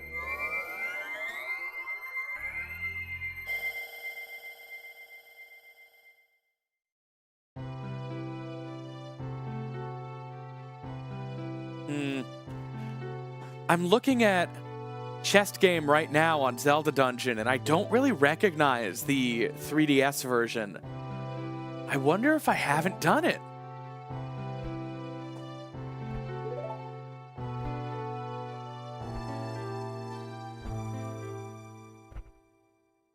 Oh shit, everybody listen up. Zelda's talking. The reveal, Zelda is gender fluid. When I first found that out, I was so excited. My pants were covered in gender fluid.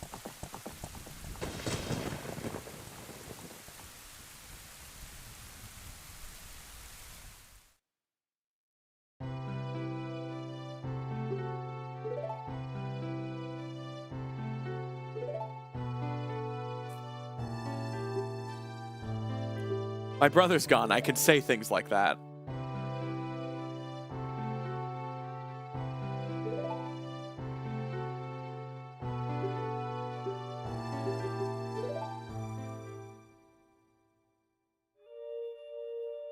Why do you think the skulltulas tokens are sticky?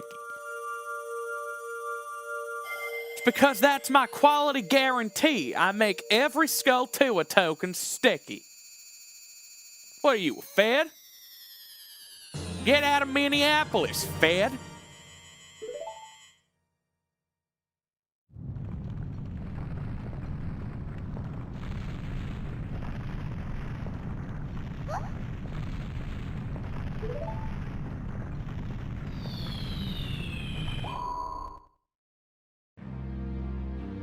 Oh my god, she was trapped inside the bisexual crystal.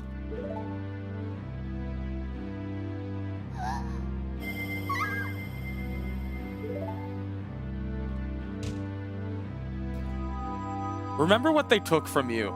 In 2009, Retro Studios, the creators of the Metroid Prime games, pitched a game to Nintendo all about Sheik that was supposed to be a timeline split in Ocarina of Time where Link never came back, and Sheik had to, through espionage, stealth, and slowly building up a revolution against Ganon, overthrow him anyway and take back her kingdom. And it was going to be a game all about Sheik by the people who make Samus games. And Nintendo was not interested and had them make Donkey Kong Country Returns and then Tropical Freeze instead. They did intense concept art and stuff. If you guys are curious, we are pretty sure the reason Super Smash Bros. Brawl has a Sheik design, even though there isn't a Sheik in Twilight Princess, is because that's the Retro Studios Sheik. I don't think that's been confirmed, but I'm pretty sure that's the working theory.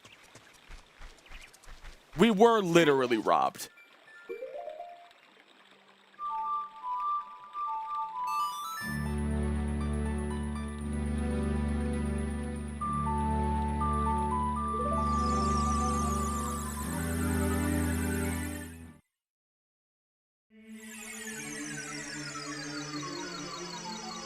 I am now quite mad.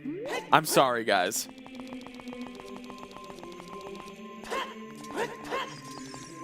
They had just finished with Metroid Prime 3 Corruption and had been basically told you're not making a Prime 4 for a while. So they were like, all right, let's make a Sheik game. Let's make a game about Sheik. And Nintendo was like, we don't know if that would sell. Nah, make Donkey Kong.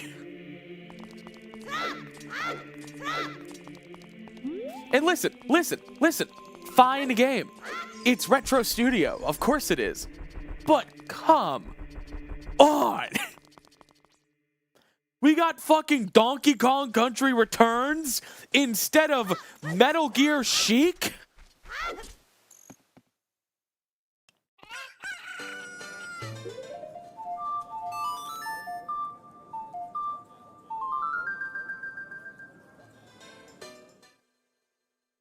No, this was Wii era. This was 2008, 2009.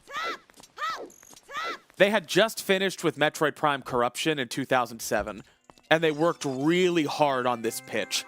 It was like the thing they were doing for a few months.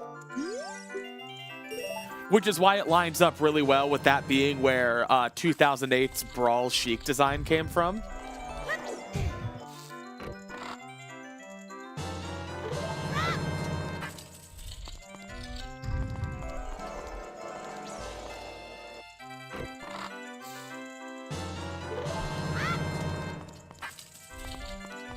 You learned a week ago that Game Freak is making a PlayStation/Xbox title. Imagine wanting Game Freak. I'm sorry. It's like, I can understand wanting Pokemon. But imagine looking at Pokemon and being like, man, I wish we could get the great minds behind the Switch Pokemon game.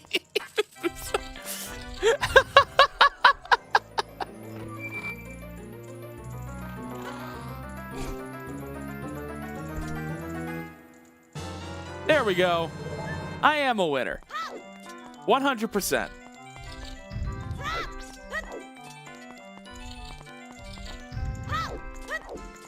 Thank you, Matt, for confirming that you could not find footage of this. Yeah, and I don't recognize these rooms.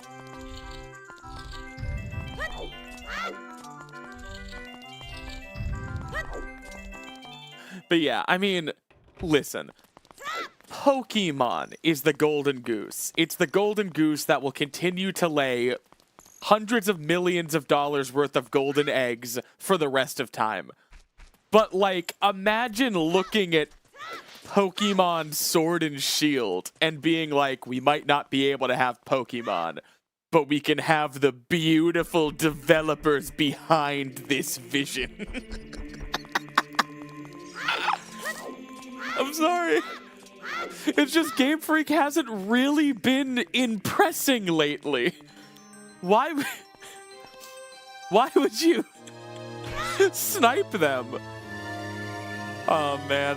I've never beat a single Pokemon game. I actually have a friend that works for Pokemon. I'm not shitting on anybody, but it is just really funny. Like, oh, we might not be able to have Pokemon, but at least we can have the beautiful minds behind Sword and Shield to create something entirely original. It's not like people are only buying this shit because it's fucking Pokemon. Listen. Unironically, I am entirely willing to believe, and could even be persuaded to believe, that the problem with modern Pokemon games is crunch, managerial incompetence, and a good enough philosophy where no controversy or dip in quality has affected sales up to this point. So why try, right? You're not going to sell extra units because the game looks better, you know? So I'm willing to imagine that Game Freak is capable of better. Also, wow, they designed the shit out of this bridge.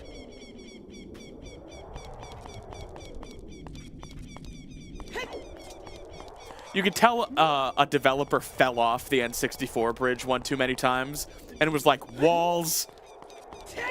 Walls.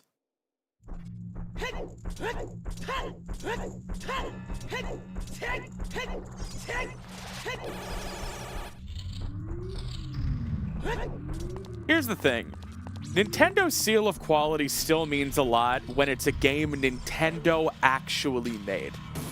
That's actually a conversation we had the other day when someone in chat said something snarky about like The Legend of Zelda and was like, it's Nintendo, are you surprised? And I was like, no, actually, like Nintendo EAD, the internal first-party team that makes The Legend of Zelda, makes damn good software. They are maybe the most brilliant technical engineers and game designers in the entire world. Like, the problems we're all having with Nintendo isn't that Tears of the Kingdom is a buggy game. It's not. And I know people love to meme about how broken games like Ocarina of Time and Breath of the Wild and Tears of the Kingdom are, but the fact of the matter is, when you're playing the game the way you're supposed to, these games work flawlessly. Like, these are phenomenally functional pieces of software. Tears of the Kingdom, literally, I read so many different testimonials by industry professionals who are like, I have no idea how they got this working on 2016 mobile phone hardware. Like, I read testimonials by programmers and physics engine people who were like, I have no idea how Ultra Hand even works, let alone at 30 FPS on the Switch. Like, they're brilliant. You have to be fair with your criticism, or you sound like you don't know what you're talking about, right? Nintendo's seal of approval, Nintendo's seal of quality does still mean something when it's a game actually made in-house by them. The problem seems to be that as old management continues to retire or tragically pass away, they are lowering their outward expectations. And it really seems like with their second-party developers, companies they technically own but are not actually part of Nintendo, Game Freak, Retro Studios, etc., it seems like their standards of quality are lowering a bit there. And that doesn't bode well, but it doesn't mean Nintendo is a piece of shit company that makes broken games. I think it's just important to be deliberate and considerate with your criticism to seem informed and worth listening to. It's just my opinion on the matter. And like, don't say the word $80. Like, I get it. We all know what Mario Kart World costs. But like, if you're gonna criticize Nintendo, criticize something other than like, they're the only video game company in the entire world that aren't doing mass layoffs right now. Yeah, Mario Kart World costs $80. I'd have paid $90. Call me a shill, call me a fangirl, call me a slur. I don't care. I don't think their games are unreasonably priced. I just don't. Video games have stagnated and ignored inflation for decades. And I feel like Nintendo is facing extinction or raising their prices. Like, I read an article this morning that said 1/3 of employees in the video game industry have lost their jobs in the last 3 years. 1/3 of developers have been laid off. Nintendo has not done mass layoffs. I'm sorry. Like, I'm going to give them the benefit of the doubt that they're increasing their pricing because they have to. And I would rather Tears of the Kingdom be $70 than be $60, and everyone who made Breath of the Wild lost their jobs. They also don't do the thing every other game publisher does, where they publish a successful game and then immediately fire everybody. They retain talent, cultivate generational experience, knowledge, and expertise, and actually reward their teams for a job well done. So, like, I don't know. Say whatever you want about me. I think there are a lot of things you can rightfully criticize Nintendo over. But, like, the whole $80 Mario Kart has just never really convinced me. Yeah, it is. Yeah, that's $20 more than the last one. Inflation's a bitch. I've said it before, I'll say it again. I really think, especially people who hashtag aren't political, look for demons in other places in life to blame problems that are caused by politics.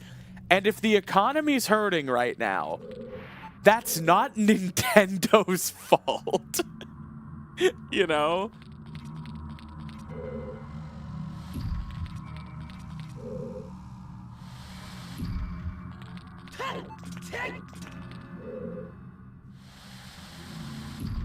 The thing is, when adjusting for inflation, video games are still cheaper than they were in the 80s and 90s.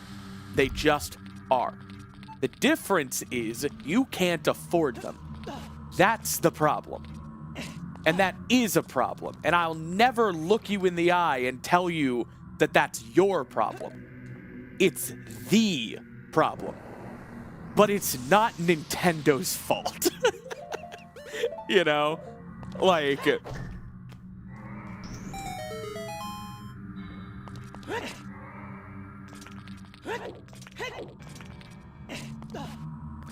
Yeah, also, we have every reason to believe Mario Kart World is going to be supported, or at the very least, the main Mario Kart game, for at least 6 or 7 years. It's not like Call of Duty, where they put one out every year.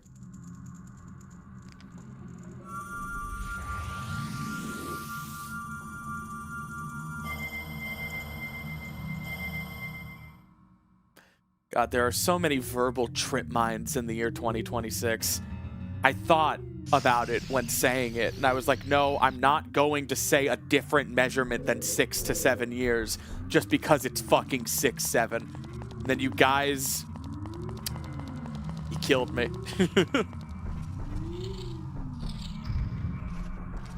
Hey, look, it's the skull from the thumbnail. Hi, skull from the thumbnail. Hope you're doing well.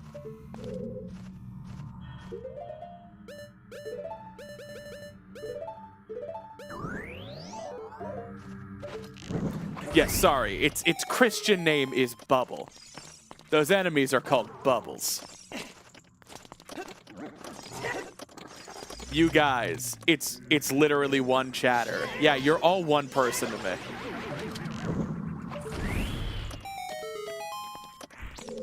Six, 7. Good boy.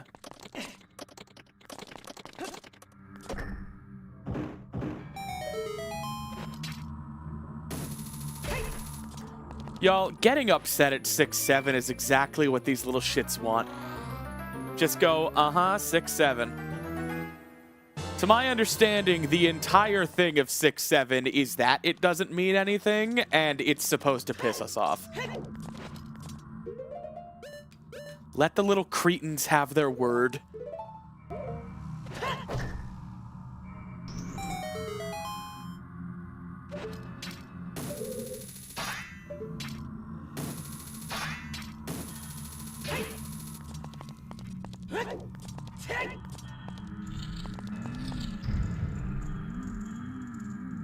Damn impressively large goose.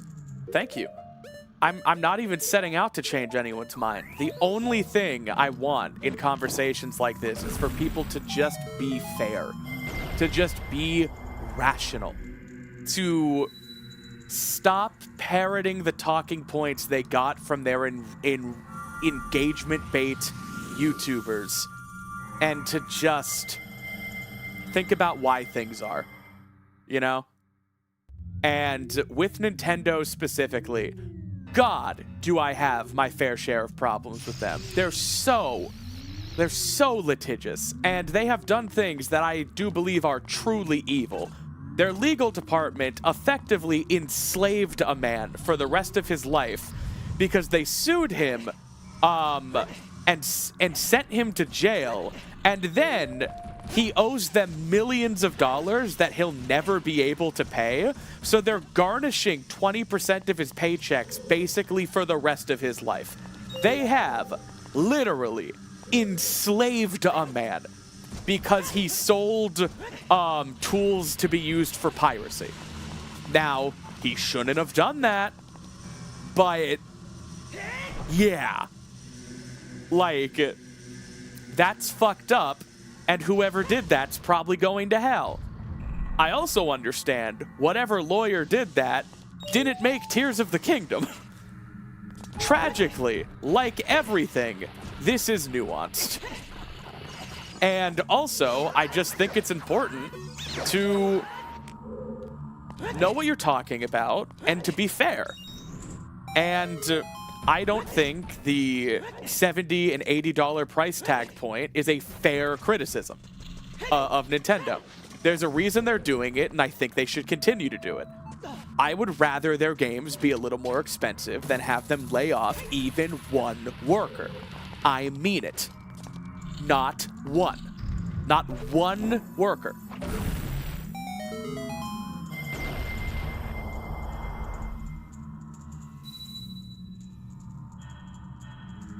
Yeah, I don't know.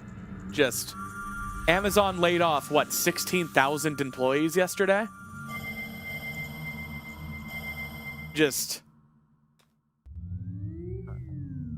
how many of you people retweeted or reblogged that image of Sonic the Hedgehog that says, I want shorter games with worse graphics that cost more, made by developers getting paid more? I'm not kidding.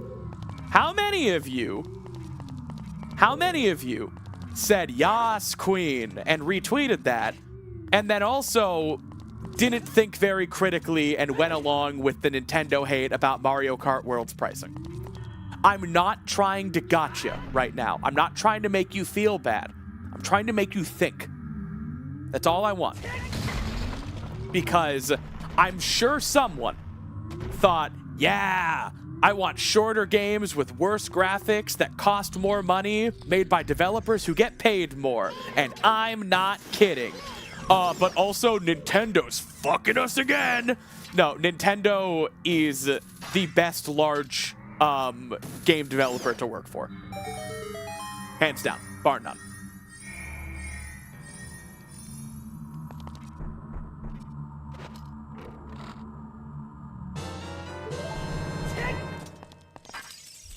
And also, they do terrible shit all the time, and I really, really, really get pissed off at a lot of their decisions.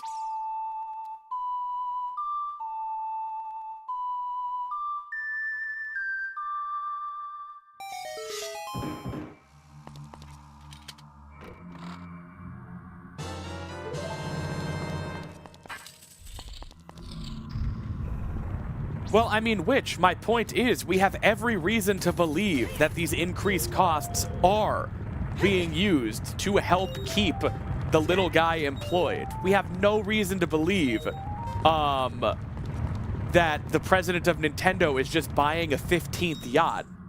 In fact, when everyone else in the industry is laying off,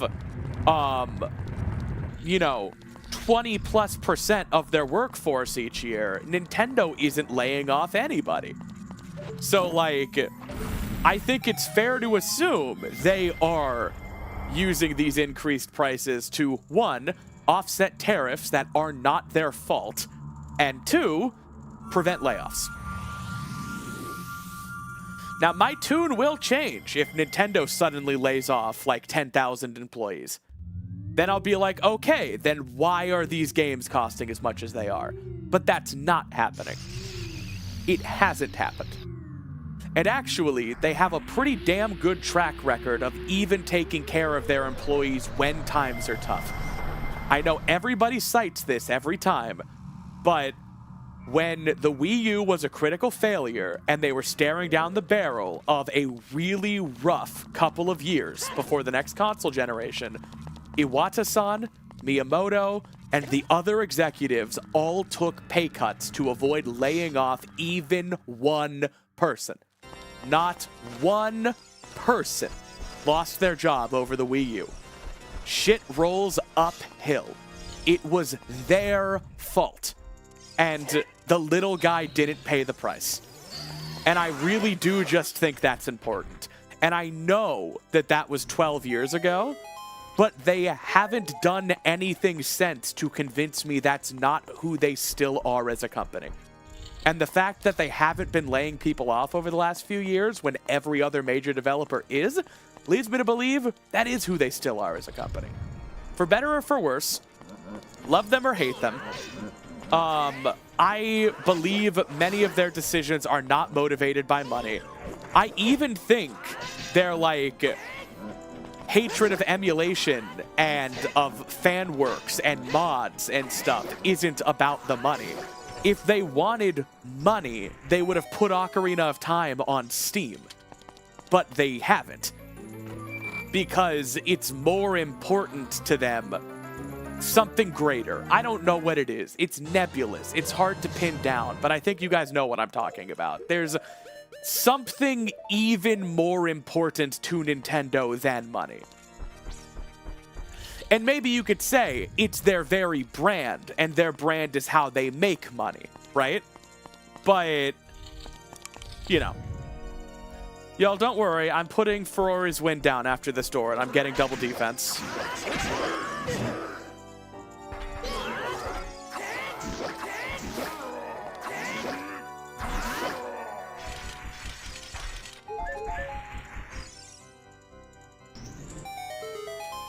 I haven't got my double Ds.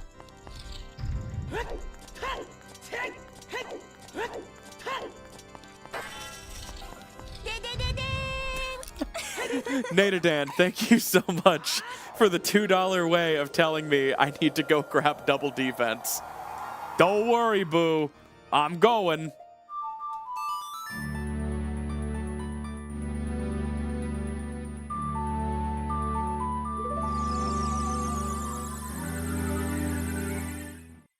I mean, Mimi, that's just called contractors, and every company has contractors.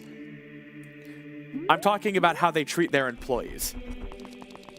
No company is perfect. Capitalism is a hellscape. I'm specifically talking about Nintendo treating their employees better. A contractor isn't an employee.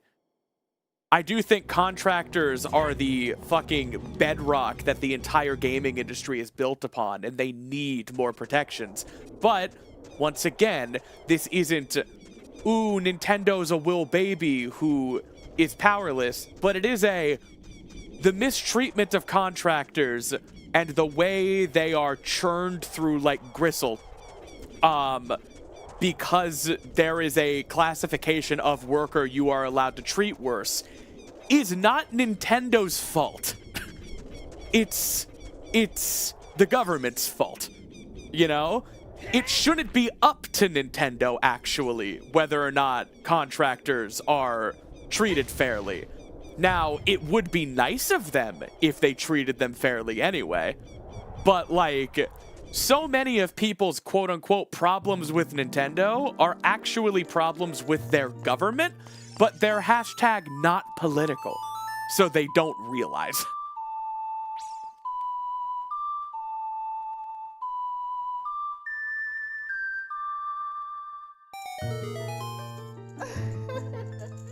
And just in 2026, seeing what I've seen, living what I'm living, where we're at, I just have less and less patience by the day for people who, quote, don't do politics. Because, cool. You're talking about it like a movie franchise you don't watch.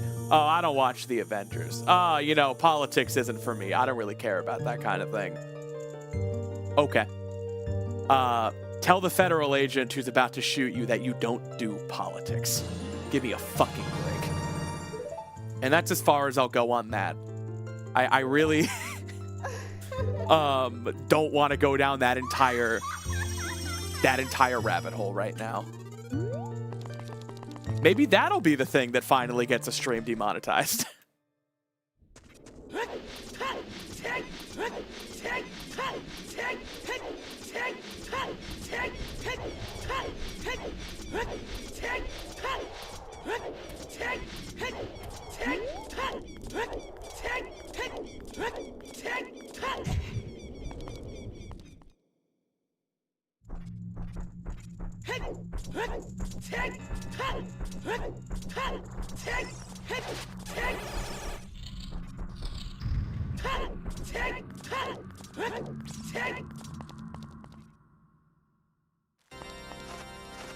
Thank you, Professor Chase.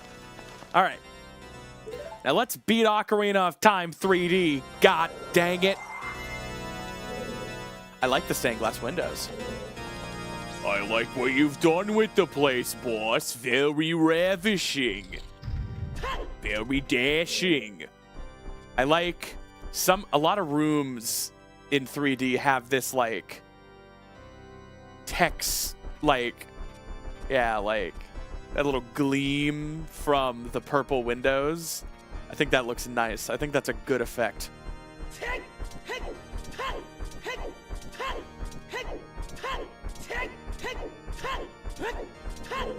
Woohoo!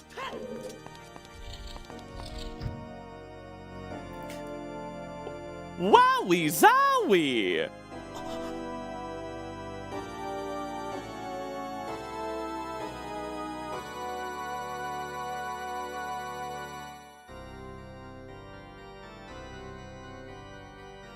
They put her in the crystal!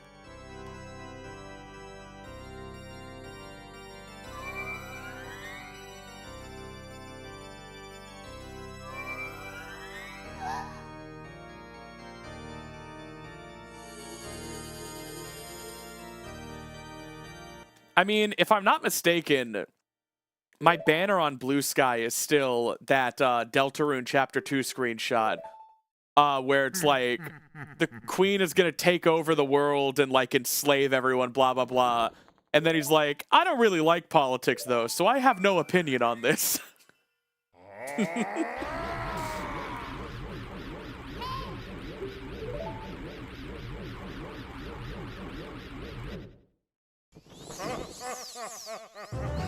All right, Ganon, let's do this.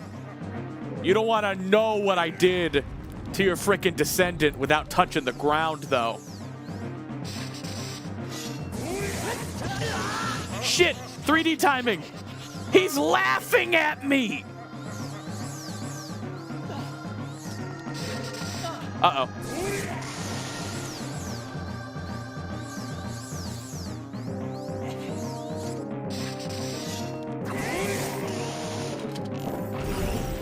Can I get the one cycle in 3D?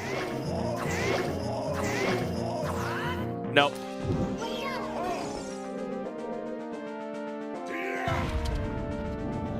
I just got a Patreon notification. I'll have to check that in a second. No! Ah! All right, I'll just fight him normally. I'm okay.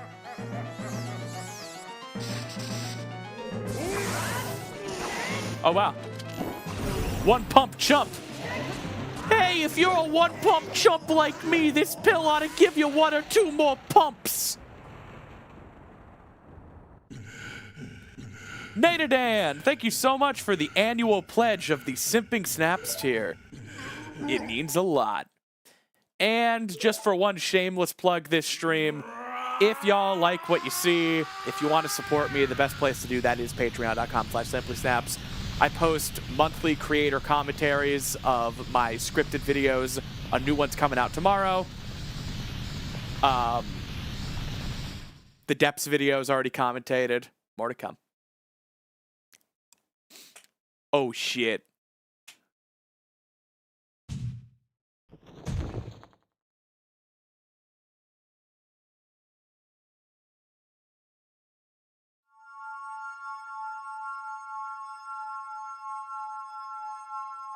I've seen a lot of questions of like, why did Ganon use that magic to like blow up the windows and the tower, instead of attacking Link with all of that raw magic? And here's my opinion. You have to remember, this is after A Link to the Past, where there was like Aghanim, right? And he's still described in Ocarina of Time. He's not a warlord. He's not a conqueror. He's a wizard. This Ganondorf is still a dark wizard. And my belief is not that he had thousands of contractors building this castle for the last 7 years. My headcanon is that this entire castle is a manifestation of his dark power. And when you defeated him, and he cried out in agony with his dying breath, the castle exploded. And now it's falling apart. Because there is no castle without Ganon, and he did just die up there. Which is why it's falling apart. Does that make sense? I don't even know if that's headcanon. I think that makes so much sense that it's basically just canon.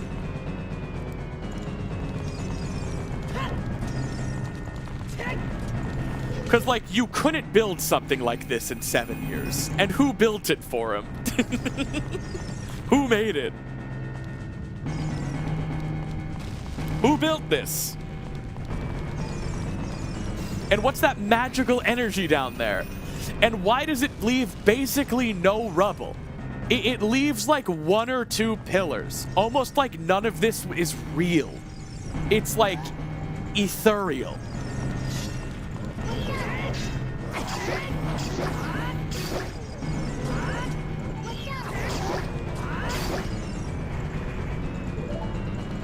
Yeah, also, it's on a floating island above a goddamn pit of lava. I think this is a magical concoction.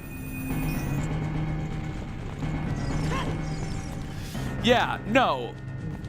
Witch Alloy, that's another very good suggestion. This could be an enchantment of Hyrule Castle.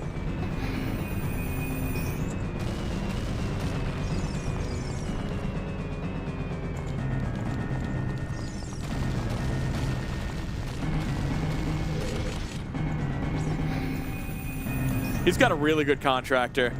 No, I could get this done in 6, maybe 7 years. That's if I have my guys. And currently you've trapped them in a crystal as some sort of underhanded bargaining chip. So yeah, no, I'll do it.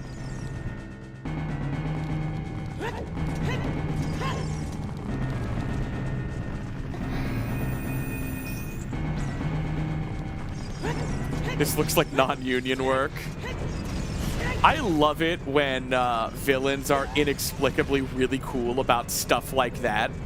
Like Eggman being a feminist or Ganon only using like union labor.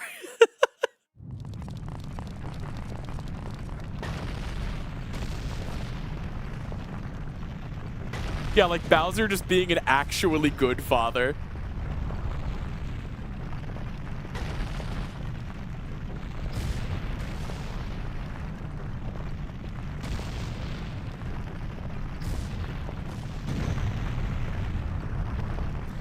Yeah, I mean, what is exploding and sinking and destroying this castle right now if the entire thing was not literally being manifested and maintained by Ganon's own essence? We killed him and then the tower exploded. And now it's literally sinking into the earth.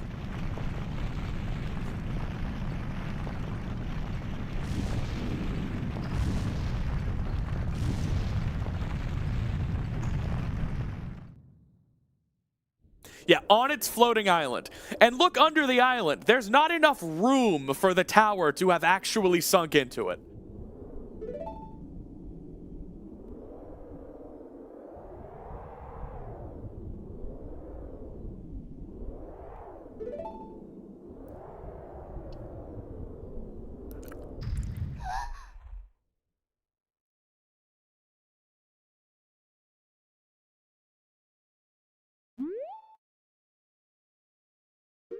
I don't think I saved after getting 100%.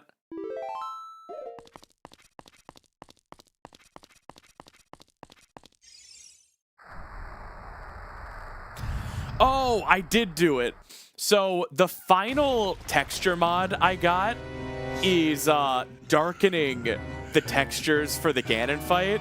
You might notice that the sky is quite dark instead of goddamn blindingly bright like it is in vanilla. This is just a simple darker Ganon mod that I think fits the mood better. I think this looks great. The sky being like a bright orange and purple in 3D is like a choice. Meanwhile, this uses darker textures for Ganon and the environment. That looks cool as shit. Are you kidding me? Are you kidding me? All right.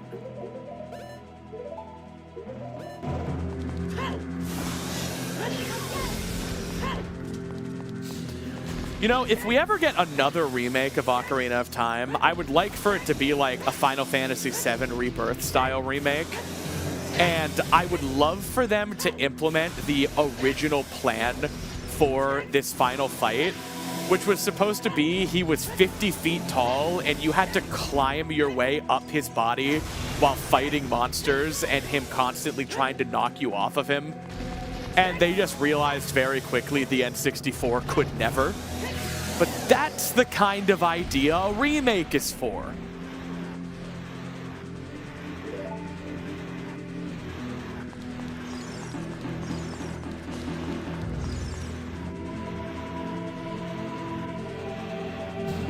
Yeah, or like Shadow of the Colossus.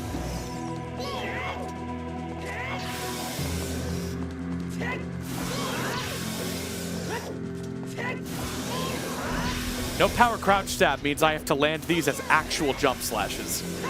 But you know, I'm me.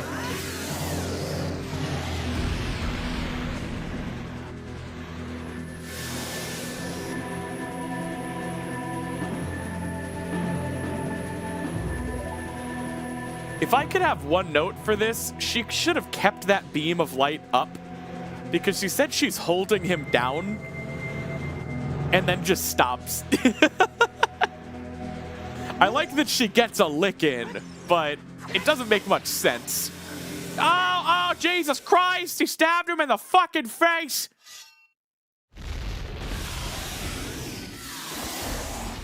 Also, I wouldn't have Link just standing there with Ganon swinging his Link-sized sword 2 inches from his nose.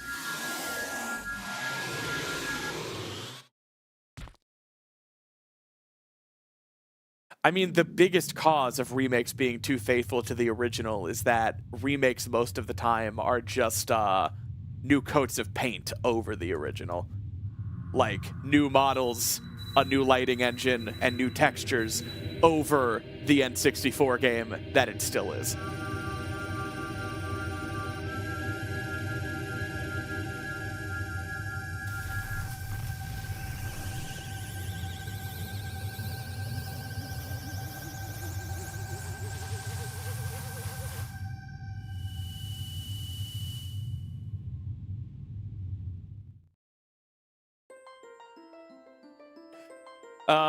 A lot of that does not come down to not wanting to piss off the fan base. It's that paying a third-party studio to replace a bunch of 3D assets is a lot less expensive than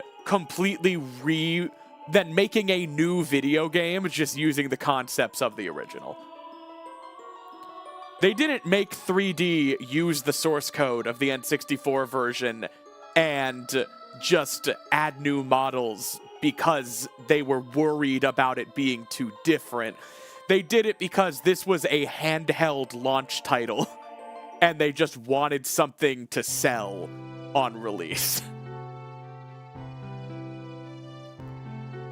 Zelda to this day, 3D Zelda to this day has still never done an actual remake. They have only ever re-released the 3D games. I even basically just consider 3D to be like re-releases with new models. It's the same games. It's the same game, you know? Meanwhile, Link's Awakening HD is literally down to like the placement of everything the same as the original, but you'd be crazy to just call that a remaster. No, they, from the ground up, in a 3D beautiful engine, made Link's Awakening again. From an 8-bit sprite game on the Game Boy to a gorgeous 3D like, diorama style. And Link's Awakening HD is basically the only example I can think of an honest-to-God Zelda remake.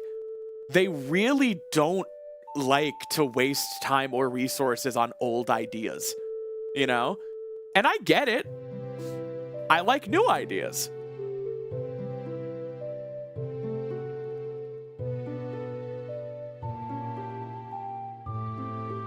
I really think Link's Awakening HD was a backdoor, was like a backdoor pilot for Echoes of Wisdom. I think it was the investment that justified making that 3D engine and all of those resources and all of that concept art and the style. And then when it did well, it was like, yep, there's an appetite for it. Make the actual game. Make Echoes of Wisdom. You know?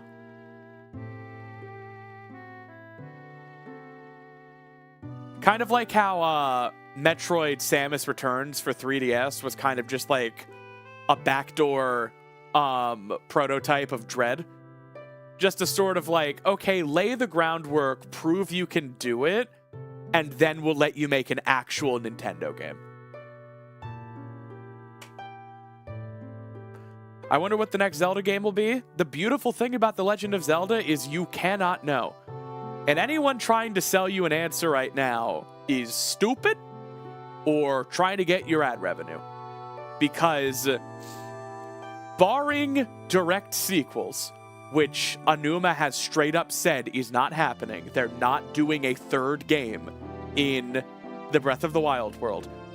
Barring literal direct sequels, they never stay still very long. We never would have guessed Breath of the Wild after Skyward Sword. And we never would have guessed Skyward Sword after Breath of the Wild. Skyward Sword after Twilight Princess, right? And think about how goddamn different Twilight Princess was compared to Wind Waker, of all things. Like, there are always theorists who are like, what's the next Zelda game going to be? Well, according to this piece of lore I found, and this thing from Hyrule Historia, no, guys. Like, the pieces aren't there because these are artists. They're not making hashtag content. They're not just a conveyor belt producing the next thing. The reason The Legend of Zelda is my favorite series of all time, game or otherwise, is that very reason. It's that you can't know. They are endlessly creative. Skyward Sword is a complete departure artistically, musically, mood, and atmosphere from Twilight Princess. Breath of the Wild is for Skyward Sword. They always want to move on to something new and interesting and exciting, and they always look back to historic art movements and Renaissance and pottery and cave paintings and so many other things from around the world to decide what the new game is going to look like and feel like and sound like. That I remember when Skyward Sword was the most recent Zelda game, people were talking about like the Linero mining facility and the time shift stones and the scrappers and stuff, and how the next game could be about that. And it's like, no, no, the next game's gonna be something completely different. Now, of course, there's always the little vestigial remnants of it. If you wanted to argue that in Skyward Sword they were playing around with the concept of ancient robots from a long gone era of technological glory, a past golden age of science and technology, and the themes of shifting between the two, you could argue from like a PhD perspective that Breath of the Wild was a logical place to go for artists who were interested in things like that in Skyward Sword. What I'm saying is, you're not going to guess what the next game is going to be, even if, looking back after having played it, you can see the pieces in Tears of the Kingdom. Does that make sense? It might make sense in retrospect, but I don't think you can look at Tears of the Kingdom right now and be like, this is what the next game is going to be about. Because, like, they make shit up. You couldn't use hints or clues from Majora's Mask to determine the next game is going to be about a flooded Hyrule and sailing between mountaintops that have been reduced to islands on a talking boat. And you couldn't have used anything from Wind Waker to know about Twilight Princess because the Twilight are a completely manufactured species for that game. Just like Skyward Sword, Skyloft, and Loftwings were made for that game, and Breath of the Wild Sheikah and Tears of the Kingdom Zonai. You can't guess what the next game is going to be because they haven't come up with it yet. The pieces aren't there. It's not a puzzle. Every new installment in the 3D Zelda series is new. And I'm going to feel like a real dumbass if they disappoint me in a few years. And it's basically just Breath of the Wild 3, but I really don't think it's gonna happen. I think they've spent longer in this Hyrule than any other world in the past 40 years, and I think these artists are well ready and bored to do fucking anything else. And I'm really excited to see what they come up with. When you look at the concept art and the inspirations behind Breath of the Wild's technology, the Guardians specifically, the ancient pottery and ruins and stuff.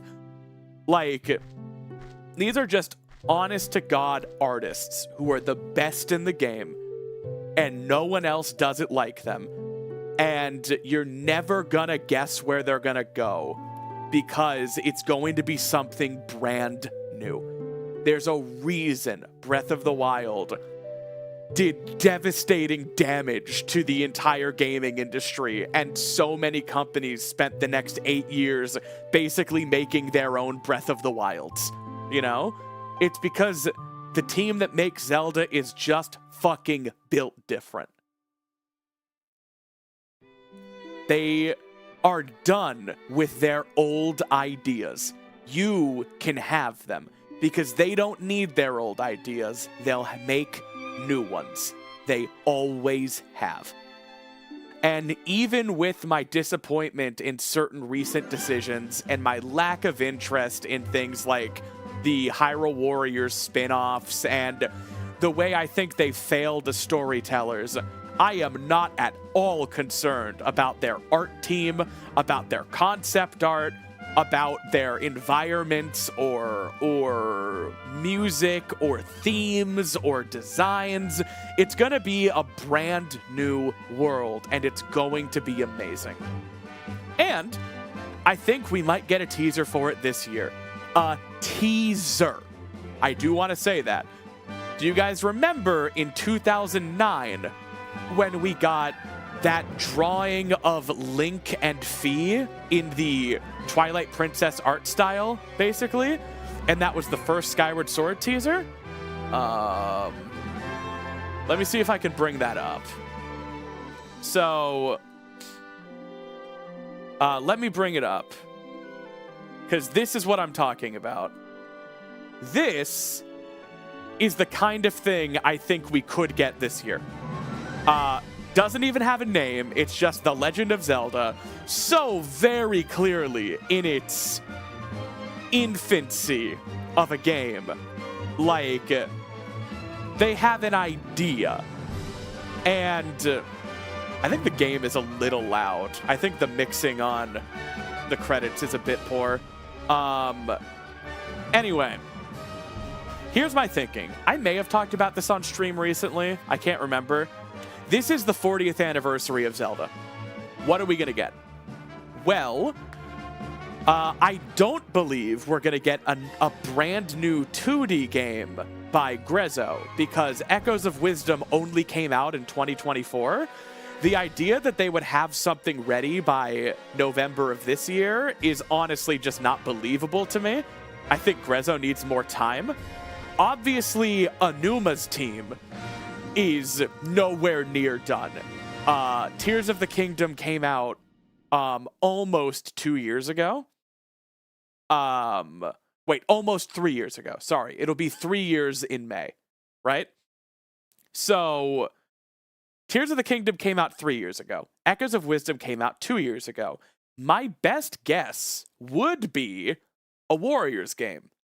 But a Warriors game came out 3 months ago. So the question is, 40th anniversary, are they going to do anything? I think they're going to do something. But the question is, who? There's no way Grezzo has something. There's no way the Warriors team has something. And there's no way the main Zelda team has something. Let me very briefly go through what I think are the most likely options. The most likely option, where I would not even be surprised if this happened.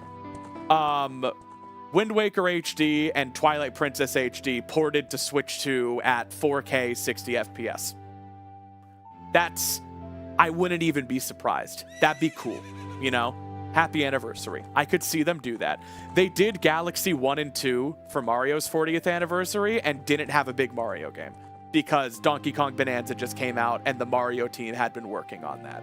So that's like the most tempered expectations thing. The next notch up that I think is cool is a Grezzo remake, where they hit the ground running literally the second they shipped Echoes of Wisdom, and have had 2 years to remake some top-down Zelda game for the Switch 2. My best guess would be A Link to the Past. I don't think they're going to do that, because while we don't literally have a Link to the Past remake, we do have Link Between Worlds. And like I said, they really aren't the kind of company that likes to dwell on old ideas. So Link to the Past makes the most sense as far as a top-down game to remake, and I would love it, but I don't think so. The other most tempered expectations idea is Link Between Worlds, just unironically. That game is trapped on the 3DS. It's 13 years old this year. Link Between Worlds in 4K, 60 FPS on Switch 2. Guys, stop saying nothing. Like 4 people have said it repeatedly. Link Between Worlds could be something. All right, just to take a moment. They're not releasing nothing. It's going to be something. If it's just a shitty little Game & Watch with Zelda 1 on it, sure. But they're doing something. So you're not being productive or helpful by just saying nothing, smirk face, I am very smart. Anyway, I think something for the Switch 2. But the Switch 1 has the much larger install base. So I could see it being a Switch 1 game with Switch 2 enhancements, much like Mario Galaxy 1 plus 2. I think a remake is the most likely possibility because, there hasn't been enough time for something new. I would be floored if we got a new Zelda game. The Legend of Zelda, something. A Warriors game, a 2D game, a 3D game. I don't think we're getting anything new. I think we are getting some kind of re-release of old ideas. The lamest, yeah, I guess that's fine thing would be Twilight Princess and Wind Waker HD finally coming to Switch 1 and 2. Okay, sure. We can do better than that, though. Link Between Worlds coming to Switch 2, I think would excite a lot of people. And it would almost need a full remake's worth of touch-up. That is a 240p 3DS game. Okay? Another thing, someone actually did bring it up. What's it the 40th anniversary of? It's the 40th anniversary of Zelda 1. I would not be surprised if Zelda 1 in some way is made playable again in a novel way this year. Whether it's something like Super Mario 35 or Super Mario 40, whether it's a Game & Watch portable thing, whether it's something, I really think they're going to make Zelda 1 playable again in some way. It's been 40 years.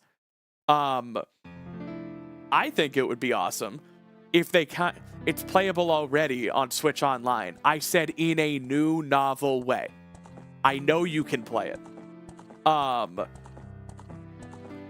I think the most exciting thing would be to have Grezzo remake Zelda 1 in the Echoes of Wisdom engine. Barring that, I think it would be cool, though for some reason Nintendo seems allergic to this.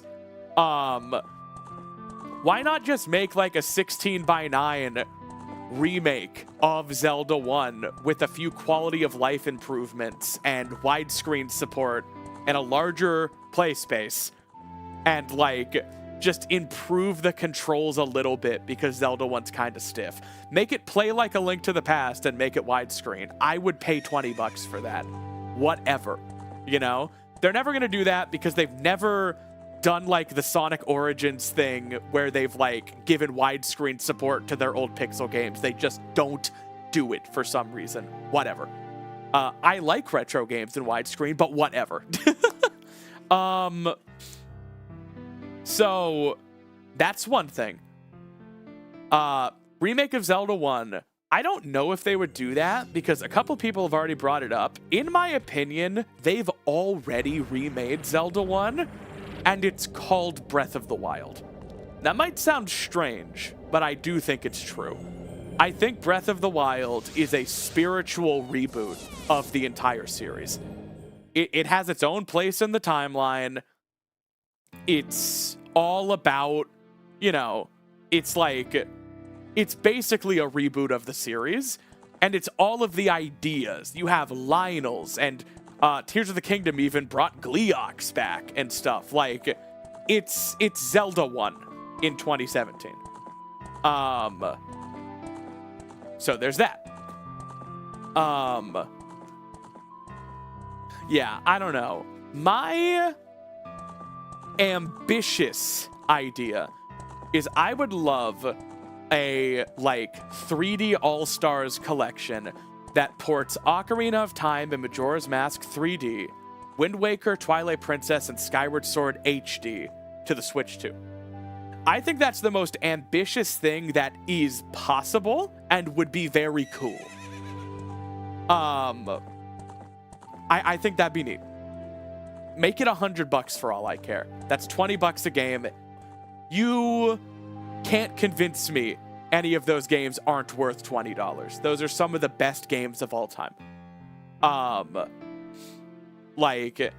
yes, if this were a cooler company, there would be a way for, if you already own Skyward Sword HD on Switch, you wouldn't have to pay for Skyward Sword. I get it, guys. I'm talking about Nintendo here. I get it.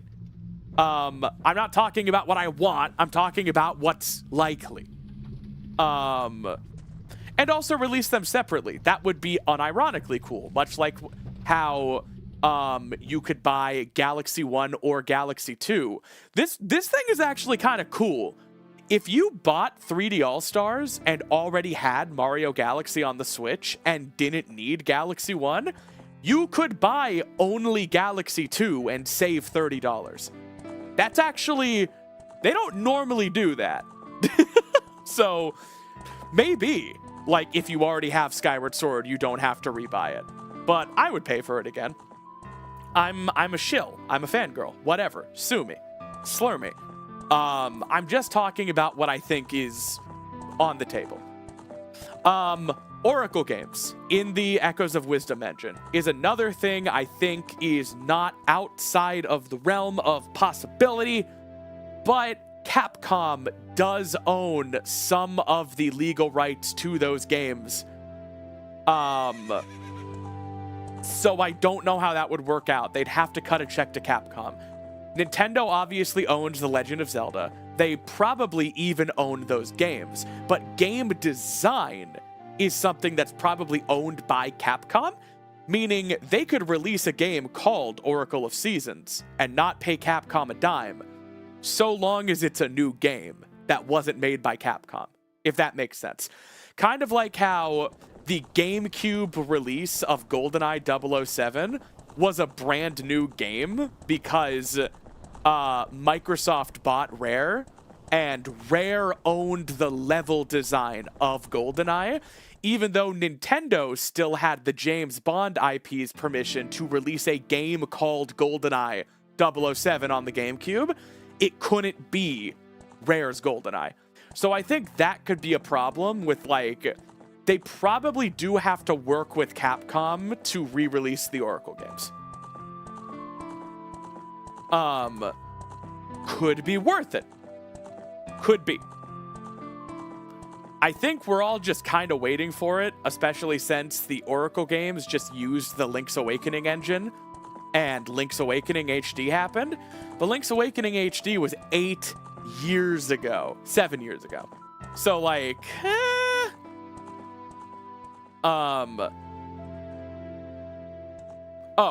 Triforce Heroes on Switch 2 with the much improved online experience of Nintendo, including things like game share and joining friends' lobbies, is another thing I think is not outside the realm of possibilities. I think that could be a thing. That could be cool.